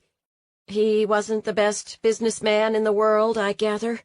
"If it weren't for Isabella's job, they'd be out on the street. As it was, we helped them a few times. Last time, though, Isabella told him to ask his parents instead." "And they gave him a job back at the ranch?" "Well, that's what Randy said, but you couldn't believe anything from his mouth. When Isabella suspected he was still sweet on Rhonda, he told her she was crazy, said there was nothing between Rhonda and him." She wiped her eyes. "And it turns out he was back here romancing her the whole time." "When did she find out?" "Rhonda's husband, Keith, called and told her, and then she looked on his computer and found they'd been talking for months, and there were pictures, too." She buried her head in her arms, and I made soothing noises until she got herself back together. "That sounds horrible," I said. "He wasn't a very nice man, was he?"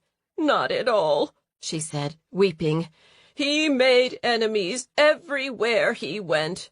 He got fired a few weeks ago." Before I could say anything else, Tobias appeared. "Hey," I said, smiling at him. "Your hair looks terrific," he said right away. I raised my hand to my hair. I'd almost forgotten about it. "Thanks," I told him. "This is Mandy and Isabella's mother, Valeria. Valeria, this is Tobias." "I've seen you at Rosita's," he said. "I'm sorry about all the family trouble." "Me too," she said in a voice so full of loss it hurt my heart. As I reached out to squeeze her shoulder, a scream sounded from the other end of the market. "Stay here," I told her, and ran over toward the source of the scream, with Tobias at my side. Chapter 14. It came from the restrooms near the courthouse. 3 people were standing near the small building, their hands to their mouths. "What is it?" Tobias asked. I went in to use the bathroom," the girl closest to the door said, "and she was in there, on the floor." "I'll go look," I told Tobias. After all, it was the ladies' room. I pulled open the door and stepped inside. Lying on the floor next to one of the stalls was Julie, the young waitress I'd talked with at Rosita's. I hurried over and checked her pulse. There was nothing, and her chest was motionless. "Tobias!" I called. "I need you." The door burst open, and he came through. "No pulse," I told him, "and I don't think she's breathing." "No," he said, "she's not. Call 911, he said, as he did a thorough inspection of the young woman and rolled her over. I pulled my phone out of my pocket and called, but I somehow knew it would be too late, and as soon as I saw the other side of Julie, I realized I was right. We now had 2 murders in Buttercup the week before Christmas. "I feel terrible," I said as we waited outside the bathrooms for the paramedics to do their job.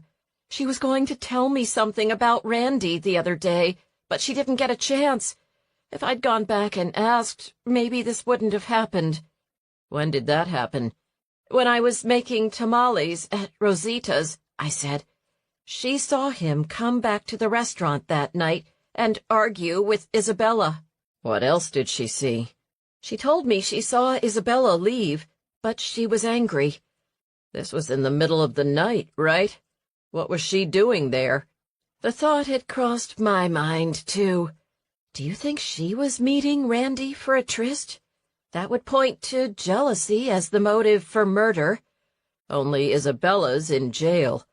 Well, that's one saving grace, at least. She won't be charged with 2 murders.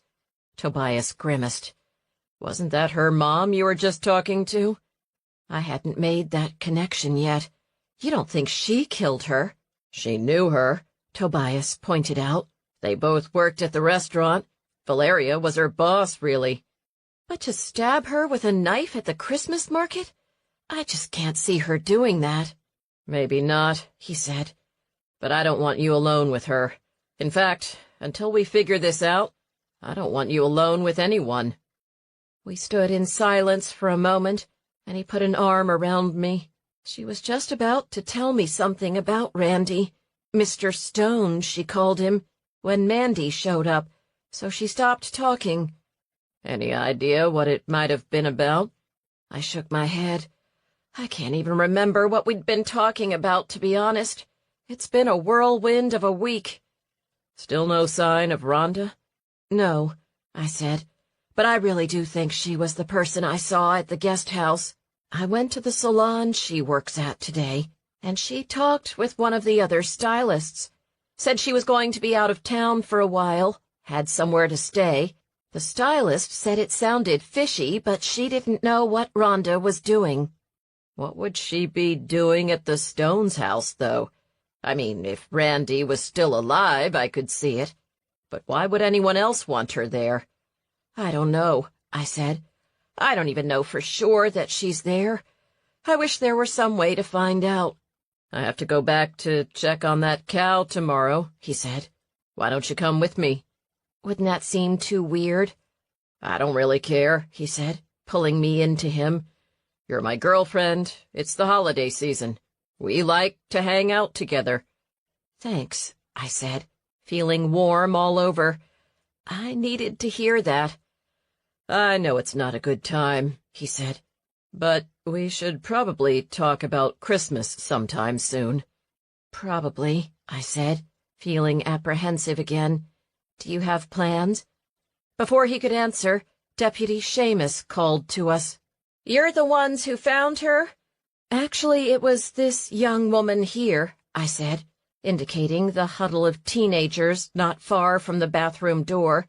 "We went in to see if there was anything we could do." "What time was that?" "About 30 minutes ago, I'd say." I glanced at my watch and realized I'd left Flora alone the whole night, and that as far as I knew, Valeria was still sitting on a chair in the back of the booth. I knew Flora was supposed to have a date with Gus. I needed to get back to spell her. "Do you mind if I head back to my booth? I've got a helper there, but I think she's got somewhere to go." "That's fine," she said, "but please stick around until I've had a chance to talk to you. Dr. Brandt, can I ask you a few questions in the meantime?" "Of course," he said, giving me a peck on the cheek and squeezing my hand. "I'll be over in a few," he promised, and I hurried back to the booth. Flora seemed to be doing just fine without me, although she was full of questions. Mandy's mother, I noticed, was no longer at the booth. "Where did Valeria go?" I asked. "She went to get some nuts after you left," Flora told me. "Mandy came looking for her, too. What happened? There was another murder, I told her. I realized I hadn't seen Mandy. That was a bit surprising because she was the editor of the Buttercup Zephyr. A young woman, she worked as a waitress at Rosita's. Flora's eyes widened. But Isabella's in jail. She couldn't have done it. No, I said. She couldn't have. But Mandy could. Had my friend killed Randy to protect her sister, and then done in Julie to cover her tracks? I didn't like thinking about it, but I had to consider it. Although carols still played and shoppers drifted by, the holiday feel had gone from the evening for me. Not so much for Flora, though, who was in the throes of early love. "He wants to spend Christmas with me," she said. "Can you believe it? We've only been dating a few days, and he's going to have me over for a full Christmas dinner." "That's great," I said, trying to muster enthusiasm. I was happy for her, but I had other things on my mind. Where does he live, anyway? "Out off of 71, on the way to LaGrange." "Take your time," I said. "I'll try," she said.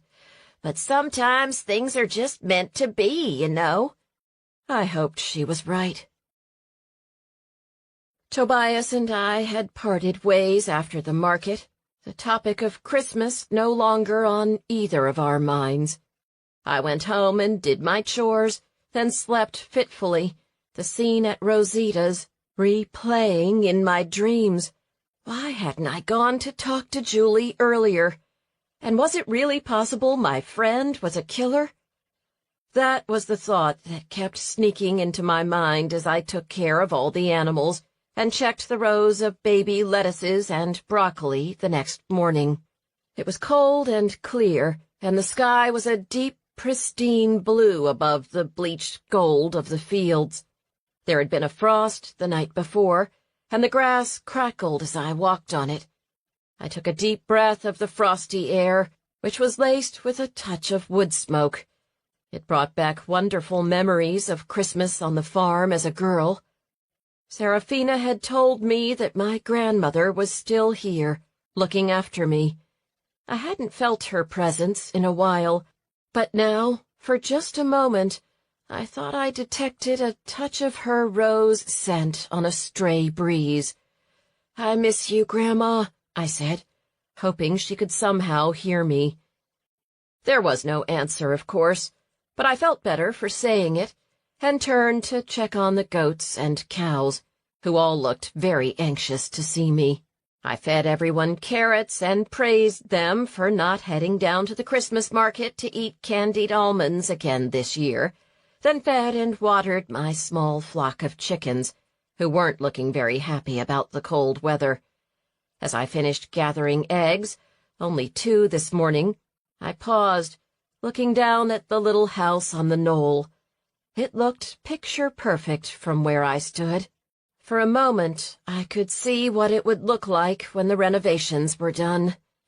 If they were done. Again, that scent of rose on the breeze. I smiled, feeling my grandmother's encouragement. "Thank you," I told her, and headed into the house. If only I could ask her who the murderer was, I thought, although I wasn't sure I'd like the answer. I was still thinking about the unsolved murders when I finished cleaning up my breakfast dishes. The first death had taken place at Rosita's, and both murders had Rosita's in common. Something told me Rosita's, or somebody at Rosita's, was likely at the center of them. I'd been planning on making a batch of candy cane fudge, but decided I'd come back and do that later in the day. Right now, I thought a breakfast taco would be just the thing, even if I'd just finished breakfast. It was a pleasant drive to Rosita's. The sky was still that deep cerulean blue, and the houses, with their wreaths on the doors and garlands and ribbons festooning their front porches, were a lovely reminder of the season. We might not have much snow in Texas, but Texans certainly enjoyed decorating for the holiday. The mistletoe had sold out again last night, which made me think of the mistletoe in Randy's hair. Where had it come from? Had someone put it there as a decoy? Or had he been somewhere else right before he got to Rosita's, maybe with someone else? I wasn't sure how I was going to find out any answers, but I'd do my best. And if nothing else, I decided, at least I'd pick up a tub of salsa. Rosita's was crowded as usual when I pulled into the parking lot. I recognized the town librarian heading out to her truck with a big bag of either tamales or breakfast tacos, and I could hear the bustle even before I got to the door. A young woman I didn't recognize was at the counter. "Can I help you?" she asked. I surveyed the busy restaurant, which was filled with gossip. It seemed the recent goings-on involving Rosita's had been excellent for business. "Table for one, please," I said. "It'll be about 5 minutes," she told me. "We're busy this morning." "I can see," I told her, glancing down at the plastic name tag pinned to her shirt. "Camille, right? I'm Lucy Resnick. I'm sorry about the loss of one of your co-workers." Her mouth drooped. "Yeah, it's creepy. We were friends." "Were you?" I asked. "Do you have any idea what happened?" She shook her head. "I was supposed to meet her at the market. We were going to go shopping for our families. But by the time I got there, she was gone." Her eyes grew shiny with tears. "That's awful," I said. "It's hard to believe anyone would do something like that." "I know," she said, swiping at her eyes. "I mean, what did anyone have to gain? She was a waitress. She didn't have tons of money. She was going to go to school for accounting in the spring. And now—" She took a deep breath. "I'm sorry." "There's no need to be sorry," I said. "It's a loss. Did Julie have family, a boyfriend?" "She has had a boyfriend. I don't think they were that serious, though. I think she was seeing someone else, too.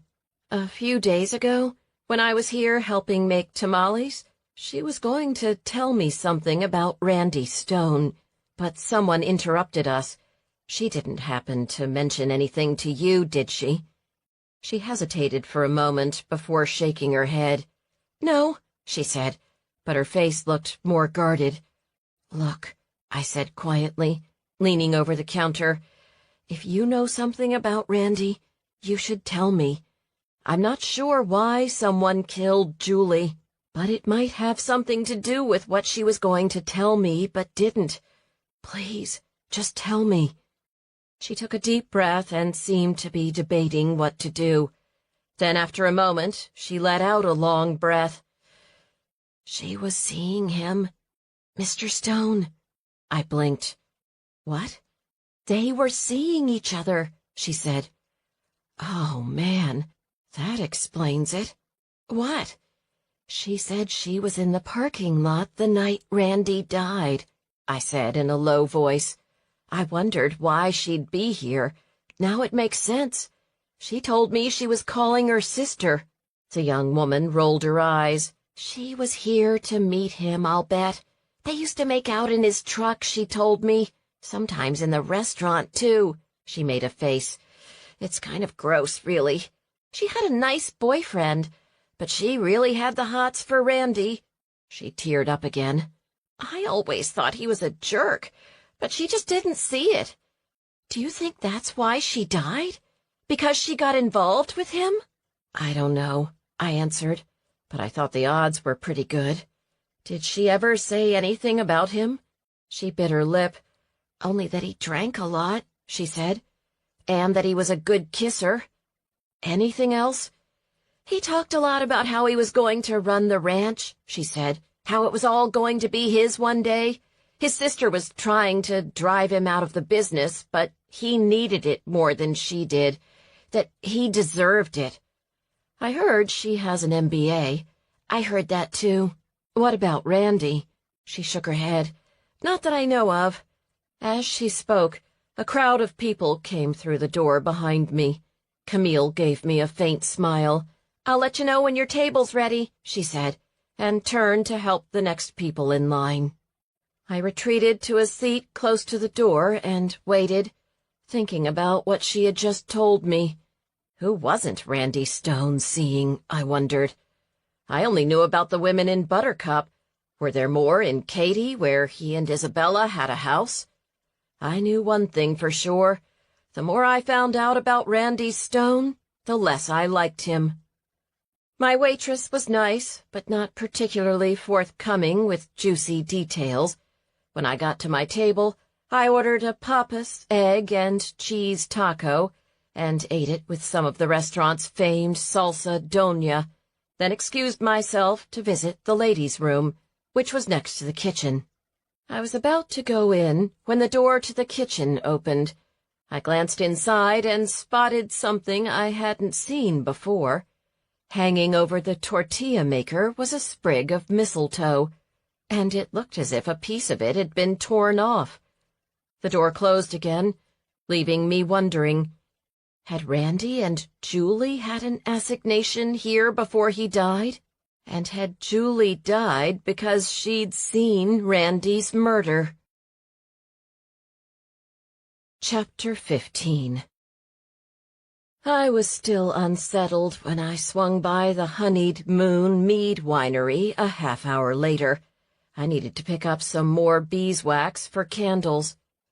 Serafina was busy wrapping gifts when I arrived, listening to jazzy Christmas carols as she worked. Come in, she invited me. I was just wrapping up a couple of things for May. She went out for a few hours, so I grabbed the opportunity.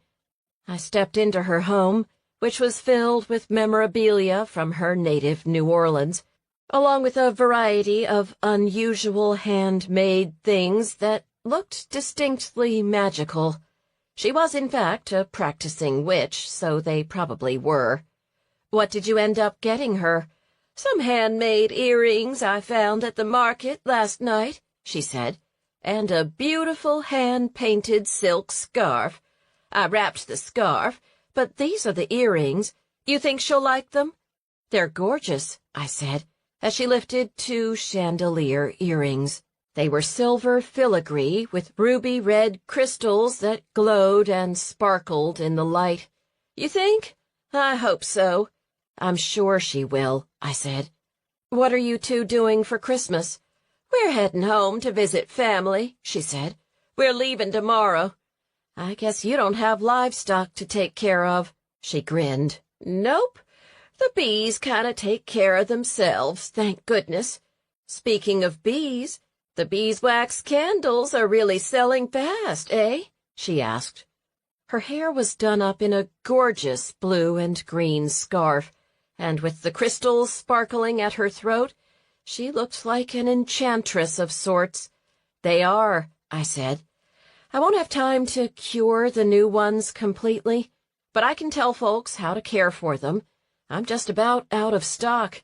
Maybe you'll need more than one hive, then, she suggested.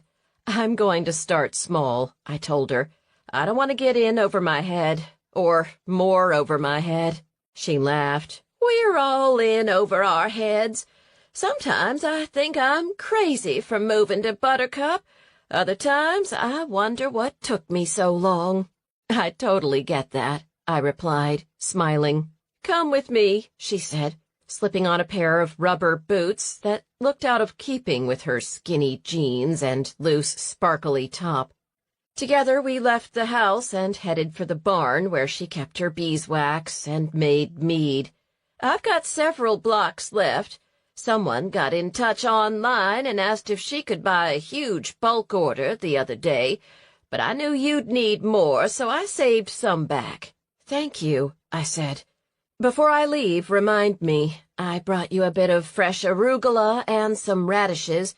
I'll have another batch of lettuce ready next week. I'd harvested some and put it in a bag in the truck before heading to Rosita's. Oh, that sounds divine.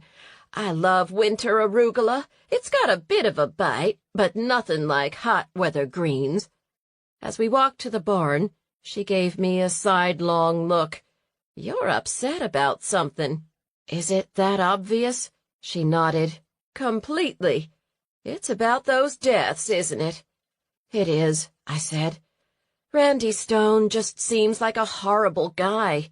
He was entangled with women left and right, I said. And now Julie, too. I found out she was seeing him on the side. They met at Rosita's the night he died. No wonder he had mistletoe in his hair, Serafina said. Is that bit of info out and about? It's Buttercup, Buttercup. Not a lot of secrets. Although Randy Stone did a good job of it. And boy, did his mama and daddy name him right. She grinned as she unlocked the barn. Most folks didn't lock their barns, but with teenagers in town and cases of mead inside, Serafina was cautious.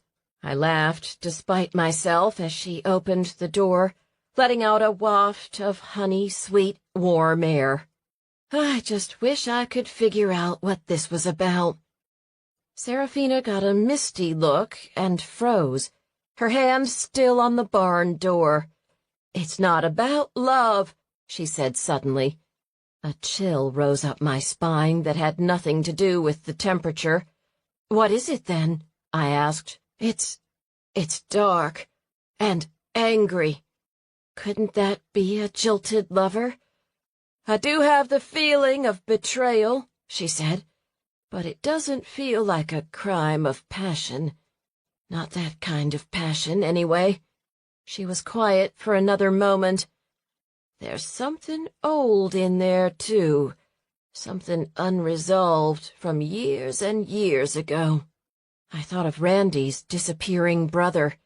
Does it have something to do with Randy's missing older brother? I asked. She narrowed her eyes. Yes and no. She stood motionless for another moment, then shook herself. It's gone, she said, and her whole manner changed. You can't call whatever it is back? That's not how it works, unfortunately, she said, opening the barn door the rest of the way. Together we stepped inside and she flipped on the light. The room was filled with brewing equipment, glass containers of honey-colored liquid, and hundreds of bottles. I've got to tell you, the spirit world could stand to be a little clearer. Tell me about it, she said. So it's not a jilted lover, I said, which rules out Rhonda's husband, assuming we can count on the spirit world, that is. But it is about betrayal, and something to do with his missing brother. He disappeared a long time ago, didn't he? She asked. I got a feeling of tragedy. I don't think he's alive anymore. I don't know if that would be good news or bad news for his parents, I said. It's got to be awful living without closure for all those years. Yes, she said. I feel like his mother in particular has suffered a lot. So sad, she said with a sigh. And now 2 more deaths. Any word from the other side on Rhonda Gehring? I asked. After all, why not? No, she said, shaking her head. Only that I don't think she's passed. Good, I said. I didn't share that I had a feeling I knew where she was. There's something else about her, though. I can't put a finger on it, she said a moment later. Well, she did just lose her lover and is probably about to get divorced. That, too, but I'm getting something different. Something's starting for her. Something she's not sure about. I thought about the venture Sadie had thought sounded fishy, and wondered if that was what Serafina was referring to. I waited, hoping for more, but my friend's shoulders drooped and she shook her head. It's gone again, I'm afraid, but it's a big old mess, and there may be more death waiting. More? We've already had 2 deaths and 1 missing person. How much more can there be? You'll just have to solve it then, she said, giving me a smile. I think that's why the spirits spoke up. They're counting on you. Terrific. Not only was Mandy counting on me, but now everyone on the other side was too. I moved to Buttercup to get away from investigative reporting, I complained. Unfortunately, it followed you, it seems, Serafina said. She waited a moment, head cocked, looking as if she was listening, then shrugged. Nothing else, at least not today. You'll call me if you get anything? I asked. I might be an investigative reporter, but I wouldn't say no to a bit of guidance, whether it came from this world or the next. I will, she said, but I get the feeling they're done for the day. Anyway, let's get you that beeswax, she said, suddenly all business again. Thanks, I said, but my thoughts were still with that weird interlude. Betrayal, but not in the context of a love affair, and something to do with an old tragedy. This case was getting stranger and more convoluted by the minute.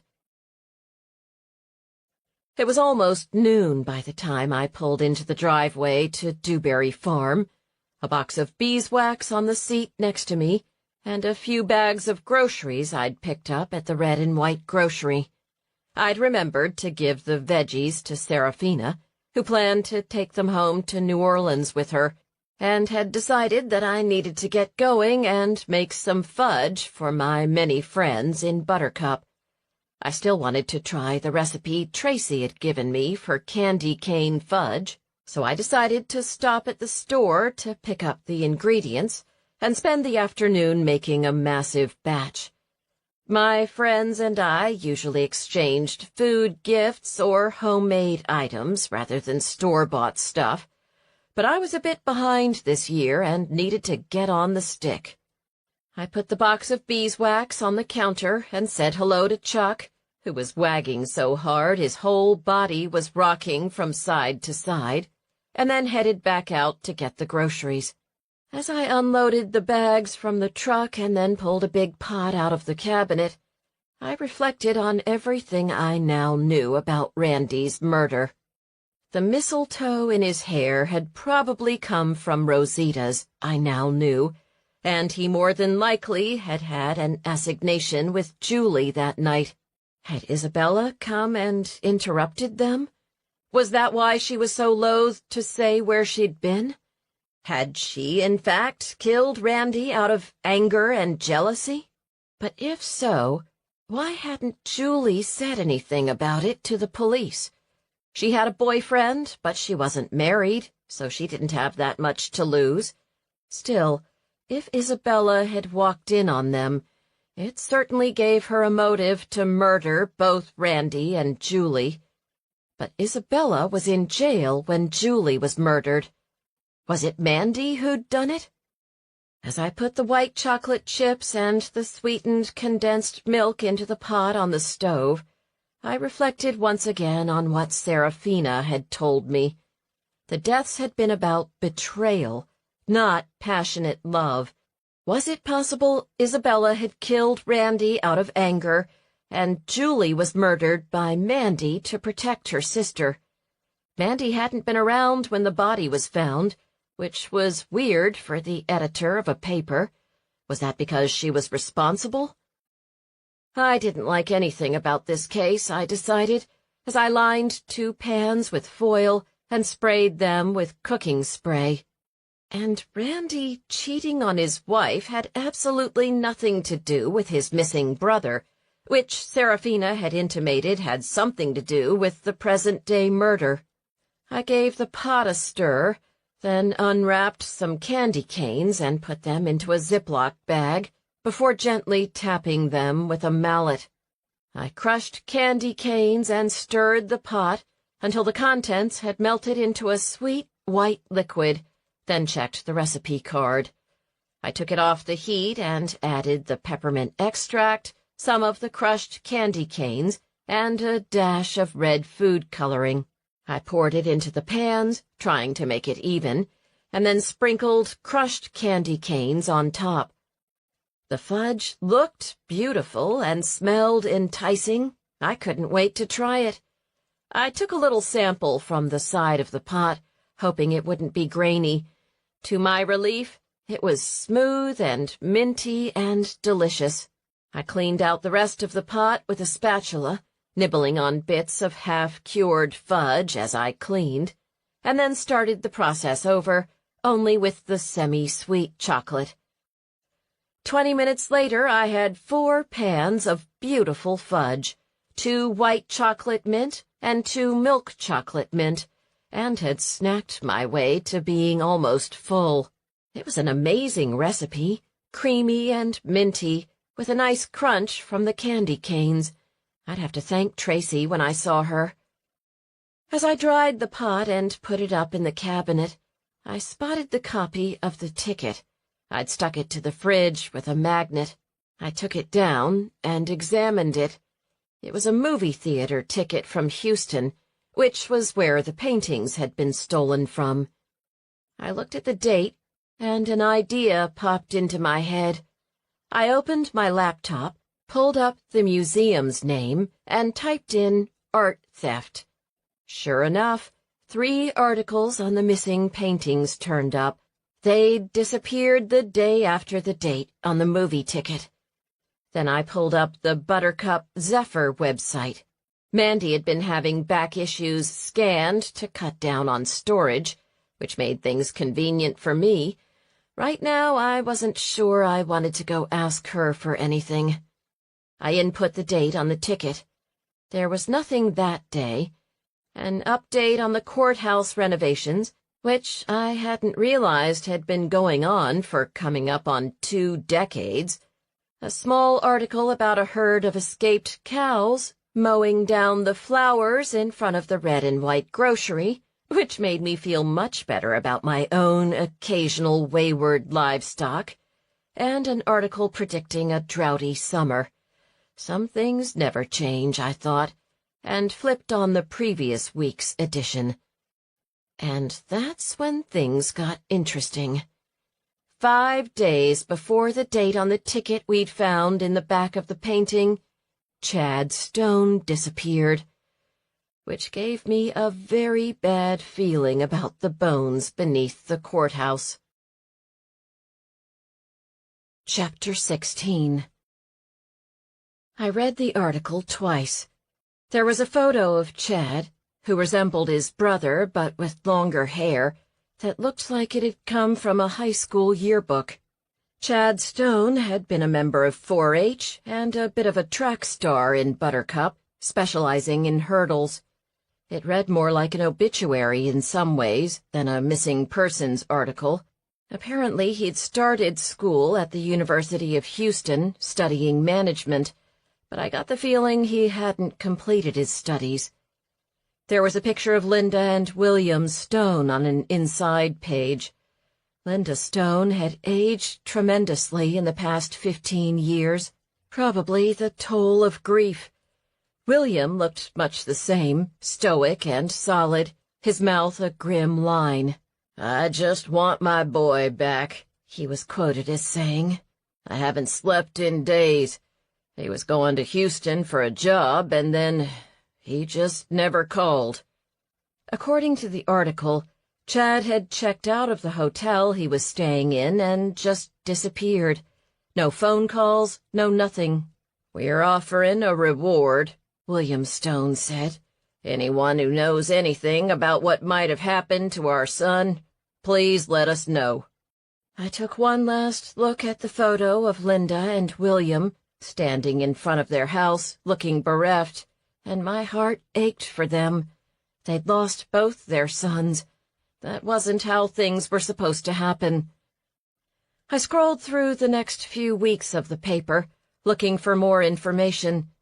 There were a few update articles, but no new information on Chad, and despite the generous reward information, they were offering $50,000 to anyone who could find their missing boy. The story just kind of faded out as time went on. At least in the paper. I was sure it was just as current for the Stones as it was when their son had first disappeared. I leaned back, staring at the computer.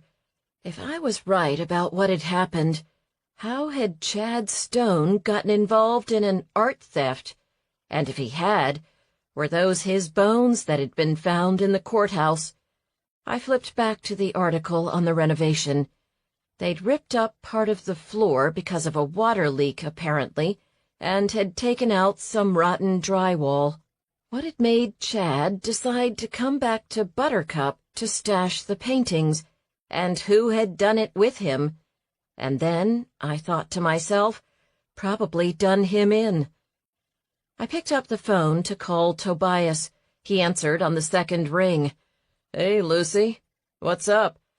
"I was wondering if you'd been out to check on the Stones' cow yet," I said. "I scheduled the recheck for this afternoon. I take it you'd like to come with me?"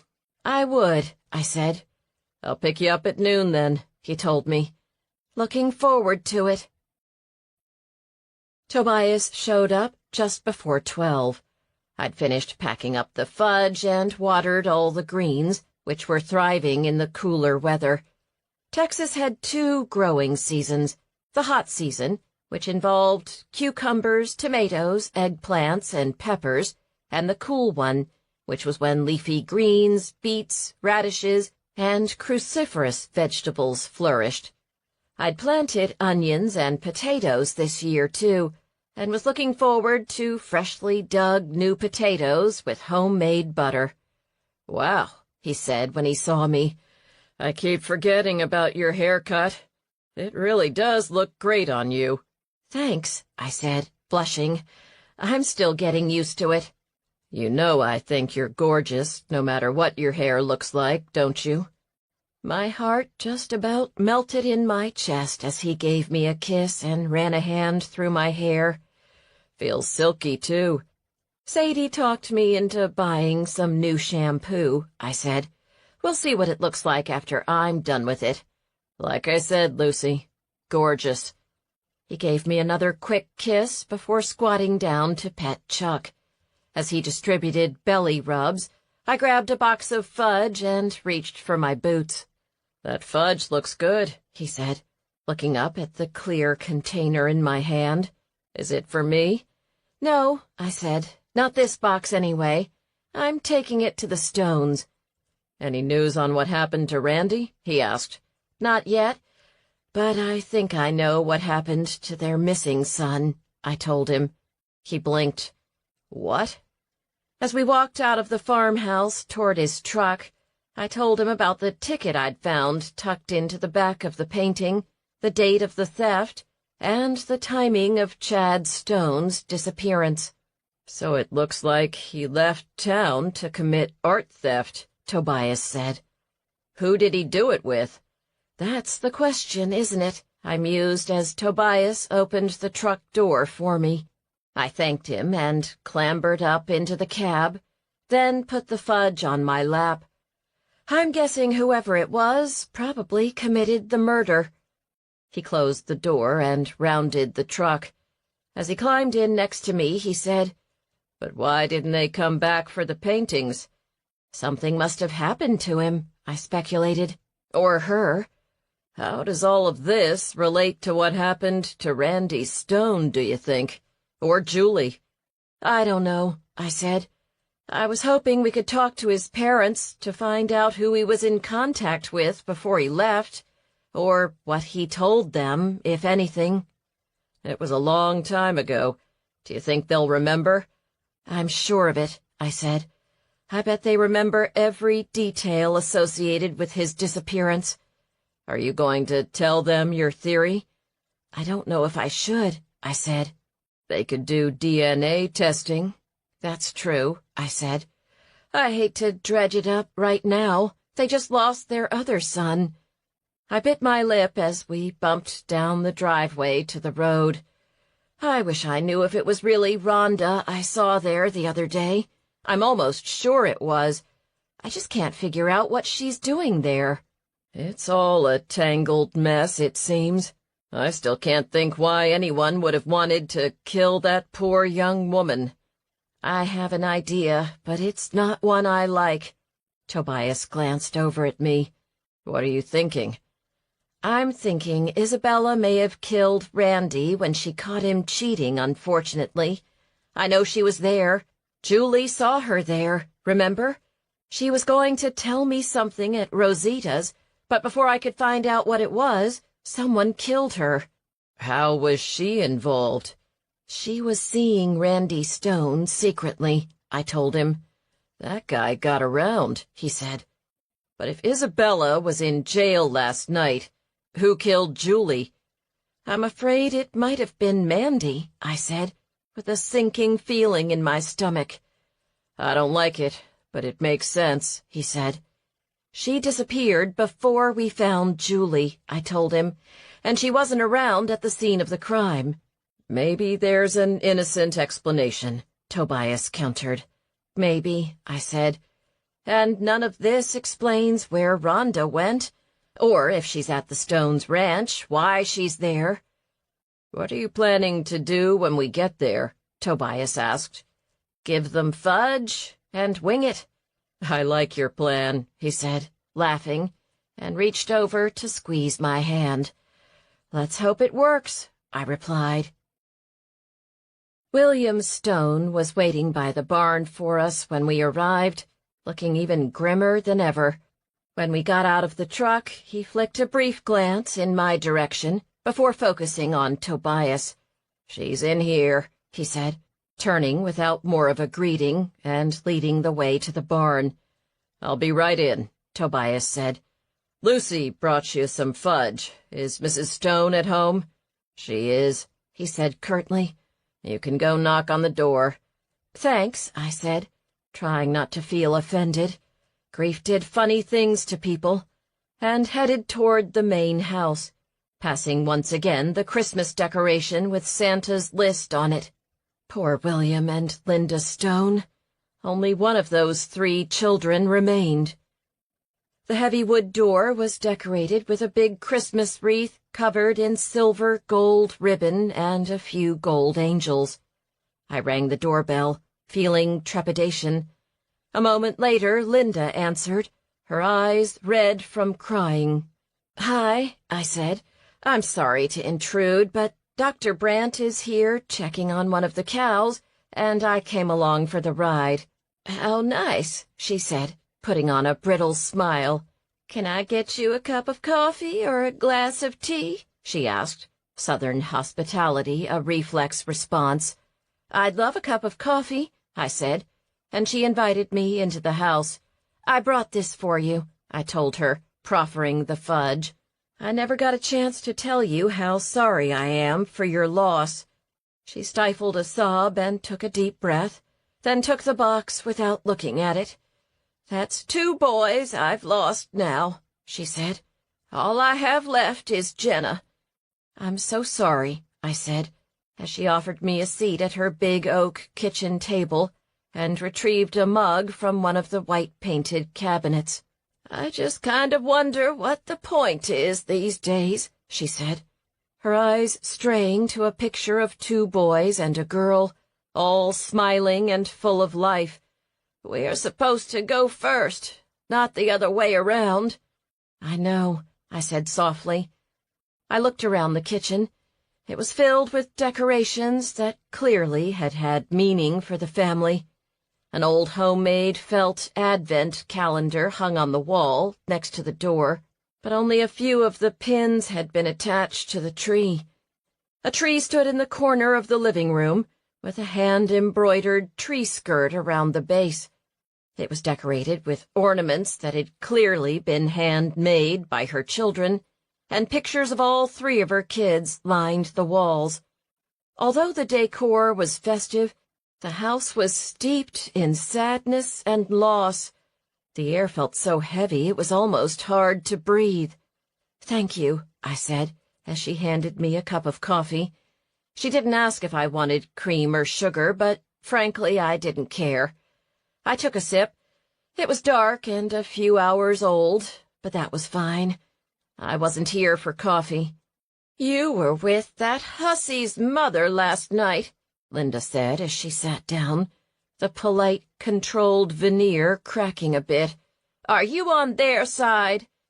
"I'm not on anyone's side," I said. "Just the side of the truth." She looked at me for a moment, then nodded and took a sip of her own murky coffee. I took that as permission to continue with caution. "I know this is a delicate subject right now," I said, "but have you heard about the paintings that were found in the courthouse?" She nodded, looking down at her hands, which were wrapped around her mug. "I have."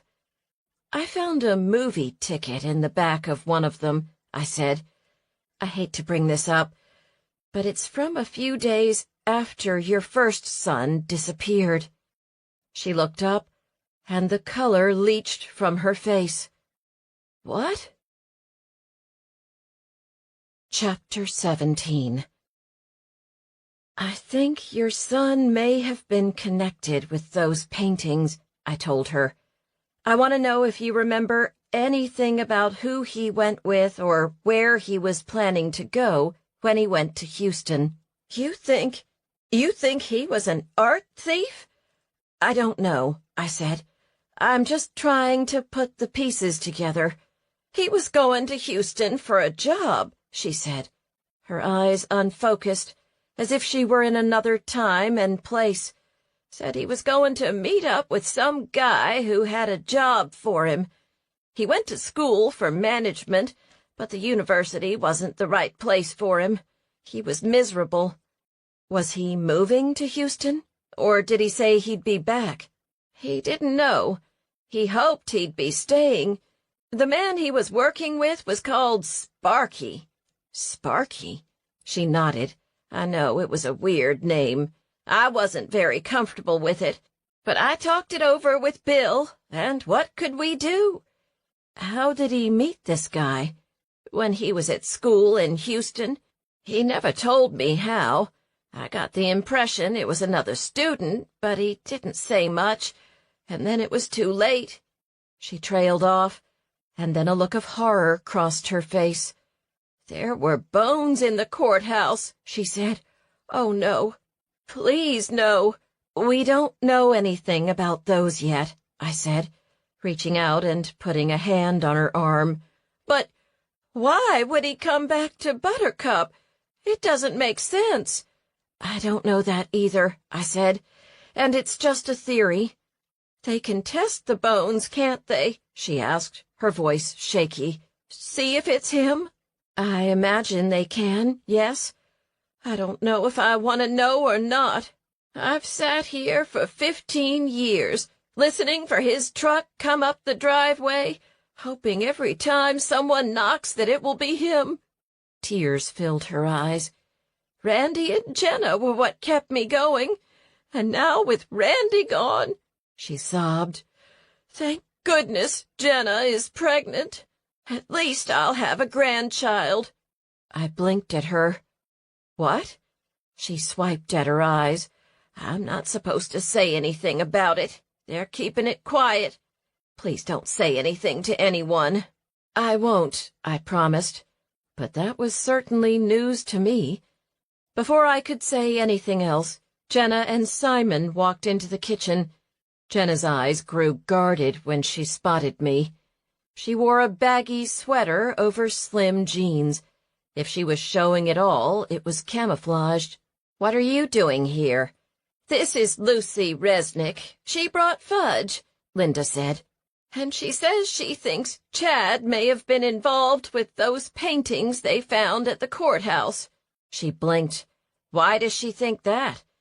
"I found a ticket tucked into the back of one of the paintings," I said. "It was from Houston, from a few days after your brother left town." "Why would it be in one of the paintings?" she asked. "We don't know," Linda said, "but it's more of a lead than I've had in 15 years.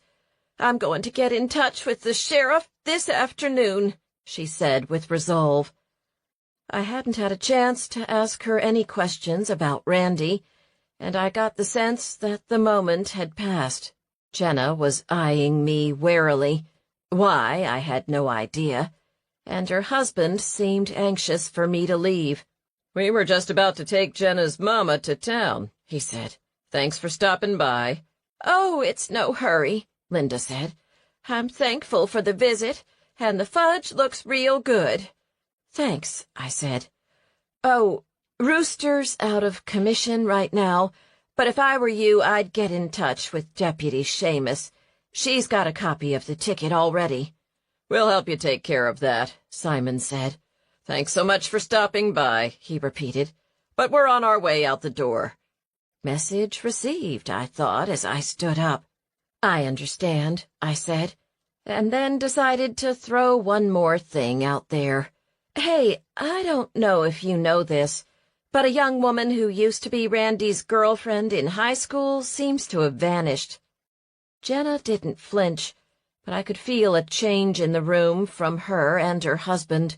Her face remained impassive, but her eyes widened, and Simon's face twitched into a grimace before he smoothed it away. "Who?" Jenna asked politely. "Rhonda Gehring?" Linda asked. "She always was a flighty one. I was so glad Randy didn't marry her." As she spoke, her eyes teared up. "She probably ran off with some other man." "I'm so sorry to bring Randy up," I said. "I know this is a terrible time." Jenna rushed over to her mother and gave me a nasty look. "Let me get you one of your anxiety pills," she said in a soothing tone. Jenna retrieved a bottle from the windowsill and tipped out a pill. "Maybe you need to lie down, Mother." "I don't need to lie down," Linda responded in a tart voice, although she did take the pill. "Well then," I said as Jenna and Simon gave me icy looks, "it was nice visiting.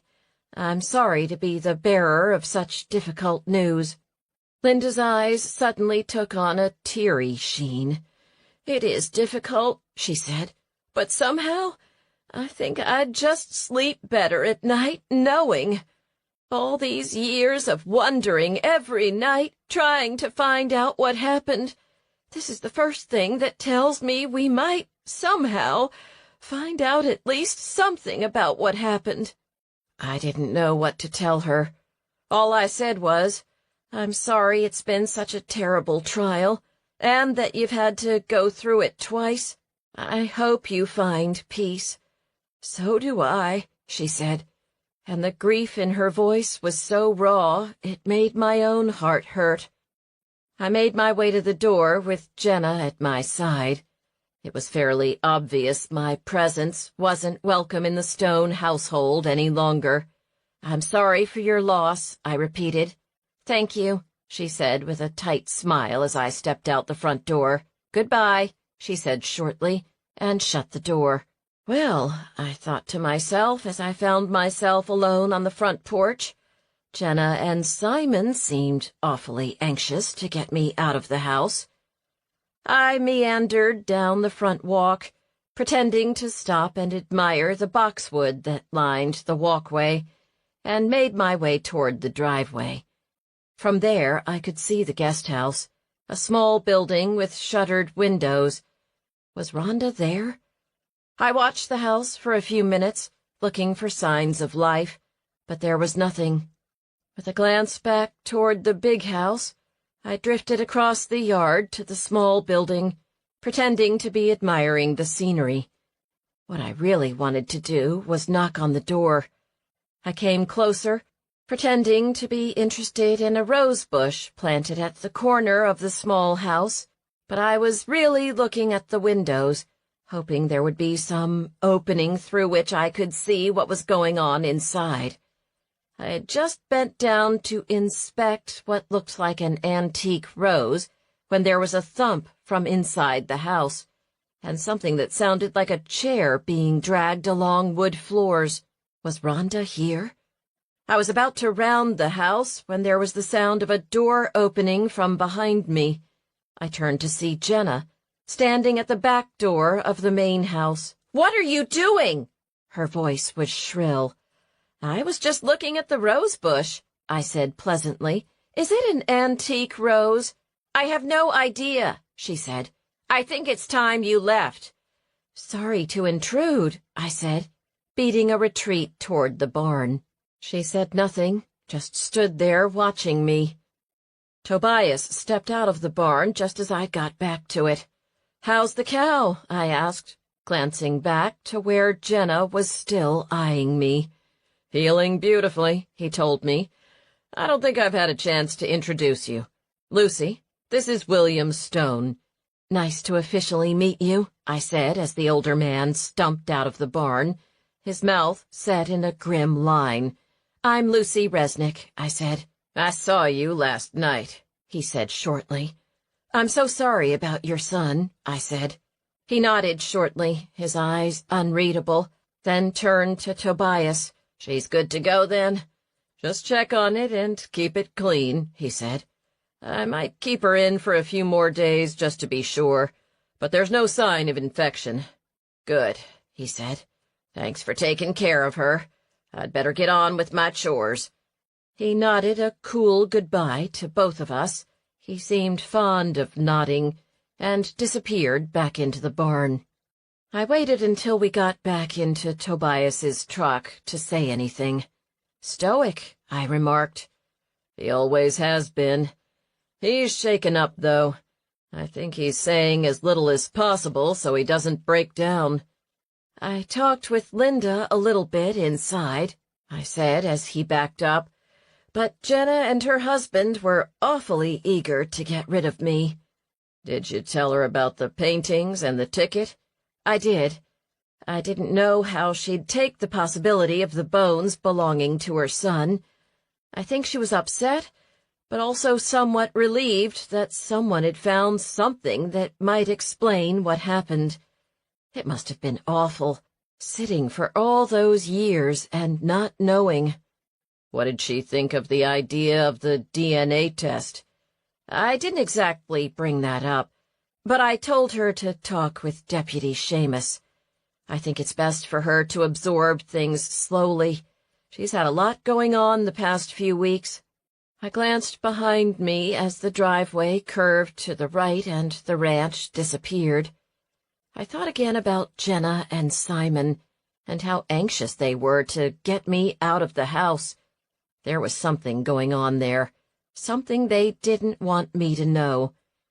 Linda told me Jenna's pregnant, but that they're keeping it secret. "She's pregnant?" he said. "That's what Linda said. Why?" "I heard through the grapevine they've been visiting a fertility clinic in Houston. I'm glad they found a solution." "Molly did say something about that, now that I think of it. I'd forgotten. Good for Jenna, I thought. She hadn't been the politest to me, but that didn't mean I couldn't be happy for her. I knew the first few months were the riskiest. I wondered when she'd make the announcement. I think someone is in the guest house, by the way." "Jenna and her husband? Or Rhonda?" "Rhonda, I'm guessing. Both Jenna and Simon were in the big house. I think they're hiding her." "Her husband tends to be abusive. It could be she's hiding from him," Tobias suggested. "Maybe," I said, "but I think something's going on. Jenna was quick to give her mom an anti-anxiety pill, and they hustled me out of the house fast." I glanced back at the house. "What do you think Simon's doing here if his job is in Houston?" "Supporting his wife and her family. Plus, it's the holidays." "You're probably right," I said. "I'm just desperate for the murderer to be anyone but Isabella, or Mandy." Tobias was silent for a moment. I looked out at the bleached winter landscape, feeling stymied. "Do you think Jenna might have killed her brother?" he asked. "I don't know," I said. "I feel like there's something here I'm missing. I just don't know what it is." "I'm sure you'll find out," he said. "You always do." "Here's hoping," I said. I appreciated the encouragement, but I didn't share his rosy assessment.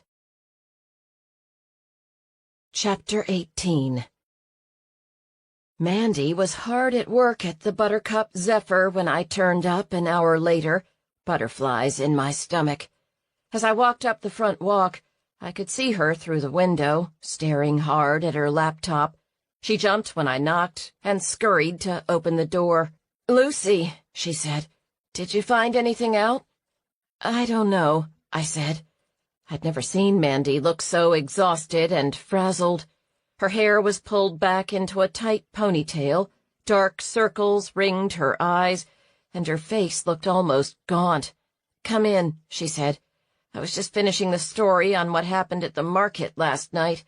I can't believe someone killed Julie. She was so young. I still don't think it could possibly be true." "I know," I said, feeling a bit relieved. She sounded genuinely upset. "It's like someone has a vendetta against Rosita's," she said as she slumped back into her desk chair. "I need to talk to you anyway. You were there when they found her, weren't you?" "I was. It was pretty shocking." I paused. "I was surprised not to see you there." "I would have been," she said, "but I was trying to find the mayor. She got in touch with me about the ticket you found tucked into the frame of the painting. She was hoping I could find out more about it. Honestly, though, I'm still more worried about Isabella. Do you have anything new?" "Nothing direct," I said, not yet willing to share. "Do you have any idea why anyone would have wanted to kill Julie? Did she and Randy know each other? She worked at the restaurant, and I'm sure they interacted.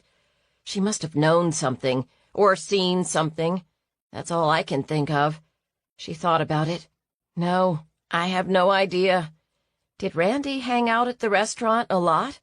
"When he and Isabella were in town, he liked to raid the cash register after hours," she said. "He'd go over and act like a business consultant to my parents. They were polite, but they just rolled their eyes behind his back." "Nice," I said. "It's like he never grew up." "Exactly. My poor sister," Mandy said. "I'm glad she won't be indicted for the second death, but I talked with Deputy Seamus this morning, and apparently Rooster's too busy trying to fix things up with Lacey to pay much attention to a murder investigation." "Is she pursuing it at all?" I'd left her a message about what I'd learned at the Stones' house today regarding Sparky.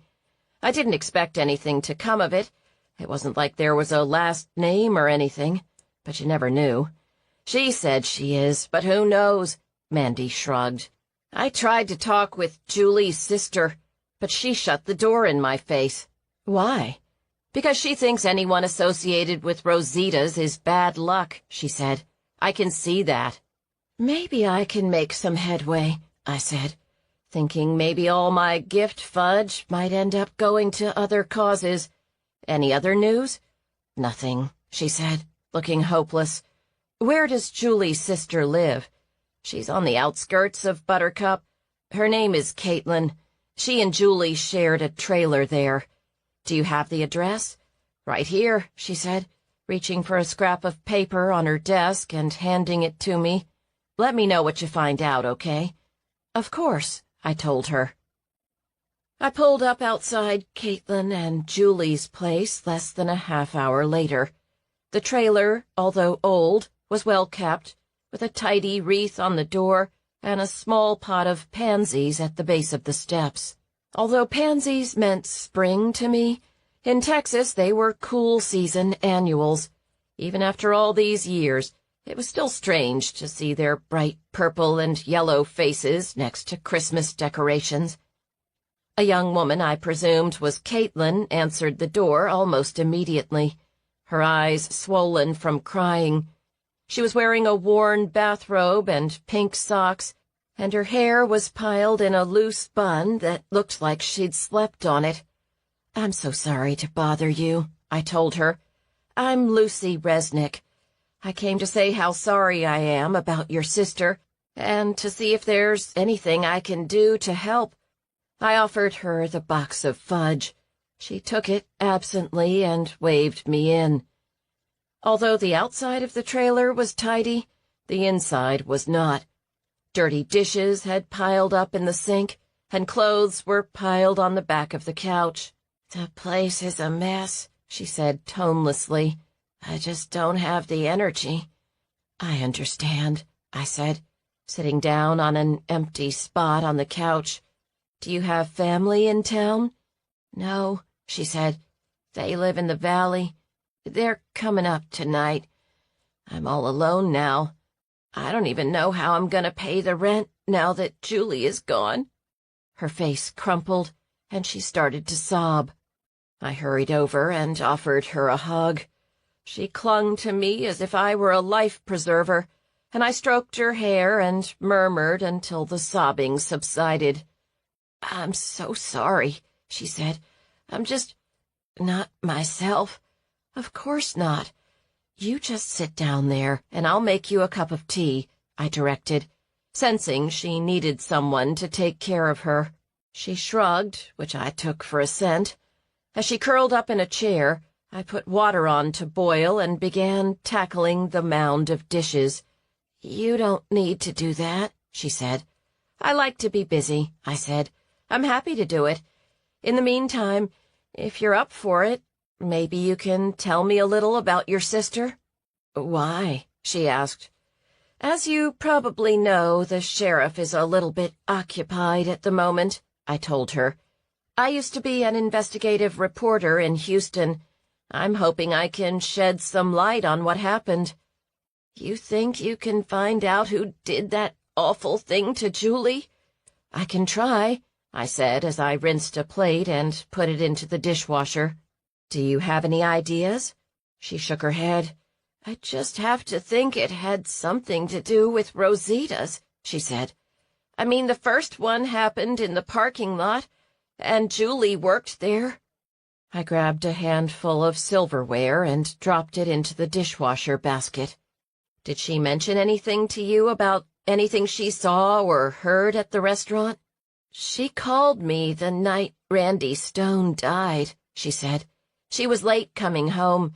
She said they'd made her work overtime. She had to get off the phone quickly. She was a little preoccupied the next couple of days, upset." "Do you think maybe she saw what happened?" "I don't know," she said. "She was just upset about something. Maybe just that he died in the parking lot. I asked her about it, but she said it was nothing." "Was she friendly with anyone in particular at the restaurant?" "Not really," she said. "I mean, she was friendly to everyone, but no one she really thought was a friend. She didn't like Isabella much, though. She thought she was too bossy." I wasn't surprised Julie wasn't a fan of Isabella. I imagine it must be hard to like the wife of a man you're infatuated with. "Isabella just rolled into town about a month ago and started coming in and telling everyone how to do their work. She made my sister scrub down all the bathroom floors just last week. Julie said it was disgusting." That sounded like the kind of job you'd give your husband's mistress. Did Isabella know about Randy and Julie? I wondered with a sinking heart. "It's just not fair. She was so young. She didn't do anything wrong." Caitlin rocked back and forth, hugging herself. She'd only been working there a few months. She was going to go back to school for an accounting degree. We were sharing rent so she could save money. "Did she have a boyfriend?" Caitlin shook her head. "I know she was interested in someone. I think it was someone at the restaurant. She was paying more attention to her makeup before she went in recently." "Did she say who?" "She told me I was imagining things," she said, "but I knew better. I don't know why she wouldn't tell me, though. Maybe if she had, this wouldn't have happened." Her face crumpled and she reached for another tissue. After a moment, she wiped her eyes and took a deep breath. "I don't know. Maybe it was a customer or something. Or maybe it was someone who was married or was seeing someone else," I suggested. "I wouldn't think Julie would do something like that," she said. I finished loading the last mug into the dishwasher and closed it, then reached for a sponge to wipe the countertops. She was so focused on her future, on the life she wanted for herself. "But you thought she was seeing someone, or had a crush on someone?" She was quiet for a moment. "Maybe she had a thing for Randy Stone. I was over there once, and he was really flirting with her." "Was he?" It was about a month ago. He was a good-looking guy. I only met him once, but I could tell he was sleazy." Her eyes teared up again. "And now she'll never flirt with anyone again." The tea kettle whistled, and I rummaged around in the cabinets until I found some herbal tea. "Is chamomile okay?" She nodded and dabbed at her eyes with a tissue. She'd been doing a lot of that. There was a pile of crumpled, mascara-stained tissues on the table next to her. "I hate to ask this," I said as I put a tea bag into a mug and filled the mug with hot water. "But can you think of anyone who might have wished your sister harm?" "No," she said, shaking her head vehemently. "I just can't imagine anyone wanting to hurt her." I walked over with the tea and set it on the coffee table in front of her, clearing a space first. And she never said anything about Randy Stone's death, or knowing anything about that. "No," she repeated. "Wait. She did say something about that night, that she never should have been there." "What did she mean?" "I don't know. Maybe she saw what happened to Randy? But why didn't she tell anyone about it?" "That's a good question," I said. "Because if she had, if I'd waited at Rosita's 5 more minutes, or gone back to follow up, Julie might still be alive." I stayed an hour, taking care of Caitlin and listening as she mourned her sister. My heart ached for the poor family. No one should lose anyone to a violent death, and it was harder when the victim was so young. I left Caitlin my card and told her to call me any time. I made a mental note to ask Quinn if she knew of a good counselor who might work on a sliding scale. I was worried about Caitlin, and glad her family would be in that night. I hated to leave her alone. As the trailer receded in the rearview mirror, I thought about the tangled web I was trying to unravel. Randy Stone was a smooth talker but a bad businessman, and wound up dead. The brother had disappeared 15 years before, and then there was his sister Jenna and her husband. I didn't know much about Simon, only that something about him seemed familiar, and he had seemed a bit unsettled when I told him I had been a reporter in Houston. Why? As soon as I walked in the door, I went to my laptop and pulled up Simon Flagg's name. The first few entries showed him as partner in a development company in Houston, which was exactly what I'd expected to see. But the third entry was something else entirely. It was a story from a Houston news station. "Local developer suspect in wife's disappearance," it read. Goosebumps rose on my arms as I clicked on the article. The news story was from about 10 years before. Apparently, Corinne Flagg had just vanished during a weekend in Galveston. She was supposed to visit a friend, but never turned up. The last time she was seen was with her husband. There was no further information in that article, so I clicked back and found a few more. They all said essentially the same thing, that Simon and Corinne had been married for just over a year. Corinne came from a well-to-do family in the Dallas area. Together, they'd just purchased their first house and were planning on starting a family when Corinne just disappeared.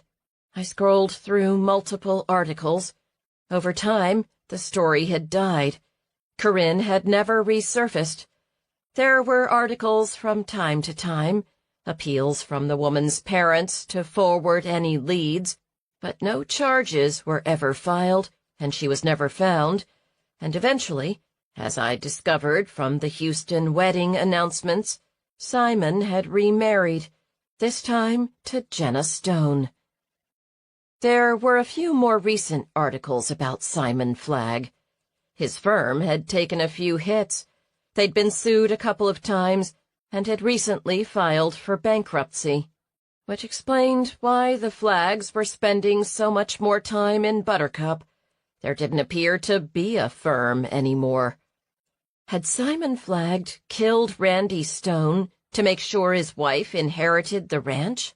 Did he then kill Julie because she'd seen him do it? If so, the real mystery remaining was why they were sheltering Rhonda Gehring at the guest house, although I was starting to have some ideas about that, too. I called the sheriff's office, but Deputy Seamus wasn't there. Opal promised to have her call me as soon as she came on duty. Then I called Tobias. No answer. I put down the phone, not sure what to do next. I considered waiting before taking action, but I'd already waited too long once, and I didn't want another dead body. Serafina, after all, had warned that another death might be in the offing. After a moment's indecision, I picked up the phone again, left a message for Tobias telling him where I was going, gathered a few things, and then hurried out to the truck. Whether Jenna Flagg wanted me there or not, I needed to talk to Rhonda Gehring. I didn't have an excuse for visiting the Stones. I'd already dropped off Fudge, so I'd filled a little box of soaps and candles to take with me. If they caught me, I'd say I'd forgotten to drop them off earlier. The gate to the ranch was open, so I drove in, hoping I'd be the only one around. I'd thought about waiting until evening, but if I was right about Simon, I wasn't sure I wanted to take the risk that something else would happen. Besides, I had a feeling the Stones were more the shoot first, ask questions later type, and at least in the daytime they'd be able to see who I was. There were no cars in the driveway when I got there, thankfully. There was nowhere to hide mine, but I parked behind the barn so at least it wouldn't be visible to anyone coming up the driveway. What I was doing was dangerous. I was trespassing, and in Texas, that could be fatal.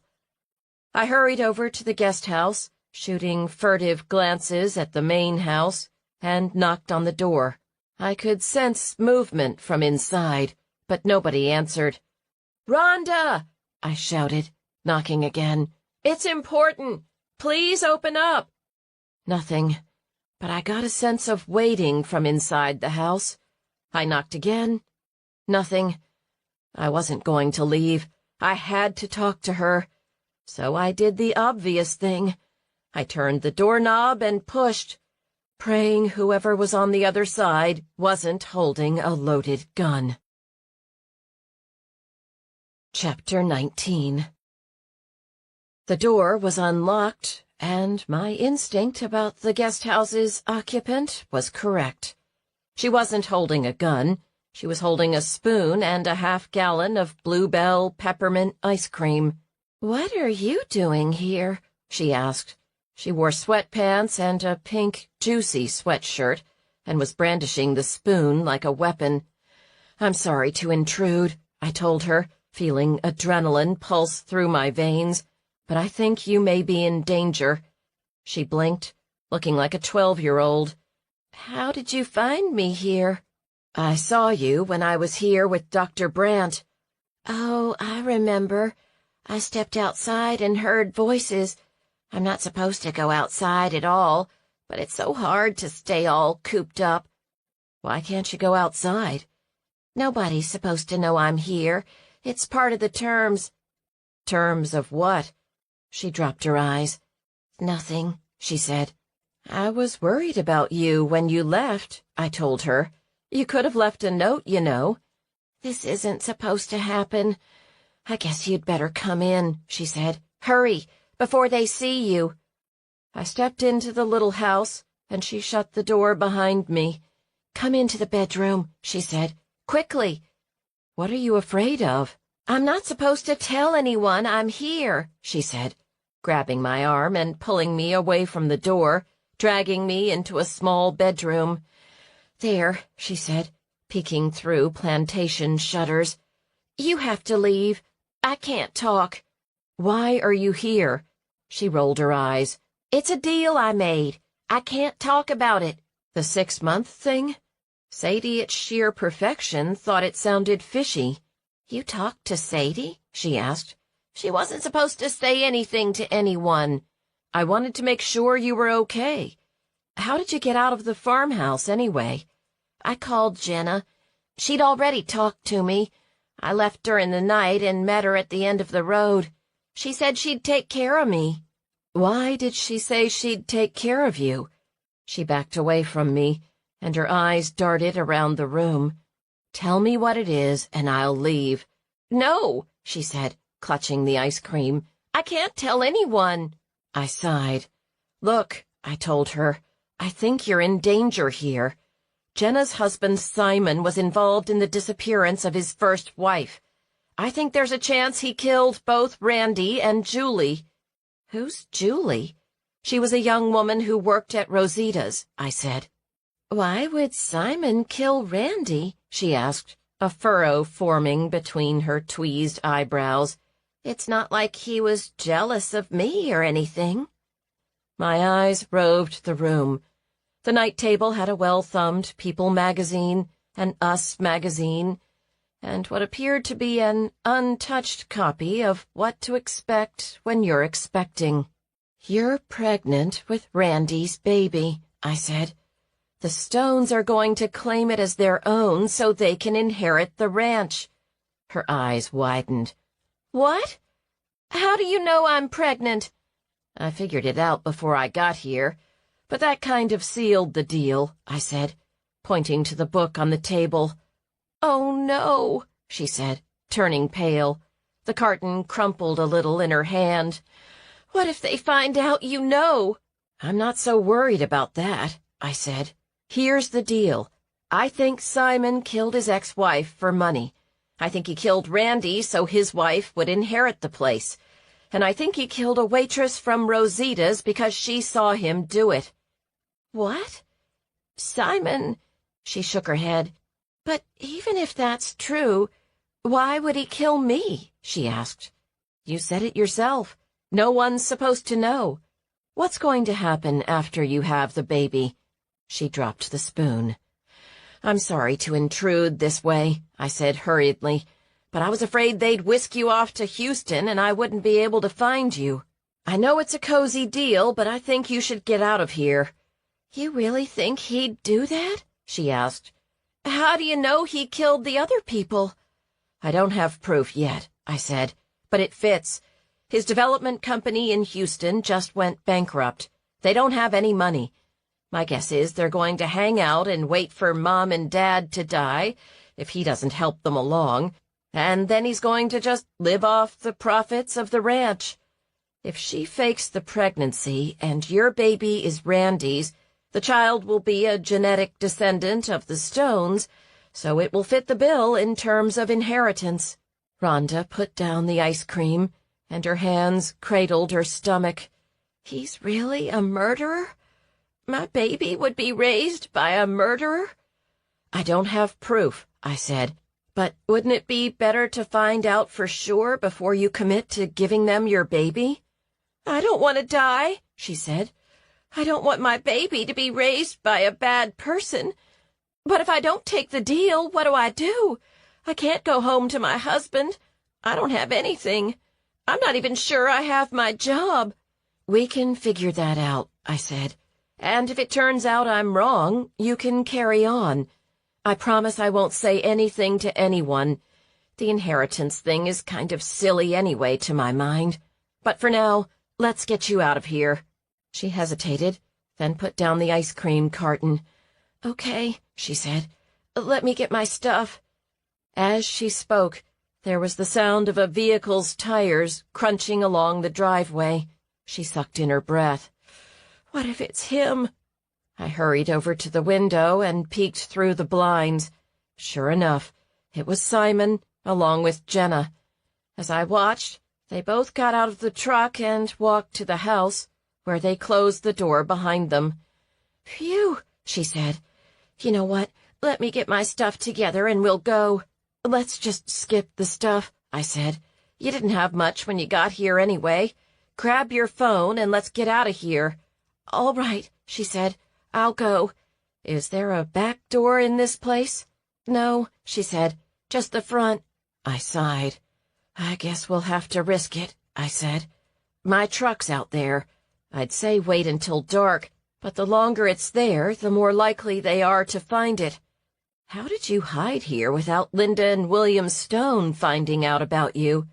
I was careful, she said. I know his schedule. They haven't been in this guest house in forever. As long as I keep the lights off and don't go outside, they said I should be good. We were going to Houston in the next day or two anyway. Glad I came when I did. Ready? I asked. She nodded, and I opened the door a crack. Coast is clear, I said. Let's go.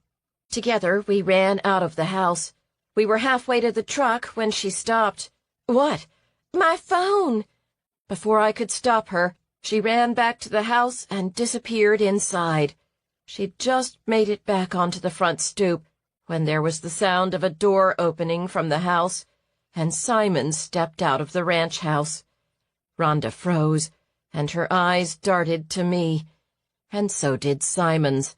"Get back in that house," he said, his voice quiet and dangerous and absolutely terrifying. "Come with me," I said. "No," he said, and reached under his jacket. When his hand emerged, it had a gun in it. "Back in the house. Both of you." Chapter 20. In no time at all, we were back in the guest house with the door shut behind us. I felt like a caged animal. Adrenaline coursed through me, and I scanned the living room, looking for something I could use to defend myself.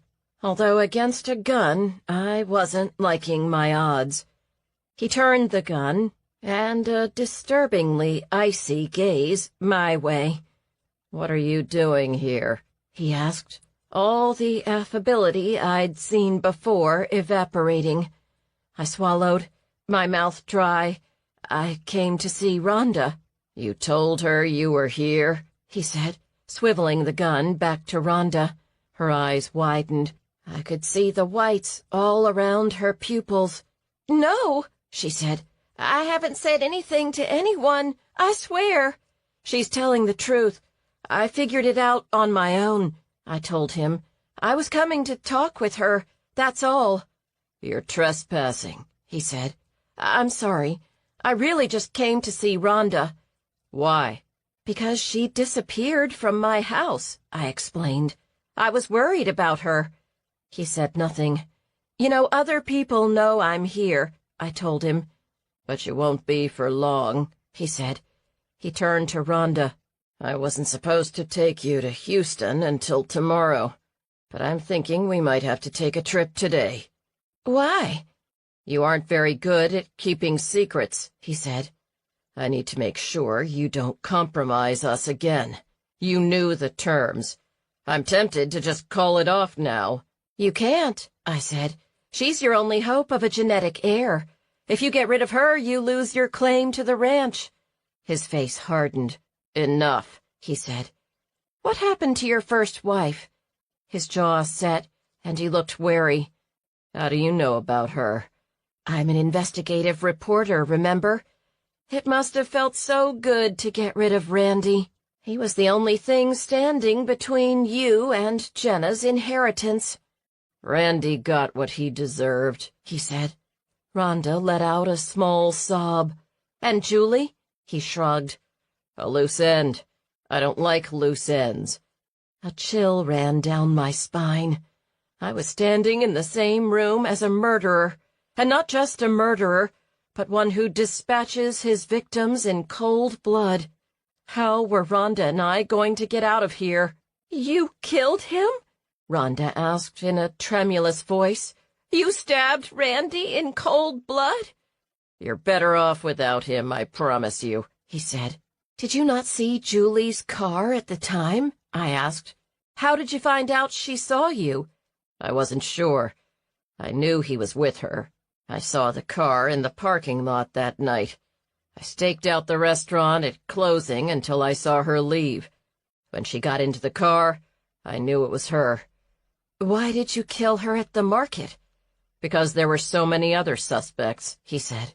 "You're a murderer," she said, as if by saying the words they would be easier to believe. Was Lucy right? Did you kill your wife, too? He gave a slight shrug. She had an accident. Things weren't going well between us. Plus, the life insurance policy helped with my business. Business isn't going so well right now, is it? I asked, scanning the room for potential weapons. That's why you're so interested in the ranch all of a sudden. We've had a few setbacks, he admitted. Bankruptcy's a setback, I said. He let out an exasperated sound. Enough talk. Where's your car? My truck is behind the barn, I said. Where are your keys? In my pocket, I said, reaching for them. No, he said, raising the gun a bit. I'll get them. I cringed as he fished in my jacket pocket, pulled out the keys, and turned to Rhonda. Gather all your stuff together. Why? We're going to Houston today, he said. She looked around. But I don't have a suitcase. What do I put it in? A trash bag. They're under the sink. He turned to me. Help her. That was just what I was hoping he'd say. I followed Rhonda into the guest house's tiny kitchen. As she reached under the sink, I bent down next to her. Separate if you can, I said. Different rooms. She nodded, and we walked out of the kitchen with Simon right behind us. I'll take the bedroom, she said, as I reached down to pick up the magazines from the end table. He stood in the doorway of the bedroom, keeping an eye on both of us. I stuffed the magazines into the bag, along with the untouched book, then reached for a pair of socks crumpled on the floor next to the couch. There was still nothing I could find to use as a weapon. I was slowly reaching for a book light when I heard a voice outside. Simon, where are you? He swore under his breath. Stay here, he said. I'll be back to deal with you in a minute. He swung the gun around to cover both of us before sliding out the door. I'm right here, he said. All the ice melted. Back was the warm, generous voice I now knew was a total act. When the door shut behind him, she turned to me. What do I do? Lock it, I ordered her. I already had my phone out and was dialing 911. But he'll be mad. He's going to kill us anyway, I pointed out. Might as well make it harder. The dispatcher picked up as I finished speaking. 911, what's your emergency? I gave her a brief outline, along with the address, or at least what I knew of it. We'll send someone out. Please hurry, I said. We've barricaded ourselves in the guest house, but he's armed, and we don't have weapons. We'll do our best, she said. Do you want to stay on the line? I turned to Rhonda. Do you have your phone? She nodded. Call this number, I said, reeling off Tobias's cell number. Tell him we're trapped here. See if he can get Deputy Seamus to come. Okay, Rhonda said as she finished dialing. Ma'am? It was the dispatcher. I do want to stay on the line, I said. If nothing else, at least it would be recorded. But I think I'm going to have to put the phone down. I pulled the phone away from my ear and glanced at the battery. I had 30% left. Stay safe, ma'am, she said. He didn't answer, Rhonda told me. Leave a message, I advised, then turned my attention back to the dispatcher on the phone. I'll do my very best to stay safe, I promised. I put the phone down and hurried over to push a chair up against the front door, wedging the top of it under the doorknob. Are there knives in the kitchen? I asked Rhonda. She nodded, her eyes still showing white all the way around. Does the bathroom have a window? It does, she said. Does the door lock? She nodded. Let's go in there then, I said. I'm going to grab a kitchen chair so I can brace it shut. As I spoke, the doorknob rattled. Rhonda turned white. Does he have a key? He does. Her voice was hoarse. Get into the bathroom, I ordered her. I ran into the kitchen and grabbed a chair and a knife, then picked up my phone and slid it into my pocket. I could hear the dispatcher talking, but I didn't have time right then. By the time I got the bathroom door shut, I could hear him slamming his body against the door. "He's going to kill us, isn't he?" Rhonda asked. "Help me push this up against the door. We just have to stall him," I said, trying to sound encouraging. "Jenna's parents don't know about you, and Jenna doesn't know I'm here. It's an advantage. Not much of one, for sure, but beggars can't be choosers." Together, we shoved the chair up under the knob. "Will it hold?" she asked breathlessly. "I don't know," I said. "Let's hope so." "What do we do now?" I pulled the phone out of my pocket. "We've barricaded ourselves in the bathroom, but he's about to break through the door. Any ETA?" "They're on their way," she said. "That's all I know." "Terrific," I said, just as the door to the guest house slammed open. "He's in," Rhonda said in a voice that was almost a whisper. I reached out and grabbed her hand. "The police are on their way," I reassured her. I just hoped they'd get here in time. "Rhonda?" His voice was eerie, cajoling. "It's all gonna be okay," he said. "I don't want to hurt anyone. I just want to get you to Houston so you and the baby will be safe."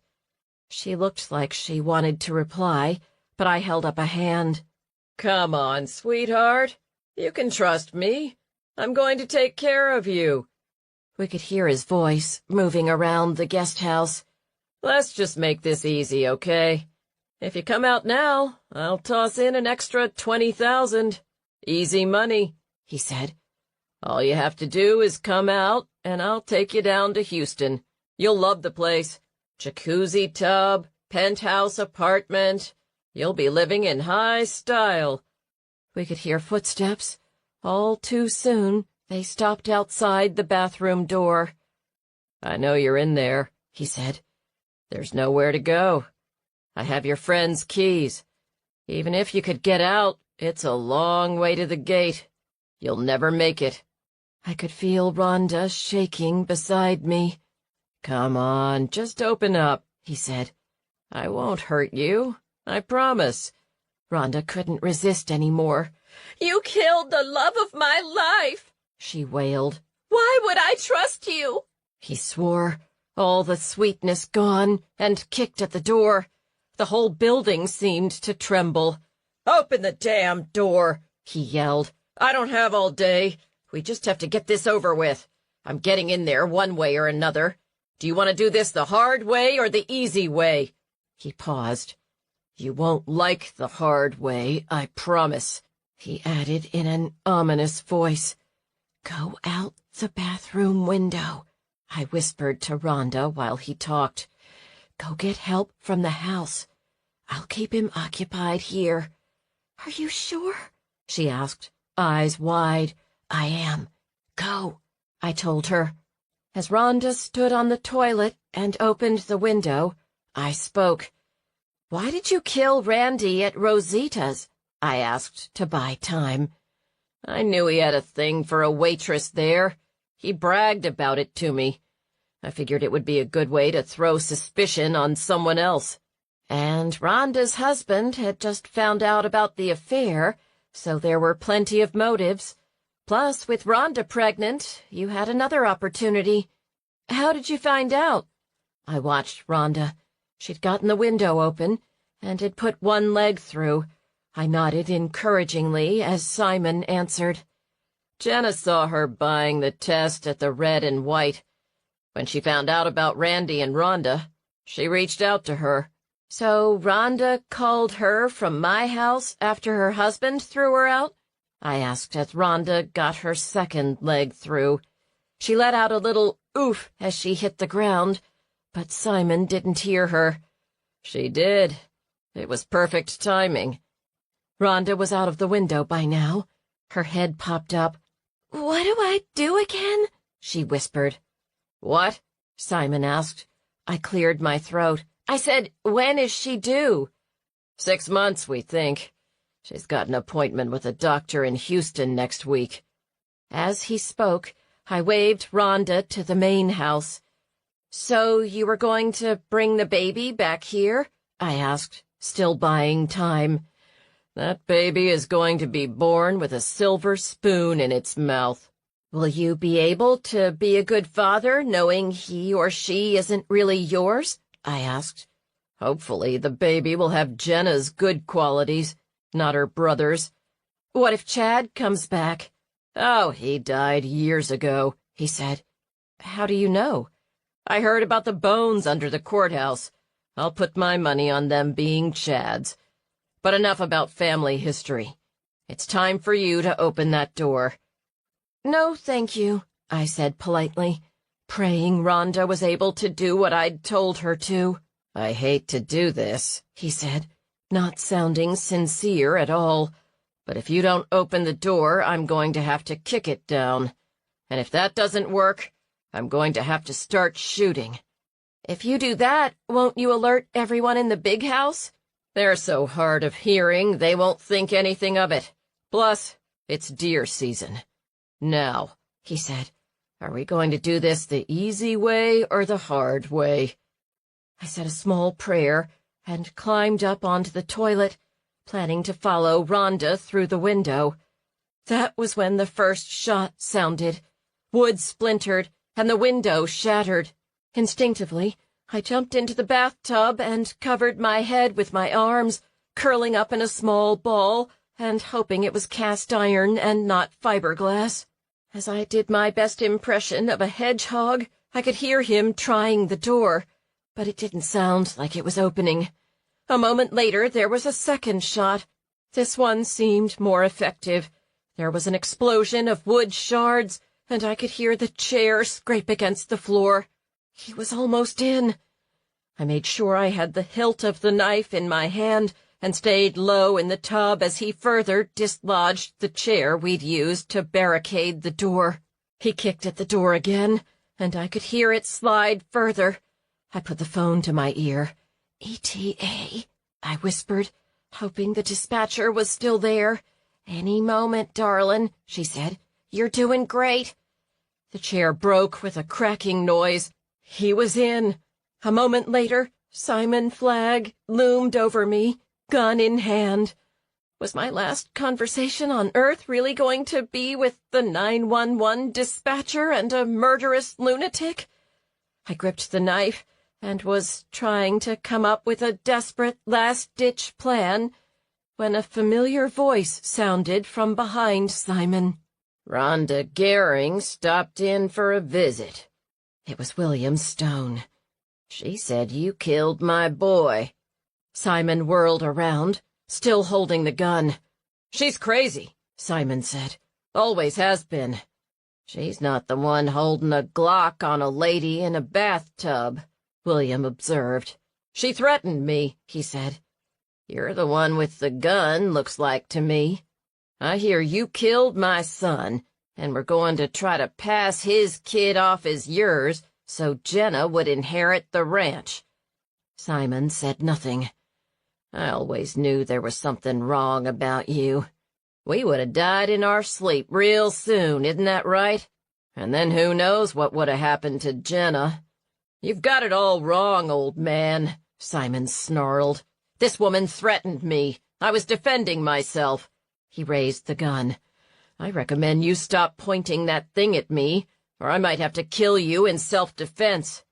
Just tell me straight, William said, his voice like iron. Did you kill my boy? I saved you from handing your life's work over to a man who would have run it to ruin. Fine talk from a man who just filed for bankruptcy, he said. His voice was barely contained fury. Put the gun down, Simon said, advancing on him. You first, William said. I don't want to shoot you. Well, actually, I do. But I'd really rather the law took care of things. I'll make it easy for both of us then, Simon said, and shot William in the shoulder. William staggered back, and Simon advanced. I couldn't just let him finish it off. I leaped out of the tub and plunged the knife into Simon's gun arm. You stabbed me, he said, as if he hadn't just shot an old man in the shoulder. I put the knife to his throat. I had no idea what I was doing, but I wasn't about to stop now. "Put that gun down or I'll finish the job," I said in the coldest voice I could muster. He started to move, and I pressed harder.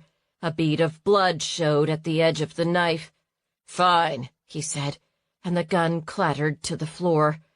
William, in the meantime, had recovered and was training the gun on his son-in-law.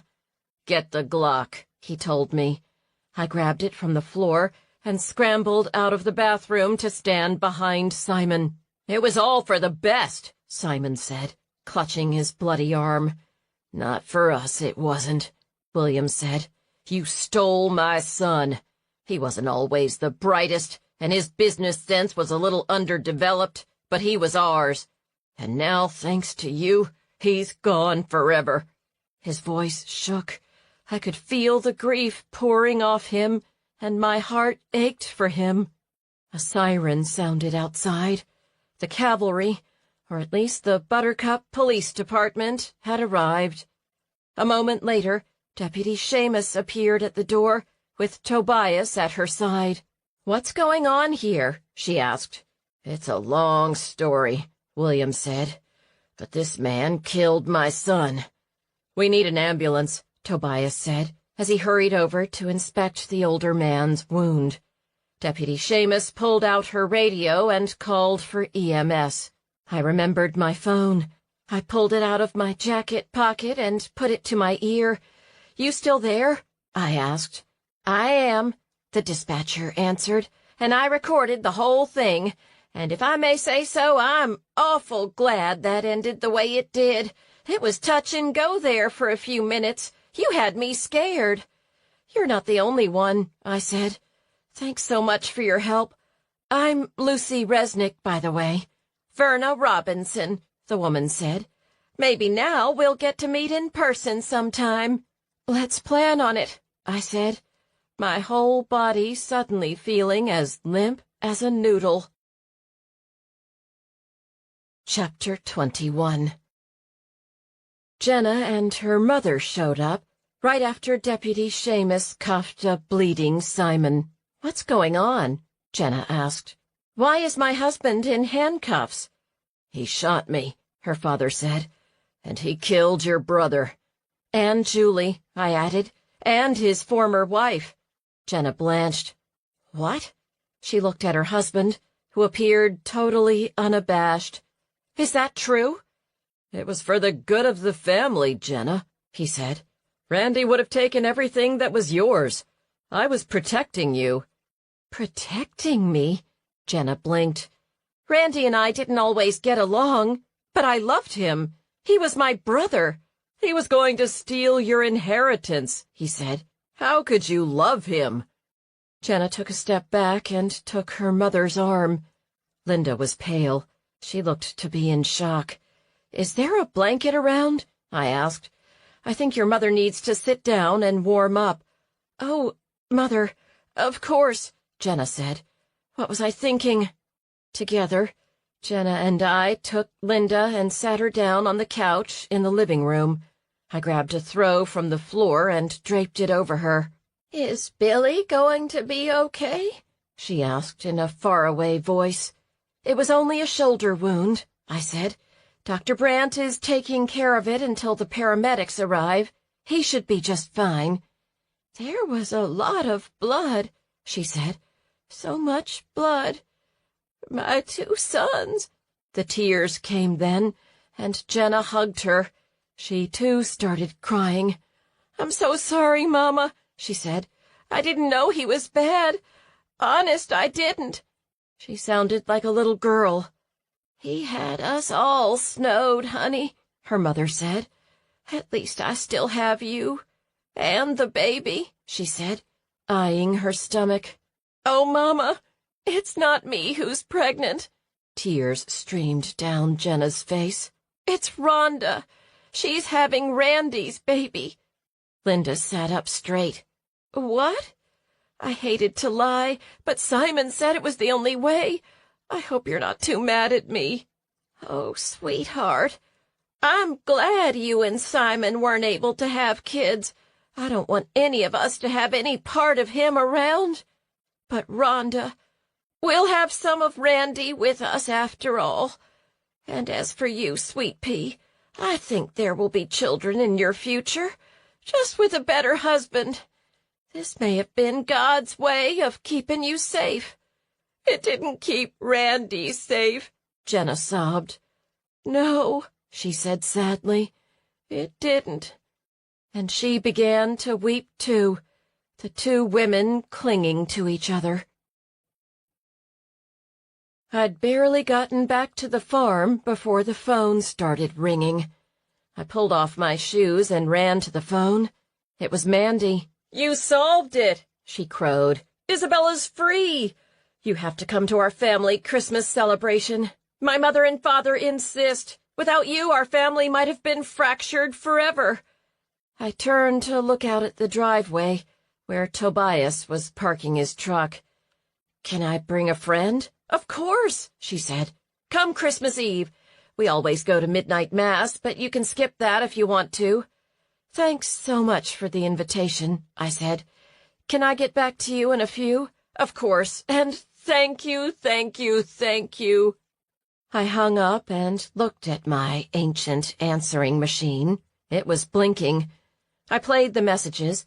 The first was from Deputy Seamus, telling me she had a lead on Sparky, and the second was from Fanny down at the antique shop. "Did you still want that vet kit? I've had a few inquiries, but I'll hold it for you if you're still interested."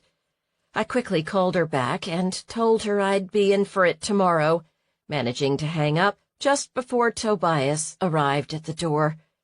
Chuck and I went to greet him. I didn't throw myself at him, but Chuck was less reticent, and Tobias practically had to peel him off his pant leg. "I'm so glad you're okay," Tobias said, pulling me into a crushing, warm hug. "When I got there and saw the blood, I was afraid you were hurt, or worse."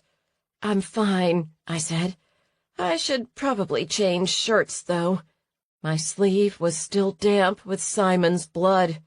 "I'll wait here," he said, sitting down and inviting Chuck up into his lap as I hurried to wash off my arm and change out of my ruined shirt.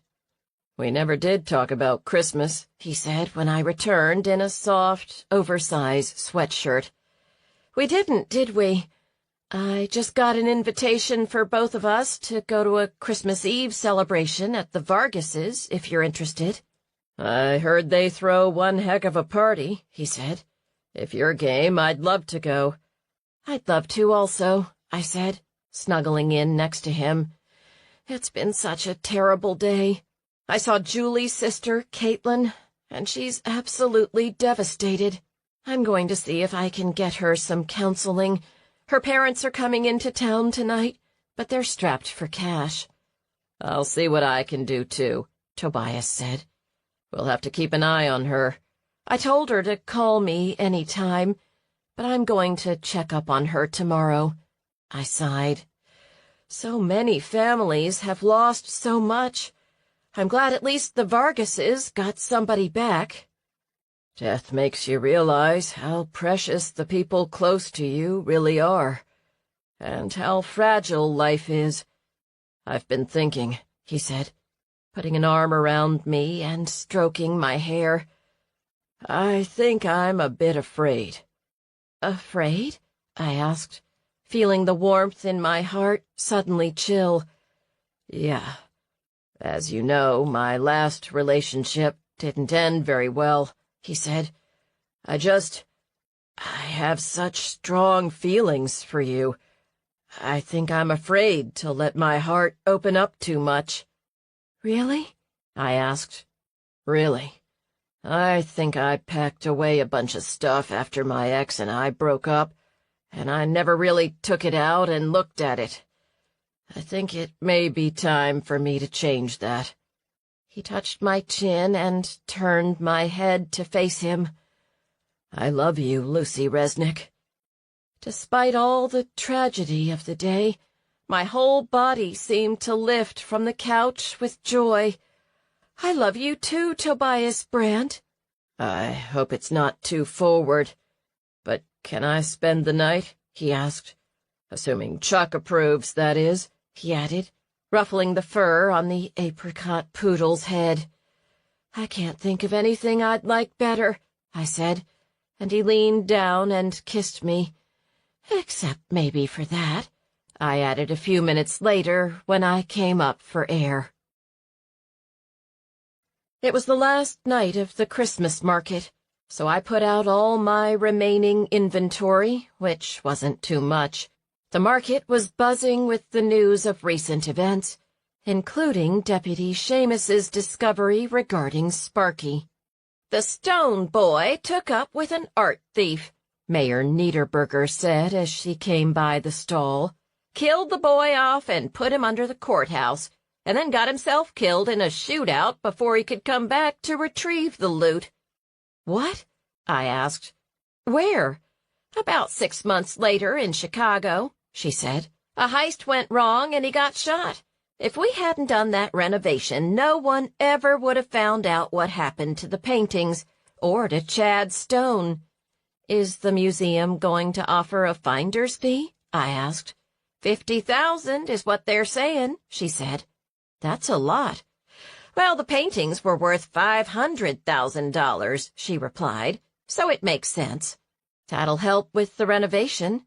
"It will," she said, "although I feel just awful for the Stone family, and for the family of that poor young woman from Rosita's." I talked with her sister. "The family is devastated," I said. "Maybe some of the funds could go toward helping Caitlin get some counseling and to pay her rent." "That's a good idea," the mayor said. "We'll see what we can do to help. At least they know what happened now, thanks to you," she said. "And Isabella will be with her family on Christmas, not sitting in that cell rereading back issues of Texas Monthly." "There's that," I agreed. She bought 2 candles and drifted away a moment later. A few minutes later, Rooster stumped by on crutches, looking grouchy, with a very tense-looking Lacey at his side. He wasn't at the deer lease, and I noticed they were both still wearing wedding bands, but it probably wasn't going to be the merriest of Christmases at the Kocurek's house, I thought, as he scowled at me. I gave him a bright smile and said, "Merry Christmas. I hope your foot gets better soon." "Serves him right," Lacey said. To my delight, the next family to arrive was the Stones. William was wearing a sling, but he seemed to be recovering nicely. Linda clung to his arm, and Rhonda and Jenna were talking in earnest a few feet behind them. "So glad to see you up and around," I said, smiling. "How are you all doing? I know it was a pretty traumatic day." "We're trying to heal," William said. "We've decided we're going to have Rhonda stay with us until she has the baby. Jenna would like to adopt him or her, but let Rhonda be involved as the baby grows up." "That sounds like a great solution," I said. "I'm going back to my job tomorrow," Rhonda said. "I won't do the coloring, but I can still do cuts. I think Keith's going to file for divorce. I'm going to need to support myself." "Take it easy, though, Rhonda," Jenna said. "It's been a rough couple of weeks." "It has been for all of us," I agreed. "But it sounds like a wonderful arrangement." "We're tickled pink," the Stones said. "Jenna's going to ease out of her job in Houston and come back and take over operations here. This little munchkin is going to have a big family taking care of her." "She is," Rhonda smiled, her hand on her stomach. Those candied nuts smell delicious. I think I'm going to get myself some." Jenna smiled, albeit a little bit sadly. "Of course. After all, you're eating for 2. "First, though, I want to pick up a few things," William said. "Y'all hurry along. I'll catch up." "Since when are you interested in soap and candles?" Linda teased him. "Half the people on my shopping list are ladies," he reminded her. "Now shoo." They headed toward the candied almonds, and he selected a half-dozen soaps and 4 candles. "How much?" he asked. I added it up and quoted a number. I used a candle to hold the check down so he could write it out, because he was short a functioning arm. When he was done, he handed it to me. "Thank you so much," I said. "I hope you have a good Christmas after all. I know it's been a difficult month. Did you ever find out anything more about Chad?"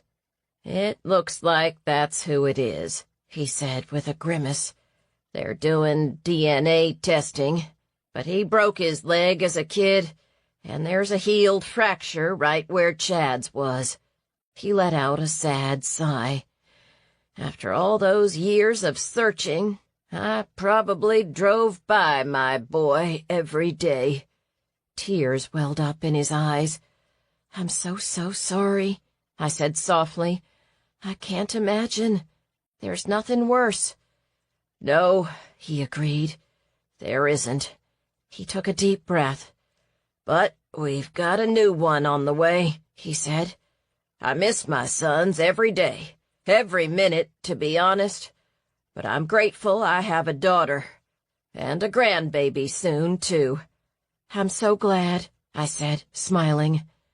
"I hear you're going to be renovating that old house you moved over to your place." "Eventually," I said. "The bids are a bit higher than I'd hoped, to be honest, but I'll get there." "You will," he said, picking up his pen and shoving another check under the candle. "You've already paid," I said. "I settled my bill, yes," he said, "but this is a gift." A moment later, he handed me a check for $10,000. "What? I can't accept this," I said. "I insist you do," he said. "If it weren't for you, my daughter would have stayed married to her brother's murderer, and that young woman Rhonda might not have made it to next year. You saved our family, or what's left of it." His eyes teared up. "This is the least I could do, and I'm still in your debt." "It's too much, though," I protested. "Not if you're renovating an old house, it isn't," he said. "And get that truck looked at. It's rattling something fierce." "Are you sure?" "I'm sure," he said, locking eyes with me until I accepted the check. "Thank you," I said, my voice hoarse. "And if you need anything at all, don't hesitate to call." "Thank you, Mr. Stone." "Any time, Ms. Resnick," he said, reaching out to squeeze my hand with his good one. "Now then, I'd better make sure they don't buy out the whole nut booth. We've had enough nuts around the house already." I laughed. "Thank you again," I told him before he left. "I can't wait to meet your grandbaby." "Me neither," he said, grinning, and turned to rejoin his family. Christmas Eve dawned, not with a dusting of snow, but with a cold breeze out of the north. The sky was a gorgeous, bright blue bowl above the farm, and after finishing my chores, I spent the day delivering gifts to friends and finishing up a batch of cookies to take to the festivities at the Vargas's house. I'd also given all the animals extra treats, carrots, apples, and even a few oats. Blossom nudged me with her nose, looking for more, and I gave her a kiss on her soft cheek. I looked down at the little house by the creek. Thanks to the Stones, I would start renovations right after Christmas, and I hadn't fretted about the money I'd spent for Tobias's vintage vet kit. Tobias showed up at 5, looking handsome in khakis and a sports coat. The tree was decorated and twinkling in the corner of my living room, and Tobias's gift was wrapped and tucked beneath the branches, along with the gifts my friends had given me. I'd put on a red dress I hadn't worn since I left Houston, with a bit of red lipstick to match. With my new hair, I didn't look at all like Farmer Lucy, except for my hands, which as always were calloused with short nails from lots of work. "You look stunning," he said when I answered the door, Chuck leaping around his feet as usual. I'd given him some extra cheese and a cookie as a Christmas treat, and I had gotten a bone for him from the butcher at the red and white grocery. "Thanks," I said. "You look pretty dapper yourself." "Ready? Let me get the cookies and we'll go." It was a short ride to the Vargas's ranch house, and Tobias held my hand the whole way. Several trucks and cars were already parked out front when we got there, and luminarias, paper bags filled with glowing candles, lined the walkway to the front porch.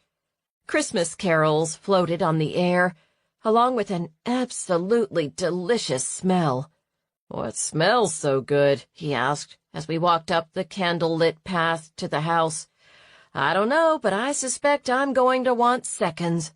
Mandy answered the door, and before I could say anything, pulled me into an enormous hug. "You saved my sister," she said.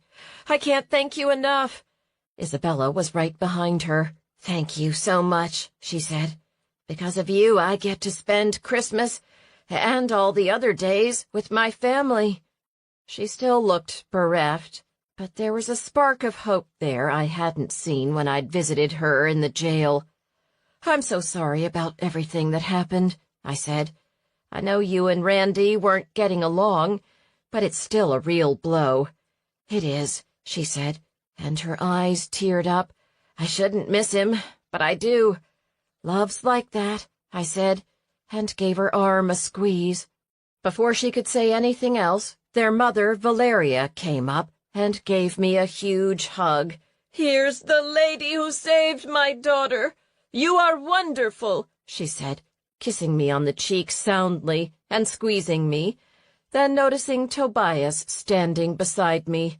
"And this is your boyfriend?" "Yes," I said happily. "Muy guapo. And a vet, too."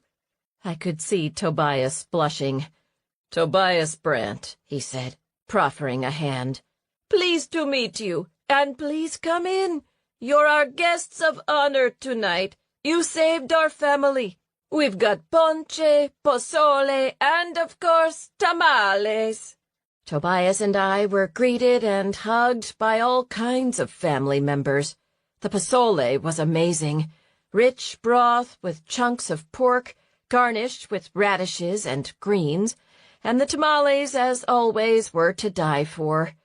There was Mexican hot chocolate laced with cinnamon for the children, and alcoholic ponche for the adults, which, like everything else, was delicious and went down almost too fast. After my second bowl of pozole, Tobias grabbed my hand and pulled me outside to look at the stars.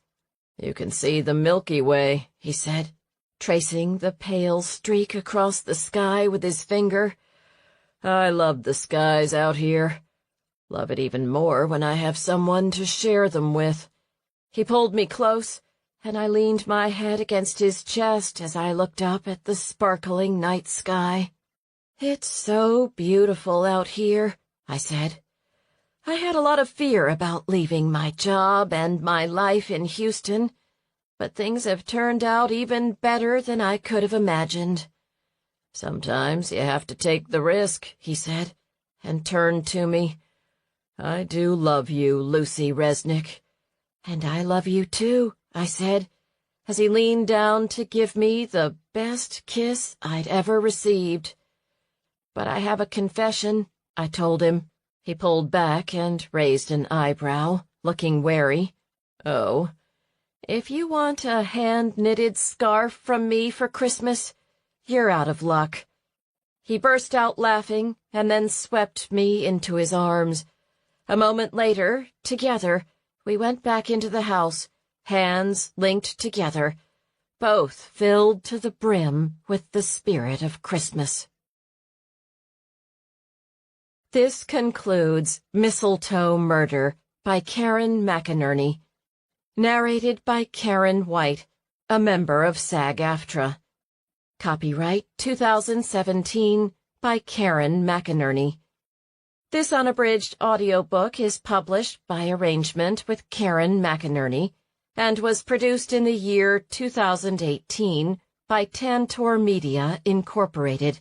a division of Recorded Books, which holds the copyright thereto. Please visit Tantor.com for more information on our growing library of unabridged audiobooks. Audible hopes you have enjoyed this program.